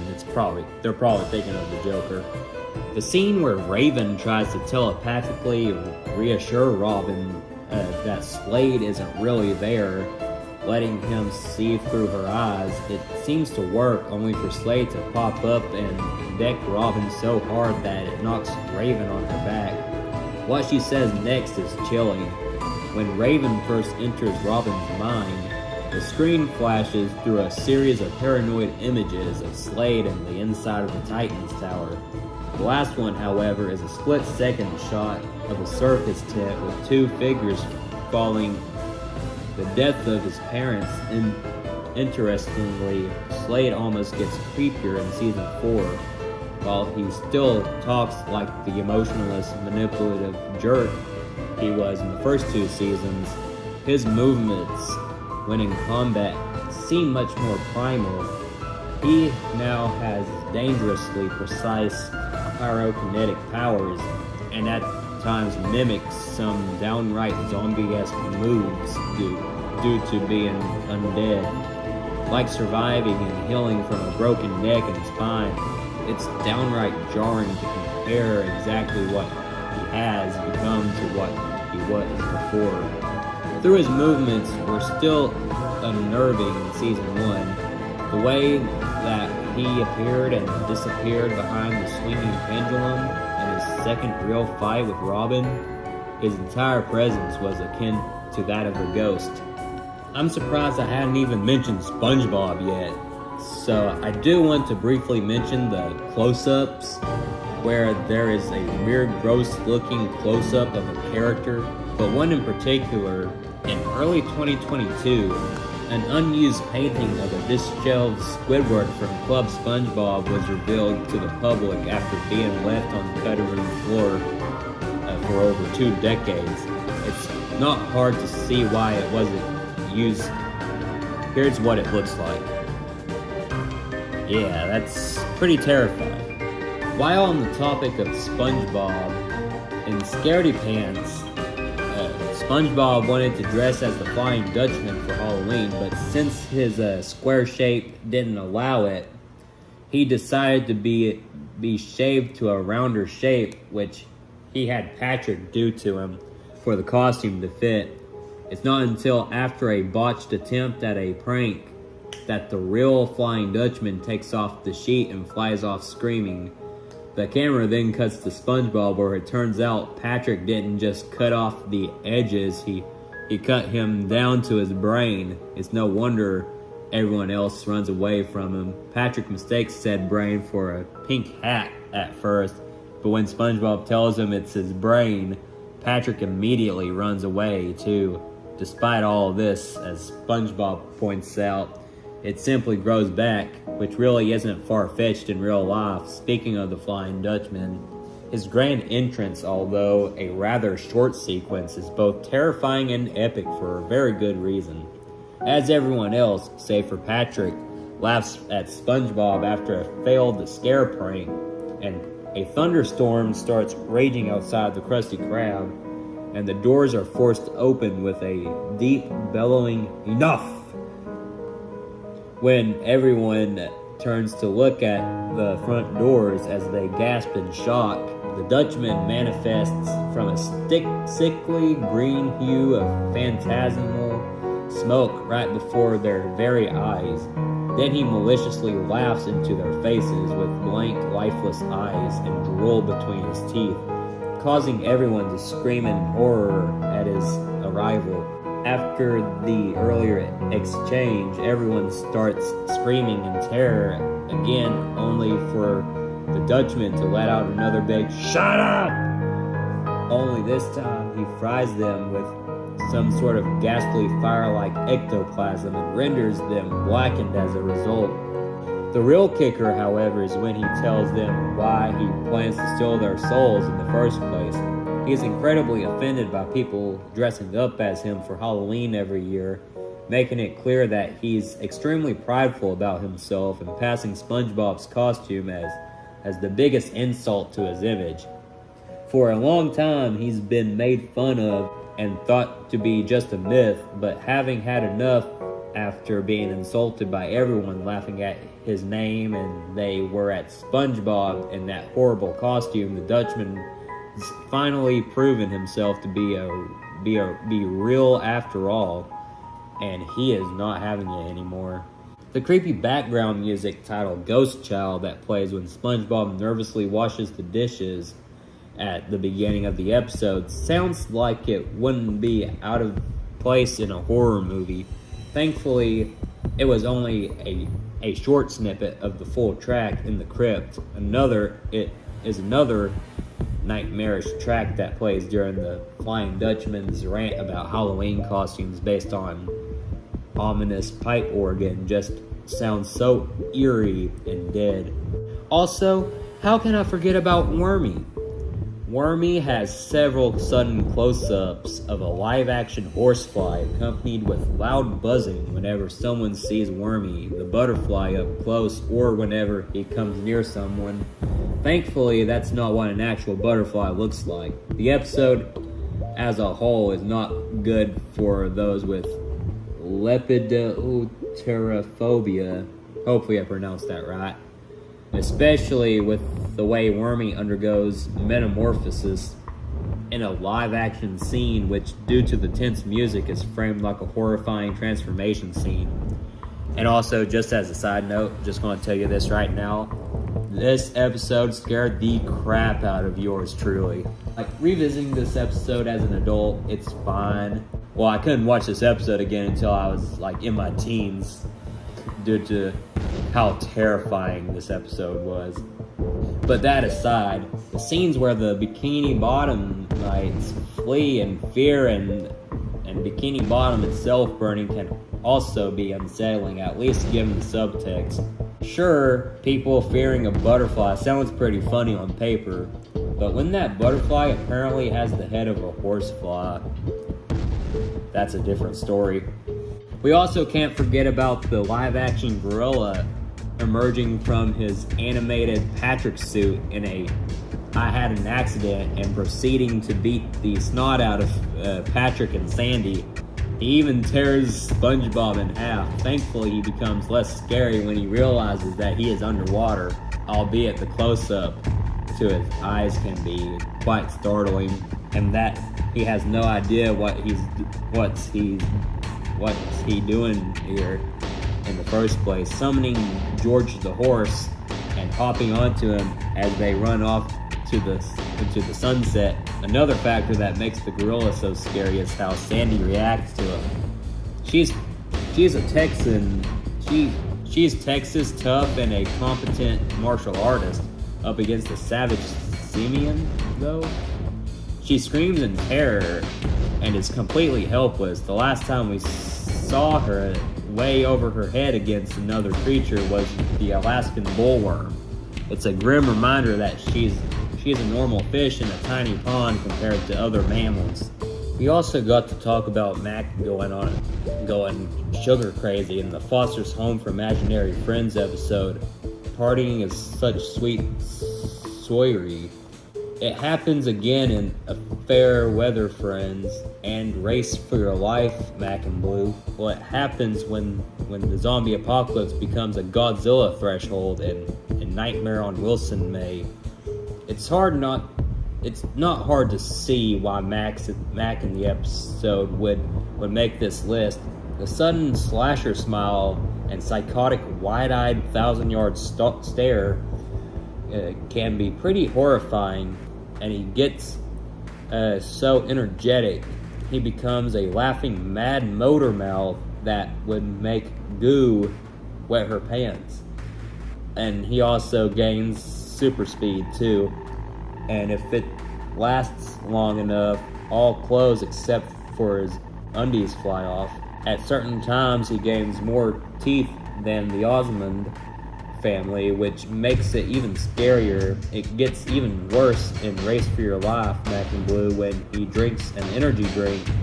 He still goes berserk, but this time he's actually somewhat aware of what's happening with him, but has no control over it.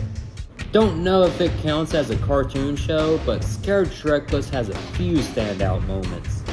Doubles is funny, but this version of Welcome to Duloc is pretty creepy. Comes complete with the photo being nightmarishly warped and accompanied by a deep voice from nowhere telling everyone to get out. Despite the generally humorous nature of the whole thing, the final scene of The Bride of Genji is genuinely disturbing, with hundreds of sugar zombies invading Genji's house while chanting "Together Forever" in unison.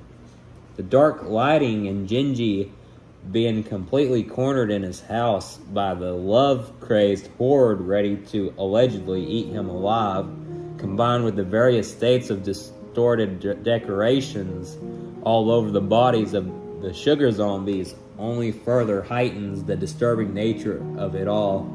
Even before she was zombified, Sugar herself is fairly creepy.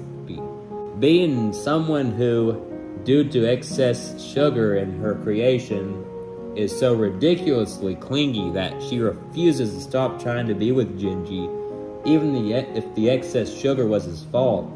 It starts getting to the point she shows up in places wherever Genji tries to hide, and even tries to get him to take his life with her so they can be together forever.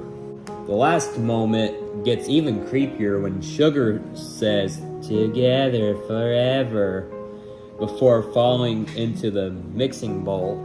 A second deeper voice says the line along with her, what exactly was speaking with her at the moment. Boots Motel has a few. During Puss's tongue bath, the innkeeper enters the bathroom and murders Puss, indicated by the cut to Puss's fur, which, due to the reddish color, looks like blood going down the drain. Very fitting considering it's the segment's mandatory psycho shower murder parody. When Puss turns the tables on Donkey, he has him being chased by a waffle who eats him alive. A bird in the hand is worth two in the bush. For context, a possessed seeming Pinocchio is crawling along the ceiling of his room. He says the above line in a detached growl and is and his head mechanically spins around to show his unfocusing eyes and his mouth opening wider than normal on the final word. I can't forget about that cat from The Marvelous Misadventures of Flapjack. That's all I can say about it. Enough said. We have another Invader Zim episode called Balonius Maximus, where Zim and Dib slowly turn into baloney, especially the scene in which the baloney is slowly mixed with Zim's skin, and the part where their bodies look swollen. How Dib discovers he tastes like baloney and the rest of the class comment on an increasingly rancid smell coming from Dib, and no matter how much he washes, nothing works. The music that plays in the scene where the camera scrolls the students as they hold their noses from Dib's baloney stench. They also both end up by being pursued by hungry dogs. The episode ends with the two of them trapped in an abandoned house with all the dogs outside, waiting for them to come out so that they can eat them. Meanwhile, Dib and Zim have finally fully transformed into talking bologna sausages and are still aware and conscious of it all. The episode ends and they don't get better. There's negative continuity, of course, but still. Also, just one thing, if you're actually afraid of this Invader Zim episode, I considered you full of baloney. Okay, I was kidding there, but I just had to do the joke. Anyway, moving on. I know I will get some flack from putting an anime with the cartoon section, but this will most likely be one of two anime on the list. So here you go. Cell, Dr. Gero's greatest creation. It wants to eat you and all your friends slowly through a giant stinger that acts like a large natural syringe. Even if you're strong enough to rip this natural syringe clean off to try to control the damage, it'll just grow back, and those strong enough won't likely encounter it until it's too late, given it's been operating under their noses for years, drinking away civilization and the ecosystem.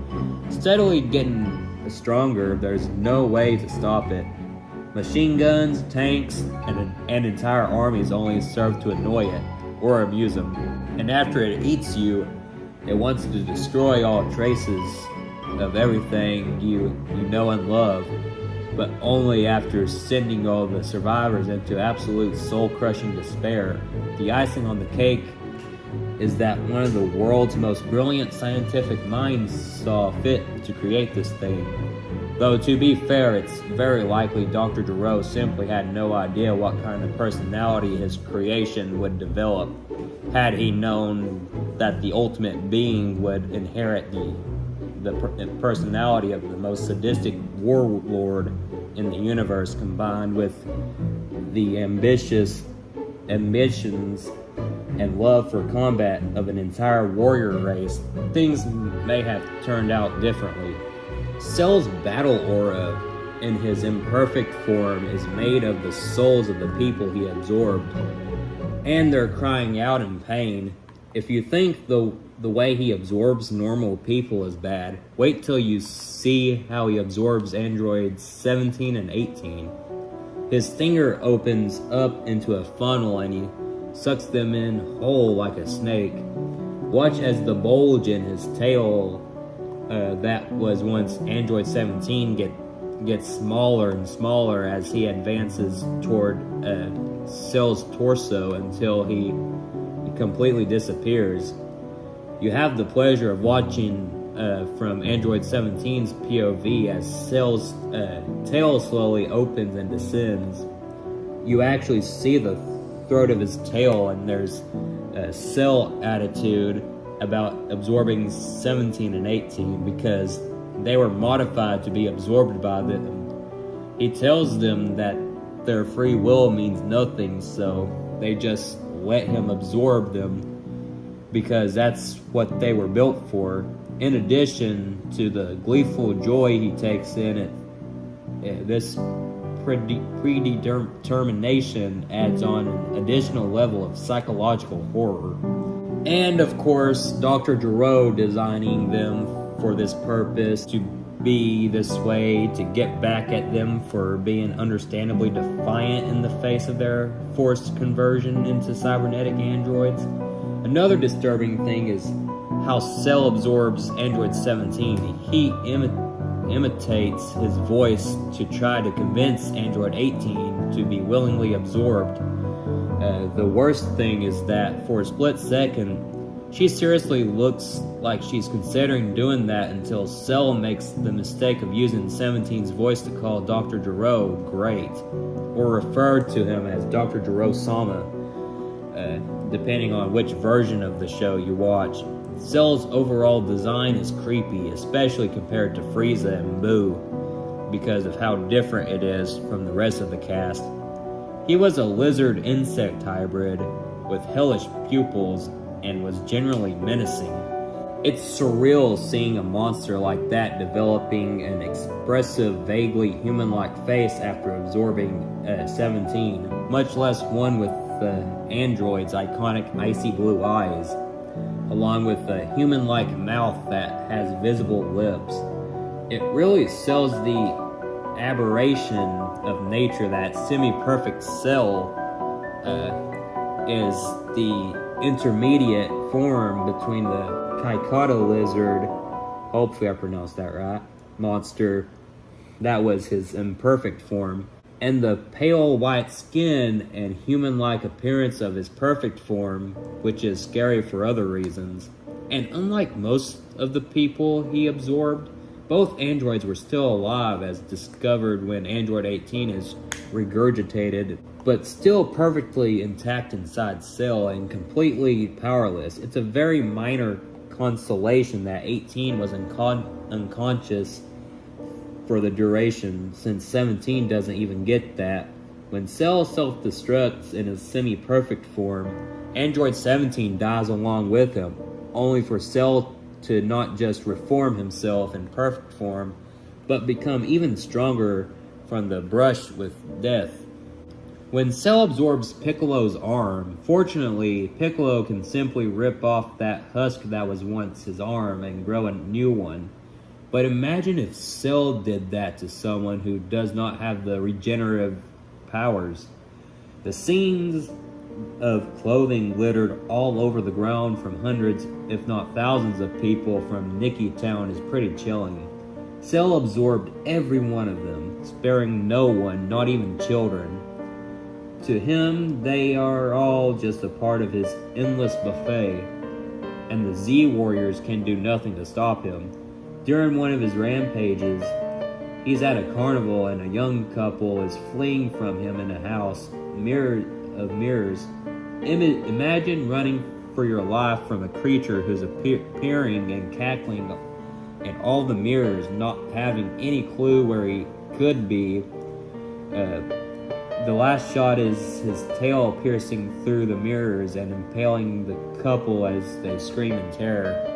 The absolute worst part is that when Goku steps down and states that someone else is going to have to fight Cell, in the Kai dub on Nicktoons, Vegeta looks on in horror and shock and says, "None of us have the slightest chance of beating him." Cell is so powerful that the cocky Vegeta is afraid. Holy crap. Keep in mind that this is the second time Vegeta has acknowledged that an opponent was capable of beating him. The first being Broly. He never does that, to the point that in all previous fights he has either won or been incapacitated in some manner. Cell's transformations as well, unlike Frieza, who at least retains some traits of his previous form.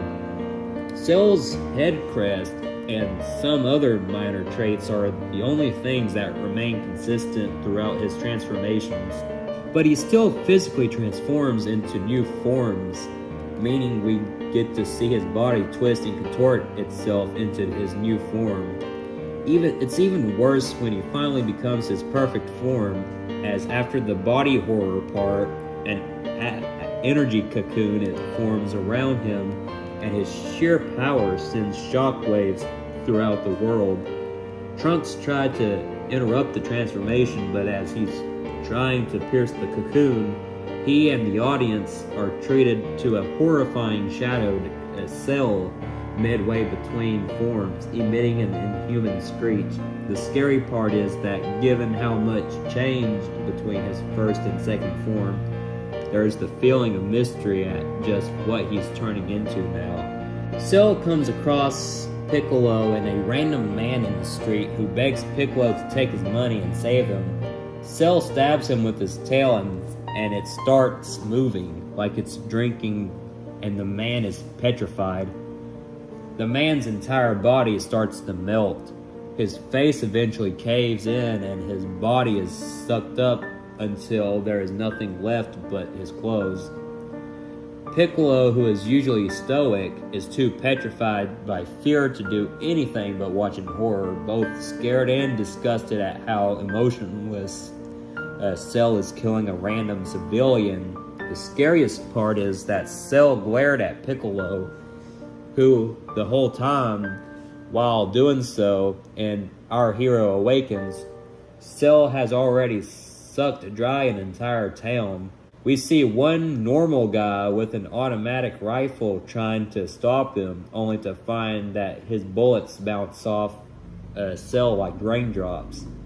This is the type of character who in an 80s action flick would be the one to save the day, but in the Dragon Ball universe, he's just fodder. As Cell drains him, we see that his wife and child were hiding nearby and could hear the whole horrific ordeal. His announcement of the Cell games, Cell goes to a local TV station and interrupts all broadcasts by going through the floor, much to the shock and horror of those there and watching it. When he reaches the top floor, he announces himself as Cell and that he was the one responsible for the deaths and terrorizing all the towns and cities as the big monster of Nicky Town, and reverts to his imperfect voice. He then announces the Cell games to all who are watching and states that if he's not defeated, he will destroy all life to cap this off. He then blows a hole through the building and destroys a mountain in the nearby distance before flying off.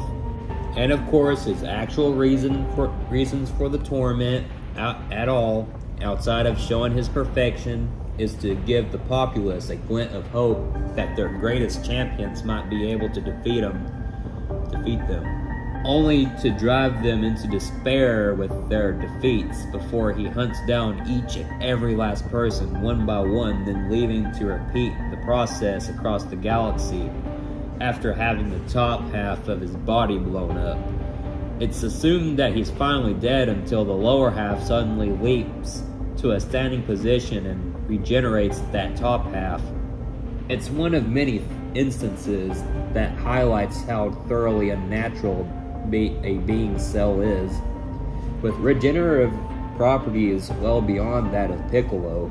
After Gohan transforms into a Super Saiyan 2 and starts giving Cell the business, we finally get to see more of the android's full power. It's easy to forget throwing the energy attacks at the Earth in a vain effort to kill Gohan.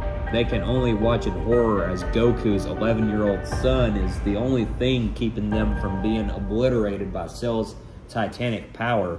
In Cell's desperation after he takes too much heavy damage from Super Saiyan 2 Gohan, who even manages to beat Android 18 out of him, reverting into his second form, Cell goes ballistic knowing he is outmatched and starts bloating up like a grotesque balloon.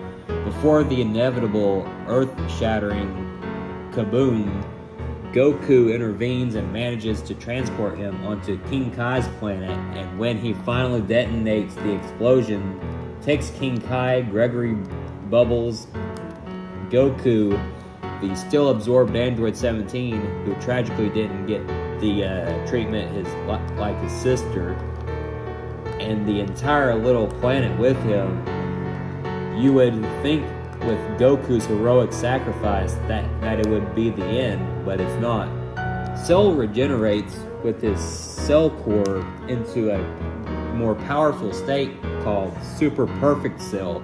Cue mass oh crap moment from what's left of the Z gang at that point. Cell's self-destruction is a bundle of nightmares all on its own, with the core mass of cells growing into a disgusting version of Cell's perfect form, gradually bulging out. The literal first thing Cell does when he returns is fire an energy beam through Future Trunks' chest, out of a dust cold too fast for anybody to dodge, react, or even take in what is happening. In less than a second, Future Trunks hits the ground with a basketball-sized hole in his torso, and then hacks up about a pint of blood.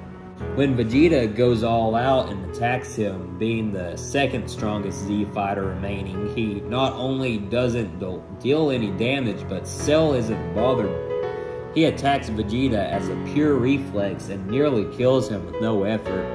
While it's easy to overlook thanks to it being an incredibly awesome moment for Gohan, Cell's death is pretty gruesome. Saying that he had it coming would be a massive understatement. But Cell doesn't die quickly and painlessly. He slowly disintegrates while screaming in pain, his face distorting into deranged expressions at a rapid pace, and breaks apart into millions of pieces.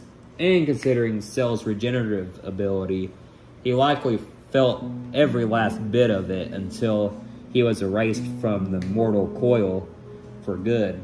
Unlike the alien warlord Frieza and his empire, or the eternal mass of chaos that is Buu, Cell is a creature created on Earth by an ordinary vengeful human, a human the people that Goku and the others spent their lives protecting, created an absolute monster that feeds off of other humans in the slowest and most painful way possible. Until Majin Buu came back to life, Super Perfect Cell was the most powerful evil being in the universe, such that the Supreme Kai, who wasn't keeping track of his existence, was shocked at how strong the Z Warriors had to become to fight him. How morally bankrupt and cruel does a person have to be to create such a monster? Back to actual cartoons, I want to talk about the Brain Invaders from Star Wars The Clone Wars. Even with the death of Queen Karina the Great, the Geonosian Hive Queen controlling the worms are still a threat as they now look for a new host for control. At the start of the episode, the worm enters a clone and his eyes roll back into his head as the worm starts taking over, and when he wakes up, he suddenly gets back up on his feet in a way not dissimilar to a reanimating corpse. The scene where Ahsoka and Barriss watch a bunch of infected clone troopers force a brain worm up another clone trooper's nose, meanwhile the infected clone troopers are speaking in fluent Geonosian, which should otherwise be very difficult for humans to speak. Also, Ahsoka's lightsaber duel with the brain worm possessed Barriss, who at one point screams at Ahsoka with the worm coming out of her mouth like a long snake-like tongue. When Ahsoka ruptures the cooling system to kill the worms, one of the infected clones drops to his knees and screams as the worm is dying. The worst part is how his jaw contorts as he screams. Anakin interrogates Poggle, who is the only person who knows the worm's weakness. Anakin punches the prisoner into a wall after he refuses to comply, which is then followed by him full-on force-choking the now victim. It's horrible enough on its own, and with the protocol droid translating everything Poggle says in a creepy monotone, but the background music sends it further into nightmare fuel. The music, the Imperial March, the cold, calm voice Anakin uses while threatening Poggle is its own kind of terrifying. It's not quite the detached tone of Darth Vader, but it's clear that he's getting closer to that mindset. There's also the Dexter's Laboratory episode, Sore Eyes. In an attempt to make his vision clearer, Dexter gets laser eye surgery that turns out to have gone horribly wrong because of his new vision. His family's tiny flaws and imperfections are magnified 1,000-fold, causing them to appear as ugly, disgusting mutants. It didn't help that Bill Ray worked on this. The crazy and unsettling music in the background being played while Dee Dee and the rest of the family are making those disturbing noises doesn't help either. Neither does the fact that Dexter's new vision also allows him to see all of the tiny microbes and bugs that infest our food. Before Dexter got that laser eye surgery, he tried to keep his glasses put by stapling them. Q screamed discretion shot. The title card is also extremely scary due to featuring a close-up of a bloody red realistic eye, complete with the title being done in a Tim Burton style font. This will be the last thing I talk about in the cartoon related section, and this is the last anime I put on this list too. So the last one I'll talk about here is, I have to mention the Sonic X episode, Sonic Scream Test, with those bloodshot, multicolored eyes and razor-sharp fangs. The ghosts from that episode definitely wouldn't be out of place in a horror film. When Amy gets possessed, she inherits their eyes and teeth, multiplying the uncanniness and bringing to mind the Poltergeist's clown dolls game face. Sonic is perfectly conscious of the void he's in and how King Boom Boo is able to take over his voice. Vanilla and Lindsay, Cream and Chris's respective mothers, end up possessed like Amy in the comics. Luckily, Cream, Cheese, and Chris help the ghosts with their problem in order to free them, but seeing your loved ones with those faces is terrifying. When the director says that she had him worried, Lindsay asks why. The police explain that nobody has ever escaped from the ghosts before. Chris then asks about the ghosts to the police officer, who explains a rumor that the place they are at sits on an ancient burial ground and that the original owner built the castle there. When the owner heard about the legend about ghosts living there, he laughed and said that they were nonsense. The man disappeared after the first night he stayed there, never to be seen again. The final thing the viewers see is the two ghosts in one of the upper story windows laughing. Ancient burial grounds. It's almost like the people working on Sonic X watched Poltergeist. Now, this is the book section, which will most likely be very short compared to the others at least. But I want to dedicate this part of the video to R.L. Stine's Goosebumps series, seeing that it is an ongoing series, with the original series having 62 books, TV, and many spin-off series, as well as a few TV shows, as well as 2 movies with Jack Black. I will just briefly sum up a good amount of the books from the original series. Welcome to Dead House is very scary. R.L. Stine really didn't sugarcoat how scary this series was going to be, and it darn well shows. Just the idea that a whole town could be out to get you for something that is not your fault. At one point, Amanda describes a dream she had where her entire family were rotting skeletons, eating a dinner of bones, while her old best friend is trying to come into her house, but all Amanda can do is sit and consume bones with her family. Also, a lot of people's skin melts off. It's all very reminiscent of that terrifying scene at the end of Raiders of the Lost Ark, which we just talked about earlier. There's Stay Out of the Basement, with the whole plot centering around a botanist who is doing strange experiments in his basement and wants to keep out his kids. However, he starts to act strange, growing more and more distant. Then the kids discover that their father is turning into some kind of plant creature that bleeds chlorophyll and has leaves in place of a hair. And later, they see that his plants have grown human features like writhing arms and screaming faces. Said plants are later described by Brewer as being in horrible agony, and there is a horrifying possibility that they also have a copy of the creator's mind.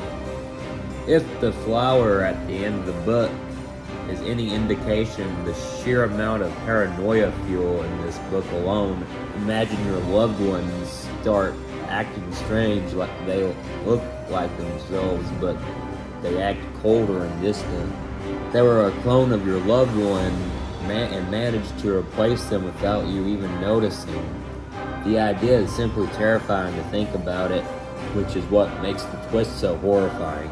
At the end, when Margaret appears to have successfully guessed her real father, a flower tells her that he's her real father. The reader is left wondering if the father who bled red blood really was the real one, or a more authentic clone, with the real one having been turned into a plant while snooping around their father's bedroom. Casey and Margaret notice that the bed is moving, and upon removing the covers, they find a huge pile of soil and worms underneath. Ooh. Thought they would stay out of the basement, not go eat worms. Just imagine the story from the brewer's perspective. You're tied up in a closet by something you created, something that near flawlessly resembles you, but is far from the human that's living your life. And you're hopeless while he plans to do God knows what to your family. The clone of the father gets chopped in half. His fate in the TV adaptation isn't much better. Margaret sprays a weed killer on him, and he ends up melting, accompanied by rather horrifying screams. The scene in which Dr. Brewer gives his children some mysterious green food and orders them to eat it is genuinely unsettling, not just with the kids' growing realization that they might not be able to trust their father and he might be actively trying to harm them, but Brewer's growing impatience and anger, insisting again and again that they eat the weird green plant sludge. Then we have Say Cheese and Die, where one photo actually makes Sherry disappear. And that's all we know. Her parents are understandably horrified. Her friends are panicking when she finally comes back into reality. She has no recollection of where she's been. If Greg hadn't ripped her photo in half, she would have never returned. Greg's nerve-wracking trip in the family's new car after taking a photo that ended up making it look like a total wreck. The way in which the camera is described as Greg and Sherry inspect it, it looks like a regular camera at first, but upon closer inspection, it's clear there's something genuinely off about it. There are no bolts or screws, no compartment, no place in new film and cardboard. The light bulb can't be removed, and there's no place to put in batteries or even plug the camera in. Sherry gets frustrated trying to figure out how to take the camera apart or open because there doesn't seem to be any way to do so. So it's less that this camera is a camera and something that is pretending to be one. There's some discussion to be had as to what exactly the camera is truly capable of. At first, one could argue as to whether or not the camera is predicting a future that will happen anyway, or if it deliberately causes the bad events to happen. Spider later confirms the camera is indeed causing these awful events to happen, meaning the camera has the power to literally rewrite the future at its own sadistic whims. Then there's the Curse of the Mummy's tomb, where the whole part where Gabe and Sari are trapped in said mummy's tomb. It's pretty horrifying. We're not spared the descriptions of how weak they're getting as they start to have trouble breathing. Anyone that violates the mummy's tomb is punished by being mummified alive, which entails cranial extraction, disembowelment, and boiling tar. Ahmed is one of the scarier villains because of how understated he is. He seems more or less like a normal guy at first, then the sense that there's something not right with him starts building and he just gets worse from there. We then have Let's Get Invisible, where the mirror can turn people invisible, but if you stay invisible too long, your reflection switches places with you while you get trapped in the mirror for eternity. Sadly, this happens to Lefty. The evil reflections of Lefty's mirror family might have malicious intentions, but it is not stated whether or not what their intentions will be, but their primary focus, at least, is to take over their reflections, the real world. Even though this fate is darker for Lefty, Max is left with his own fate, his brother's. Reflection could bring harm to him and the people in his life.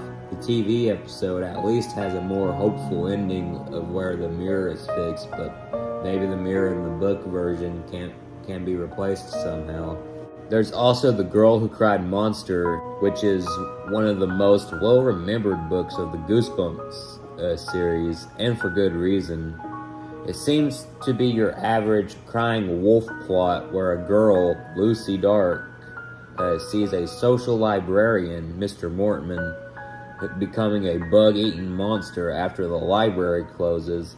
Nothing really out of the ordinary until the twist ending where Lucy's parents invite Mr. Mortman over for dinner. And by that, we mean it literally. Lucy's parents invite Mr. Mortman to be their dinner because, as it turns out, the entire Dark family is composed of monsters, and they seem to be quite efficient at devouring other living beings. Lucy and her little brother Randy have yet to grow their fangs yet, though. Yeesh. We also got The Ghost Next Door, where cold opening is horrifyingly graphic in its description, essentially allowing you to experience firsthand the raw terror felt by an adolescent girl waking up to the sight of her house burning down around her and slowly comes to the realization that she's about to be incinerated alive. The rest of the book's relatively tame in comparison, which just makes the opening stand out that much more. Needless to say, this one most likely made a lot of kids terrified of even dreaming about such a scenario, since the reveal goes on to demonstrate how do you know whether or not it's actually a dream. Then there's the one that a lot of people say is their favorite, including R.L. Stine, being The Haunted Mask. In it, Carly Beth just wants a scary mask to teach her bullies a lesson that scaring people isn't cool.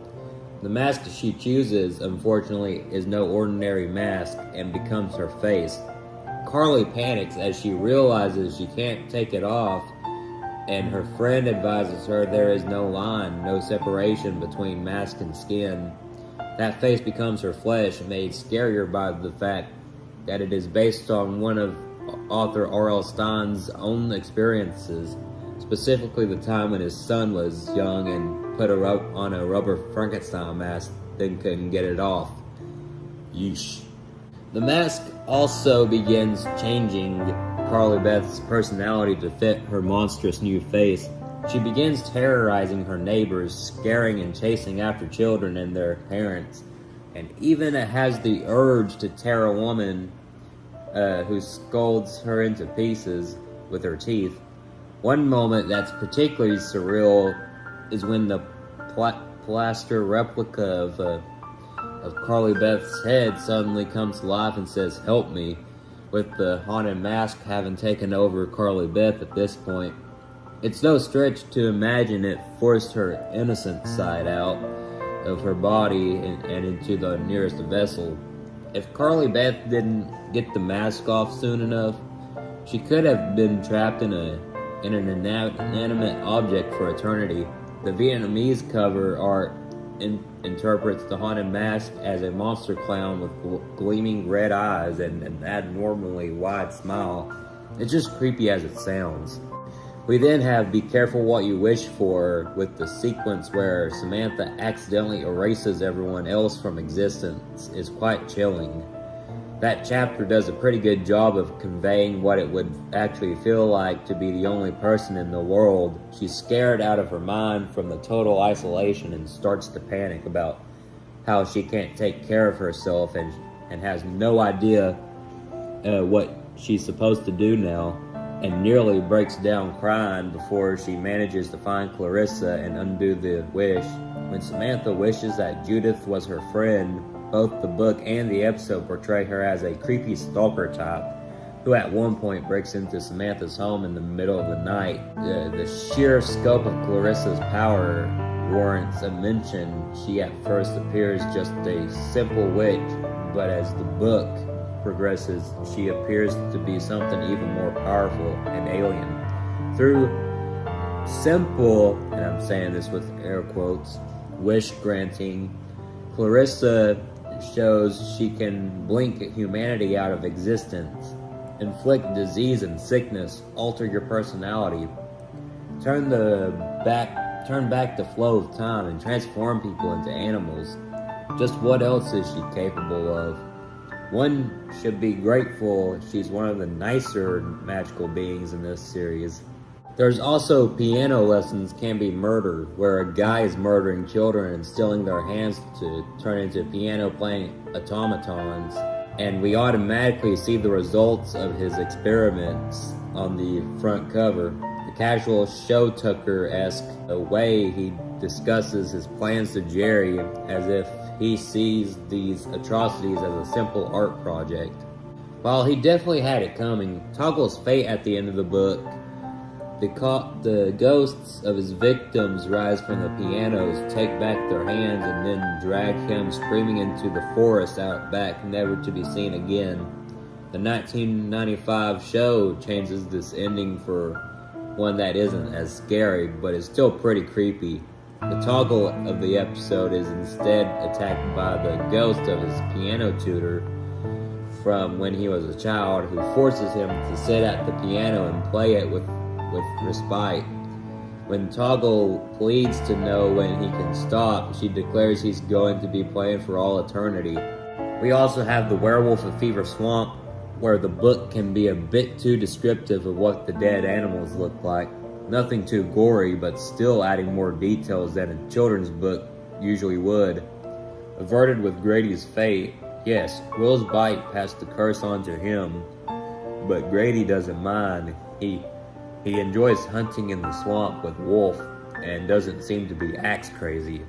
We also have One Day at Horrorland, where one of the rides at Horrorland involves the characters being sealed in floating coffins, which either fill with insects or are closed so tight that the ensuing panic makes them feel like insects are crawling on them. Notably, this is the ride that finally breaks Luke out of enjoying the park.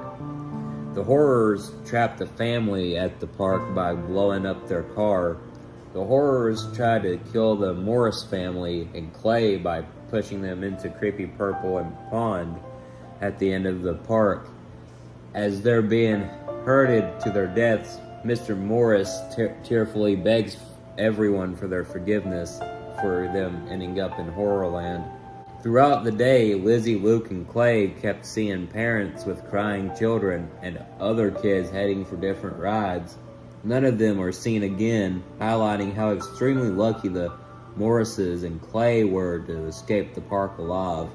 We also have Deep Trouble, where the book's cover art is quite frightening. A giant hammerhead shark swimming up towards an unsuspecting swimmer about to become its lunch. The sea monster that stalks Billy throughout the book, a giant monstrous octopus covered in seaweed like fur with strong tentacle and a maw full sharp teeth, and one giant angry eye. It has almost nothing to do with the main plot and no explanation other than it wants to drag Billy down and eat him. And it pops up again at the very end, right when the kid is going to bid goodbye to his new mermaid friend. It seems to show that the ocean is very big, uncaring, and will still come for you even in your happiest moments. We also got Ghost Beach with Harrison Sadler's fate. He's sealed in a cave with 3 ghost children who killed multiple dogs to protect their secret. They did something to end up on John Wick's hit list, and have every reason to hate him. He'd be lucky if they just decide to kill him. The ending reveals that Jerry and Terry's aunt and uncle are ghosts too, and if what R.L. Stine says in an interview is true, that the 2 kids didn't escape with their lives. We also have Attack of the Mutant with the Masked Mutant, a sociopathic shape-shifting comic villain who is hell-bent on killing his biggest fan, graphically disintegrates his own henchmen on page, and finally tries to kill the boy by melting him in acid. It's also worth noting that the book never explains just what he is or how he became real. It gets worse when you consider the fridge horror of the Masked Mutant. He impersonates a teenage girl so flawlessly that Skipper still believes Libby was on his side right up until the moment that the mutant reveals the deception. In short, he can not only shapeshift, but he's a fairly skilled actor too. Imagine what someone like that could do if they had a motive beyond kill my biggest fan. The mutant could have impersonated any number of influential figures and seized a great deal of political power. He'd be a regular Barty Crouch Jr. We also have A Night in Terror Tower, which is one of the creepiest and most disturbing books in the series. 2 siblings are locked in a London torture chamber and are then chased by a menacing man in black. Then, when they get back to the hotel, they discover that they have no modern currency and suddenly begin to lose their memories, even of their parents and last names.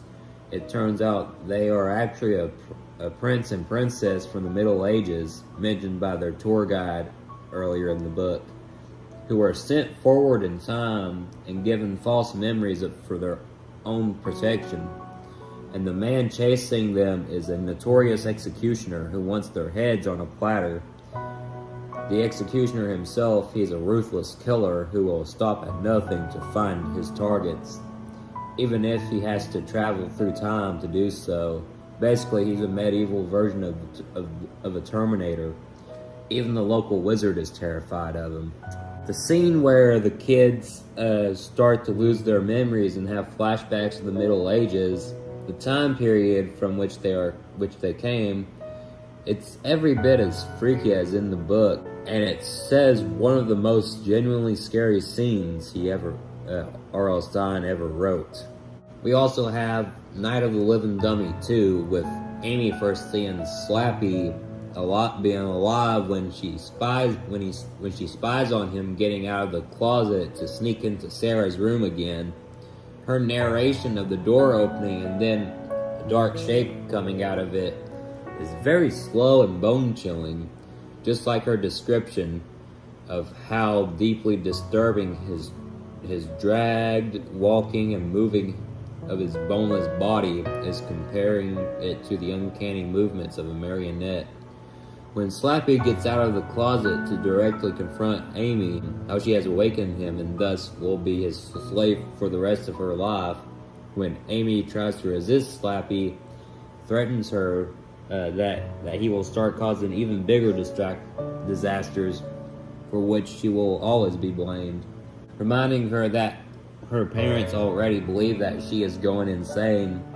Then he shouts that they will lock her up in a mental asylum the moment he decides to get worse if she doesn't obey him. Likewise, the small fight that breaks out between Amy and Slappy gets disturbing, especially when Amy screams upon seeing the dummy slowly raising a closed fist before punching her. At least in the first book, Lindy came to Chris's assistance against Mr. Wood rather quickly. Here, before the reveal that Sarah is on Amy's side, The odds are strongly against this poor girl stuck with a demonic dummy and a family that is turning against her.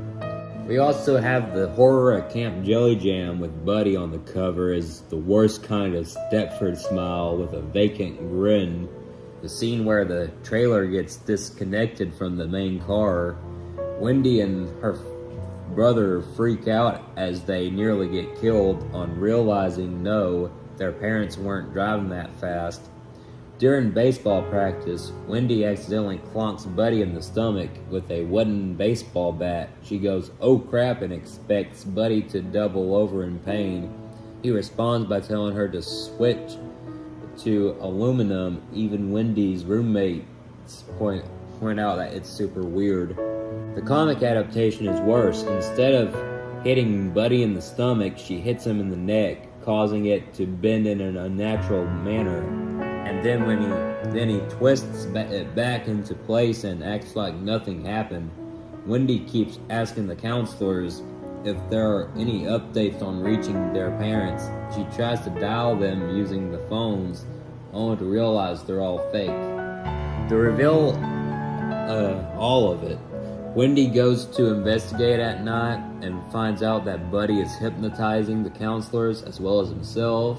After she finds out King Jelly Jam is not only real but also a slave foreman, one of the captured children tells the protagonist that if anyone stops to rest even for a second, that disgusting monster they're watching will pick them up and eat them, and that she's seen him eat 3 kids already. It turns out the cops had been checked in on the camp several times to ask if they had found the kids. A hypnotized Buddy had lied and said no. We also have a shocker on Shock Street.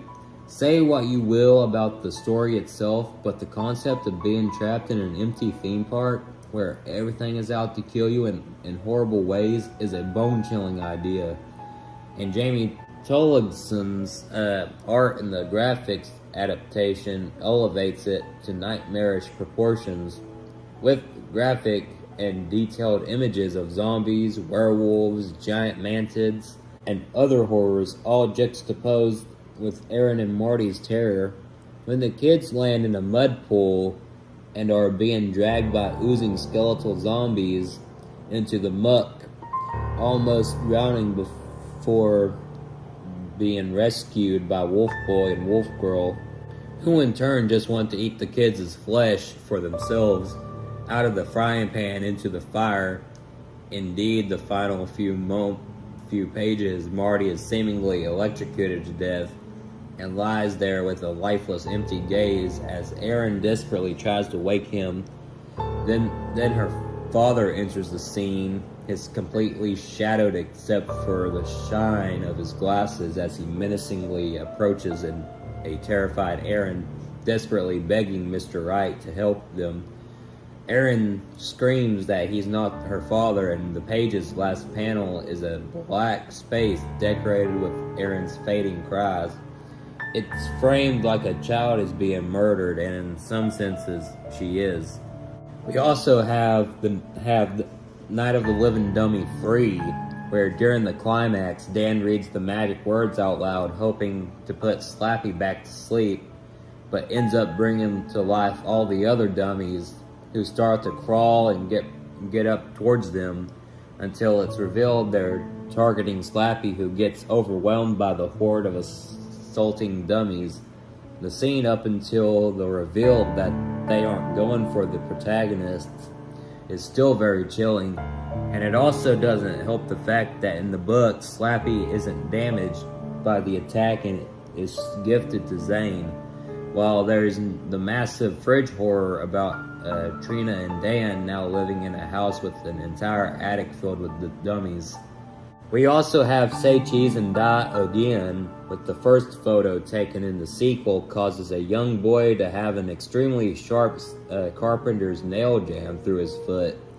The scariest photo of all in Say Cheese and in the Say Cheese and Die series are the two that cause the main plot of this book. The first is a negative of Sherry, which seems okay, but the second is of a morbidly obese, at least in the 400-pound range, and remember, this is a preteen boy, Greg. Unlike the previous book, where the horrible accidents the camera bestowed happened in a single instant, this book stretches out Greg and Sherry's fates, with the former growing bigger with every passing minute and the latter losing weight at an alarming rate. By the time the book reaches its climax, Greg has become so huge that he can't walk, and Sherry has grown so weak and thin that she can barely speak. Now imagine being Greg and Sherry's parents and watching these inexplainable events happen to your own children, and there's nothing you can do to stop it. Two things that makes this worse. The first is that Greg is treated really nasty and taunts and jokes about his weight by both his classmates and his cruel teacher, Mr. Sauer, on the first day of his weight gain. By the second day, even the meanest kids in class realize that something is terribly wrong with Greg, but Mr. Sauer keeps mocking him. The second is that it's implied that the camera itself causes the horrible accidents its photos predict, which means that it chose to bestow slow, painful deaths on Greg and Sherry. In other words, it actually knows that they tried to destroy it, and it's not happy with them.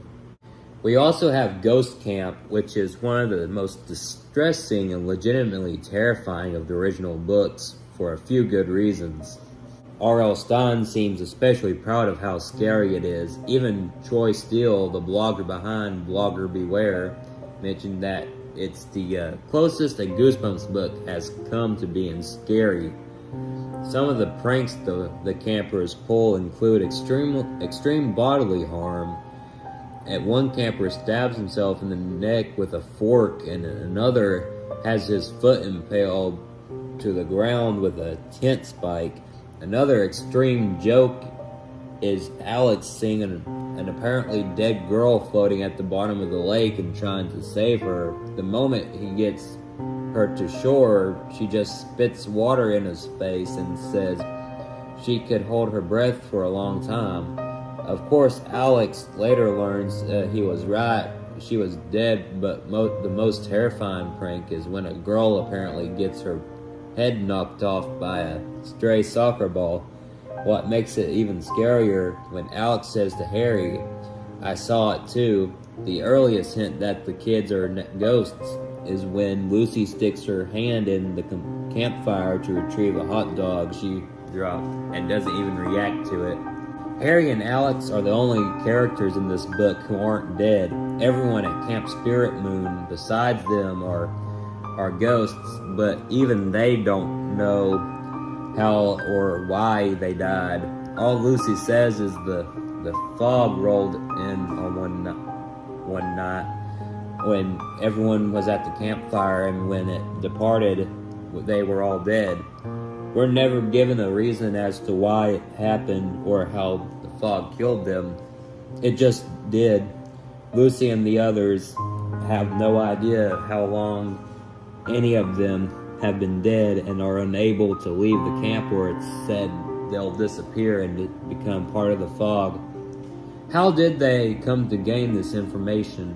How many people tried to leave the camp? Does that mean the fog is made up of lost souls stuck in perpetual torment? Elvis possesses Alex at the end, and we're never told if he ever left Alex's body or if he's still inside Alex. And imagine what that must mean for Harry, since it's likely no one will ever believe that his own brother is being controlled by a dead kid. Just the cover itself is eerie and unsettling. A group of invisible campers, save for their clothes, walking in front of camp while one lone human girl stares with a look of sheer terror and lightning flashes across the dark sky. And given the context of the story, it's entirely possible this is just a peek at some other poor victim whose story we will never know. We also have How to Kill a Monster, when Gretchen wastes no time in pointing out how creepy her grandparents' large house is.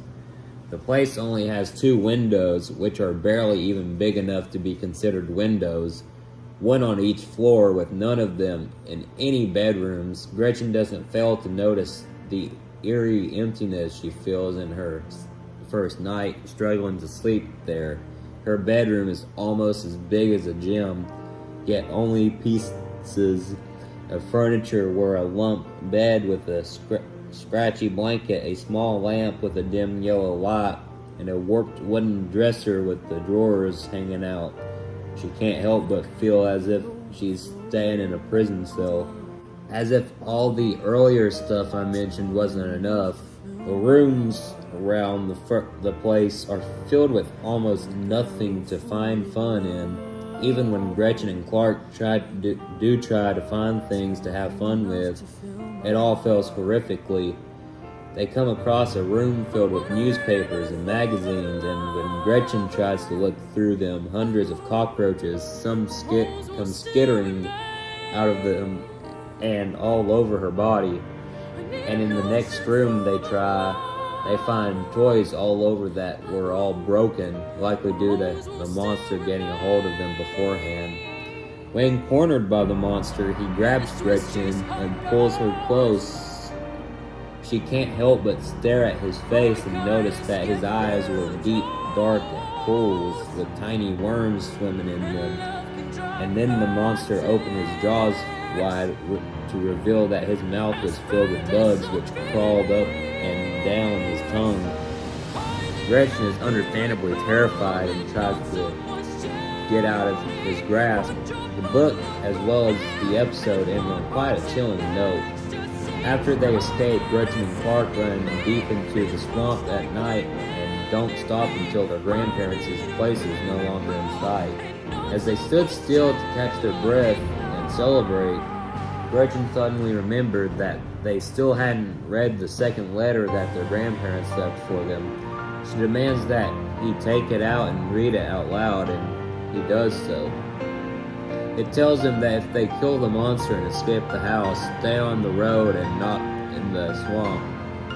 It then reveals that this is because the monster that is trapped in the house has dozens of family members hiding in the swamp, waiting for him to return, and it is not safe for the grandchildren to go out there.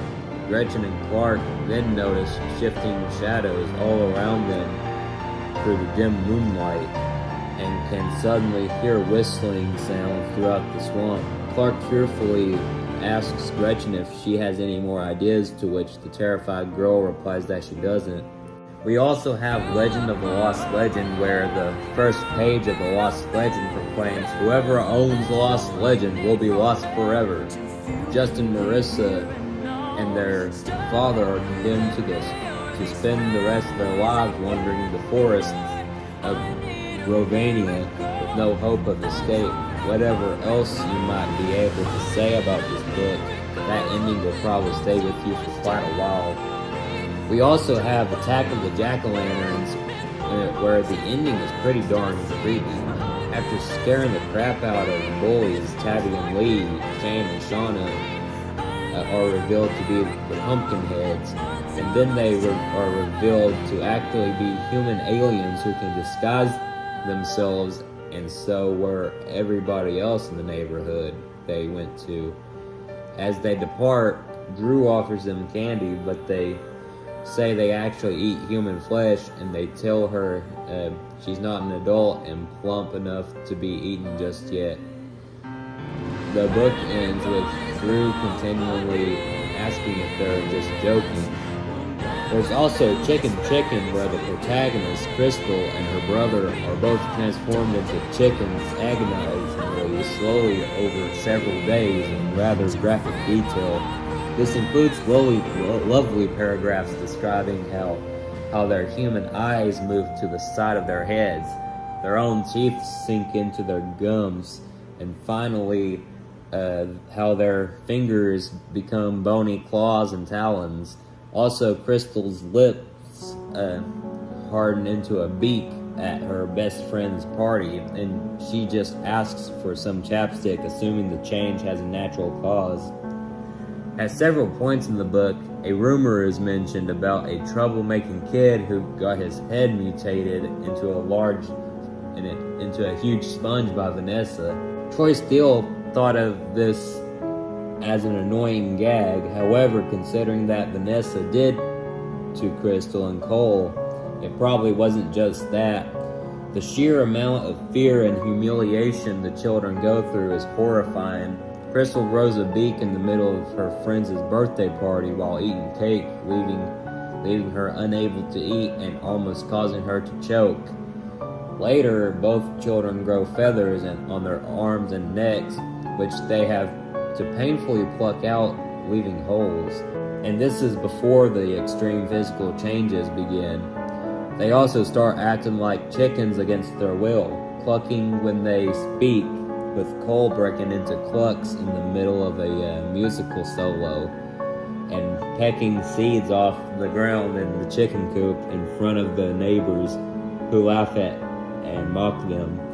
Finally, Crystal ruins her chance at being the star of her basketball team by running and bobbing her head like a chicken in the middle of a game, and grows feathers all over her legs, causing her to run away in tears. As the icing on the cake, Crystal smells freshly baked donuts on the way home and begins to cry, wondering if she'll ever be able to enjoy food again. To top it off, Crystal and Cole's parents don't even notice that any of this is happening. When the children try to show their mother the physical evidence that they're changing into birds, she just scolds them for being hysterical and continues preparing roasted chickens for the neighborhood barbecue.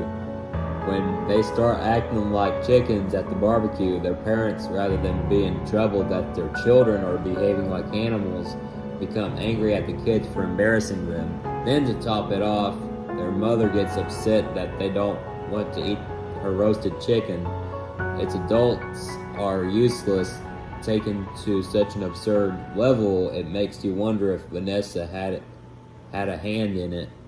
We also have The Blob That Ate Everyone, which is chilling material, mainly because the main plot concerns a young boy called Zach messing with a magical typewriter, which makes everything in it come true. Shortly before, Zach writes about his favorite character from his own horror stories, a large pink blob that almost looks like a human heart that literally eats everyone in its path. No prize as to guessing what happened next. Next scenes concern the town's inhabitants fleeing from the giant blob that keeps growing even bigger the more it feeds on everything in sight.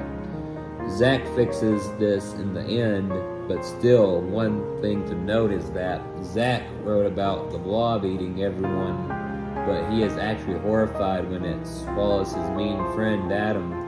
There is a difference between doing it in fiction and seeing it play out.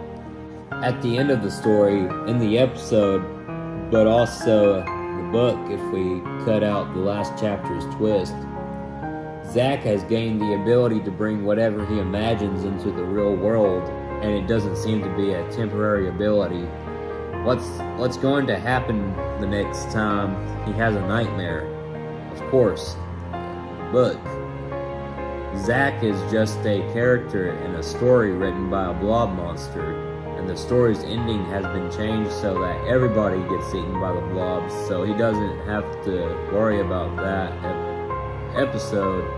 Zach, on the other hand, the episode's ending is different from the book. That's what I'll say. We also have the Curse of Camp Cold Lake, when Sarah nearly drowns by accident.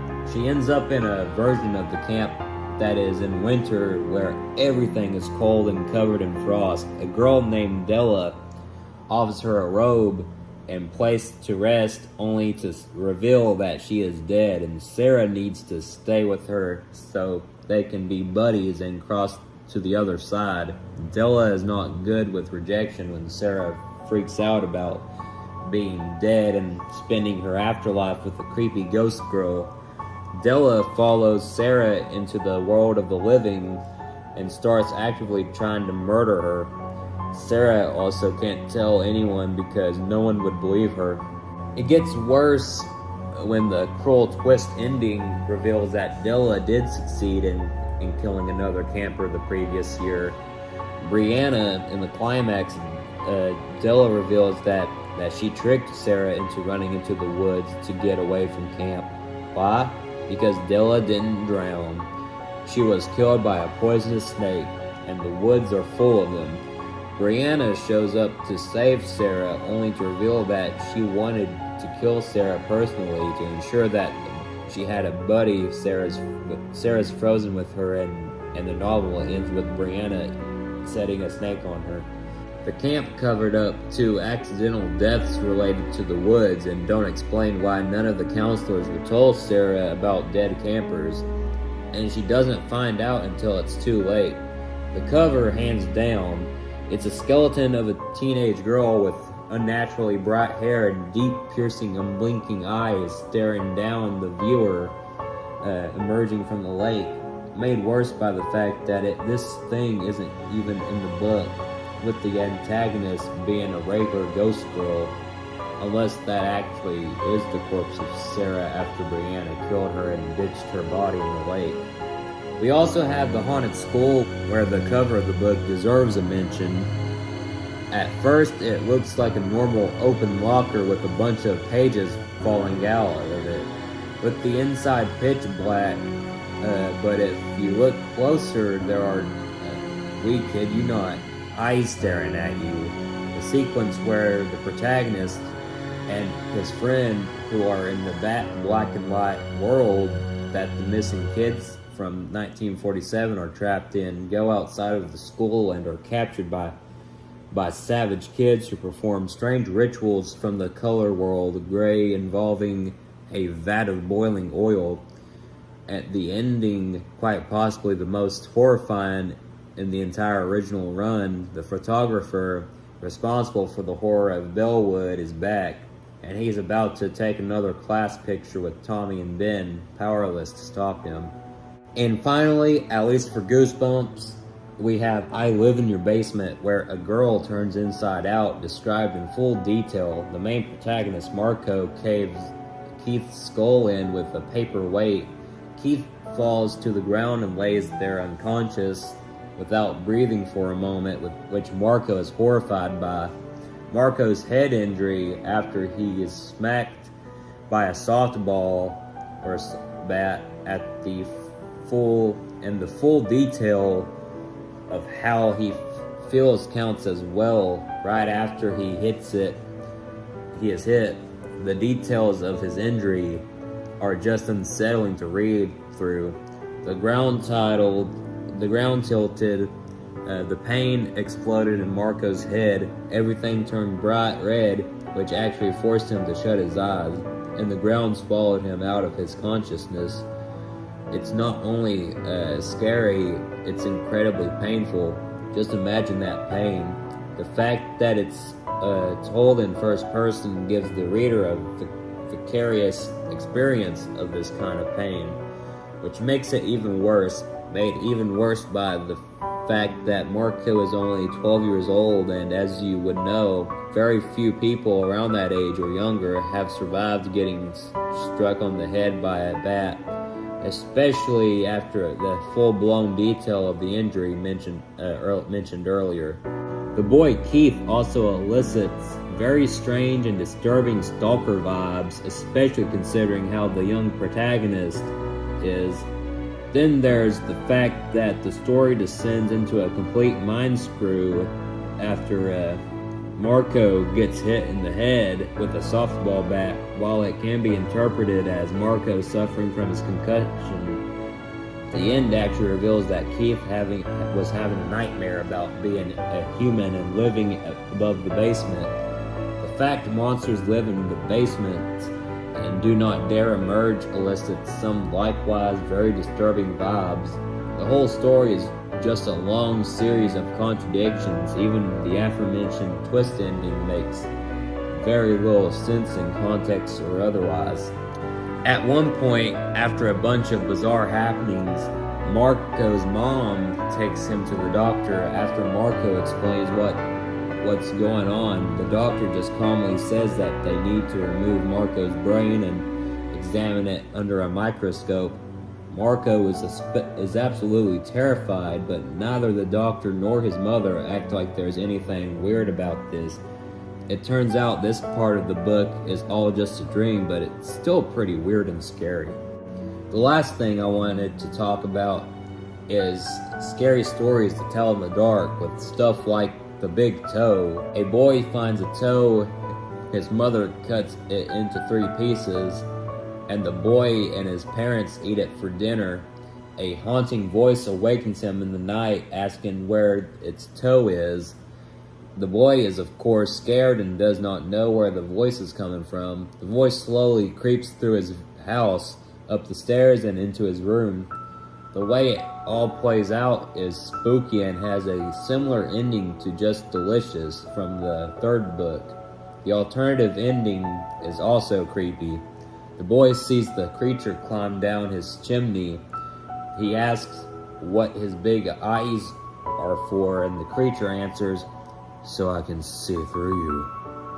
Then he asks what his big mouth is for, and the creature answers, "To swallow you."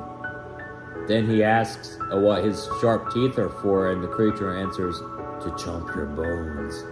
Maybe you will remember."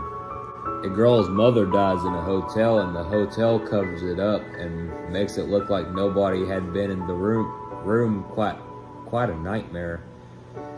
Lost in a foreign city, losing a loved one, the entire hotel keeping secrets from you, thinking you're insane and not knowing what to do.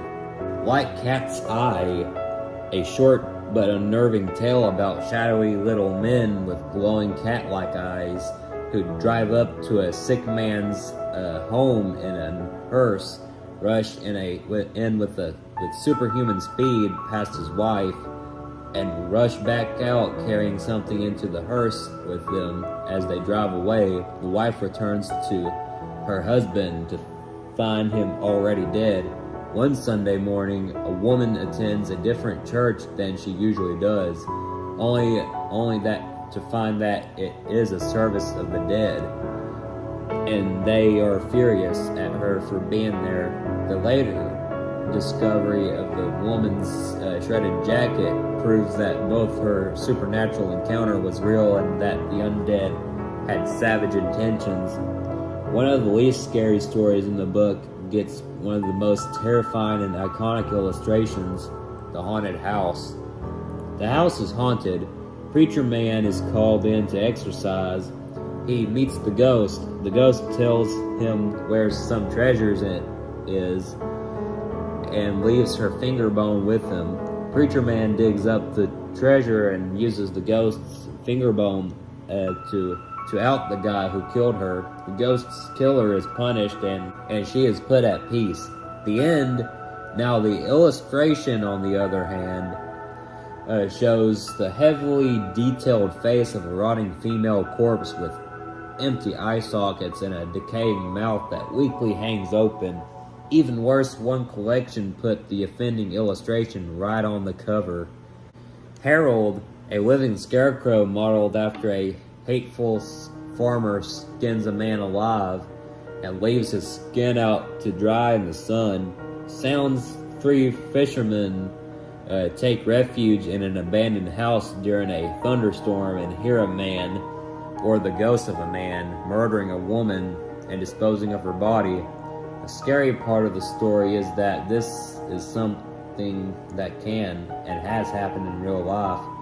The Man in the Middle, a very short story which by itself is not that scary, but the horror comes from the simple fact that it sounds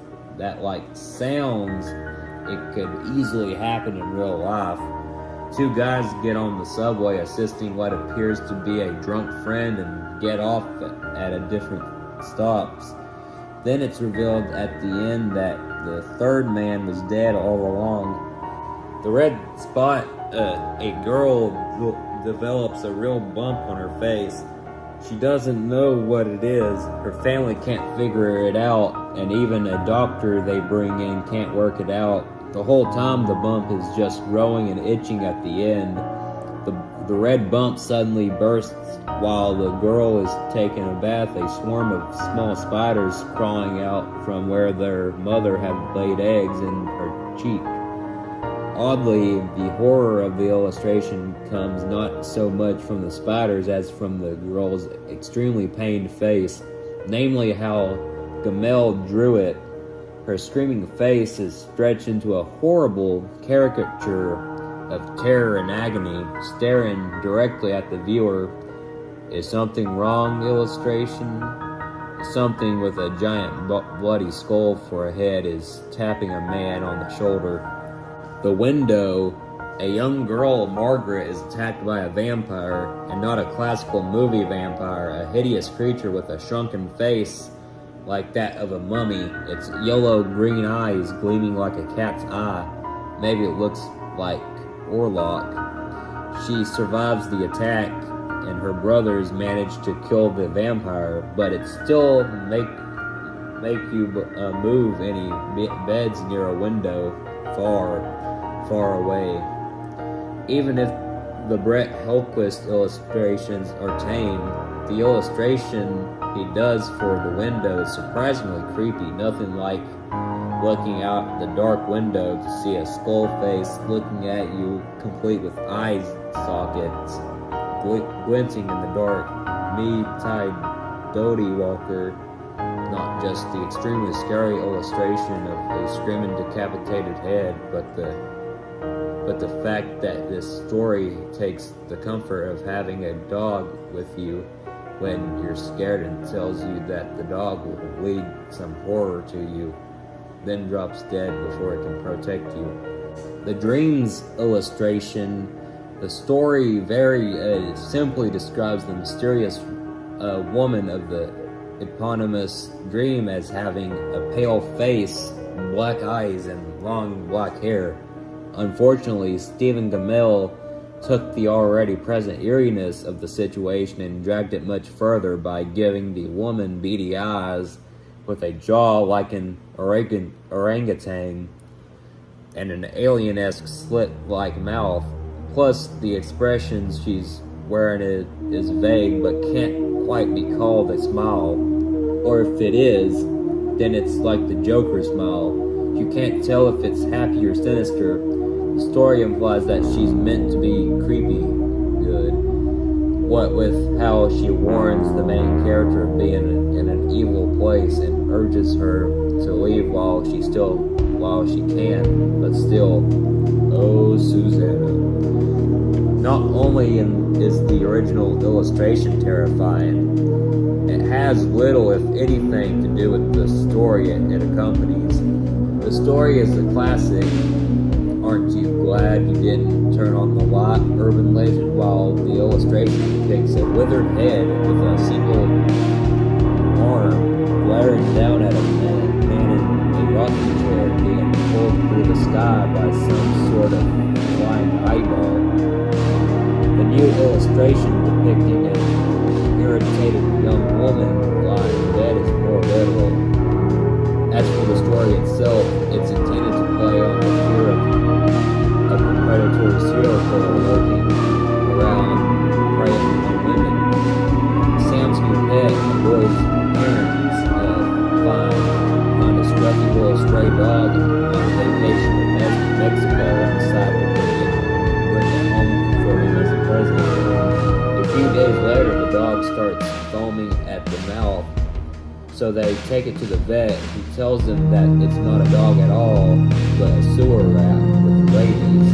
The illustrations, even worse, resembling a tumorous iguana more than anything. Somebody fell from a loft as a fairly simple but haunting image of a man clutching at a body as he appears to fall. It illustrates the climax of a relatively simple ghost story in the most sparse yet terrifying way possible. Our friend Stephen simply refuses to ever draw normal human beings in any of the images in these books, and so you get to see the faint black outline of what is supposedly the guy from the story being grabbed by a laughing corpse dressed in just delicious as one of the select few examples from all three volumes where the story undoes the illustration. An abusive husband is normally fed liver taken from a dead old woman, and the bad news for the wife is that the dead woman's spirit wants to liver back. The bad news for her husband is that the ghost is willing to settle for this. And the way George S. Irving says that line in the audiobook narration of the story is much more chilling than the way the book portrays it, and how he creepily exaggerates it. It's him is a more comedic tale than horrifying, but still somewhat creepy from the same tale type of the previous mentioned story here. In this one, a woman beheads her husband, and the book illustration has the voice of his ghost seen as a disembodied head, haunting her, asking her who he will be with on that cold, lonely night. She, of course, verbally belittles him, and then the ending has him slowly placing his hand on her shoulder, saying, "You are?" The drum is an abridged version of the short story The Mother Replaced by Something as Punishment. The fate of Alice in the ending of The Dead Man's Hand. The poor girl falls into a catatonic state after being scared out of her wits, and as a result of the prank, all because a bunch of college students hated her for being too perfect and wanted to find weakness. The joke had worked, but nobody was laughing. What Do You Come For has one of the grimmest examples of a wish backfiring. A nice old lady wishes she had some company to ease her loneliness, and then a corpse's feet fall out of the chimney. They're soon joined by a pair of legs, a torso, two arms, and a head with which combine together into a tall, gangling man. He dances around the room for a while, faster and faster, then stops and looks directly into the old lady's eyes. She timidly asks, "What do you come for?" His reply, "What do I come for? I come for you." The story ends there, but he probably kills her. The bed by the window, it's one of the more mundane stories, and that to some makes it even more disturbing. Two bed-bound old men, Richard and George, live in a nursing home. George has a bed near the window, and he constantly describes in detail what he sees to Richard. Eventually, Richard gets jealous and secretly hides George's heart medication with the intent to have him die of a heart attack. All for the bed by the window. It works, and he finally gets the bed in front of the window, only to look out and see the blank brick wall of the building next door. He killed his best friend for nothing, and now he has nobody left to keep him company. So he's going to spend the rest of his life alone, living with the guilt. It gets worse when you read the original story's ending. George is later revealed to have been blind, and he pretended to see things outside the window to cheer Richard out. It says a lot when in a book full of ghosts and monsters, one of the more profoundly disturbing stories has no supernatural elements at all. The illustration for the dead hand, not the dead man's hand, is quite possibly one of the most twisted images to ever come out of Stephen Amell's imagination. It shows the swamp the story takes place in and around, with some sort of corpse tree hybrid roots jutting out of its shattered skull, dominating the picture. The story itself, an arrogant young man journeys into the swamp surrounding his village to disprove the stories of monsters lurking there. The boy gets dragged away by a moldy, rotting hand before his friends' eyes, and is found weeks later missing an arm, his mind completely shattered. And it gets worse if you really think about it. Whatever grabbed the boy not only ripped his arm off, but tortured him to insanity and left him alive, possibly as a warning to anyone else thinking of entering its domain. This thing might be the most horrific, sadistic entity in all 3 books, and unless you count the illustration, we never actually see it. The slithery D, he came out of the sea. He ate all the others, but he didn't. SLURP, slurp. The 4 accompanying illustrations are just as disturbing. They show 3 creatures standing by the sea, with each illustration showing one less, until the last one just has a tail sticking out of the water. The titular sea monster is never illustrated or even described. Wonderful sausage, a butcher goes completely axe crazy, murders his wife, grinds her body up into a sausage meat, and then starts to kill more people to make sausage. People includes little kids, and her later uses kittens and puppies as well. The Bride, it starts with an innocent game of hide and seek being played at a wedding ceremony. The titular bride opts to hide in her grandpa's trunk. "They'll never find me here," she says, unfortunately. She was right, as she got knocked unconscious and subsequently trapped inside the locked trunk. No one ever found her until years later, when a maid opened the trunk to look for something only to find a skeleton inside. No one will ever know how long she called for help, or how hard she struggled to free herself from that tomb. The accompanying illustration is pretty nightmarish as well, showing the bride in the skeletal state that she was presumably found in. The illustration for the trouble, what the heck is going on? It's just a black spongy cube floating in nothingness with a cubical hole underneath it. In another illustration for the trouble, we see a void of space with floating furniture, books, bottles, and a doll representing the poltergeist events that happened in the allegedly true story. The Thing, it's fairly tame, hot by Gamble standards. But the story is one of the bad ones. 2 best friends, Ted and Sam, are sitting on a fence by a field on a hot summer night when they see something in the field. Its silhouette is described as only vaguely human and slips eerily in and out of perception. Sam decides to get a closer look at the entity, realizing it's corpse-like. The friends run away to Ted's house. A year after this ordeal, Ted gets sick and dies. The night that Ted dies, he looks exactly like the creature. The Black Dog features a ghostly black dog haunting a man's house.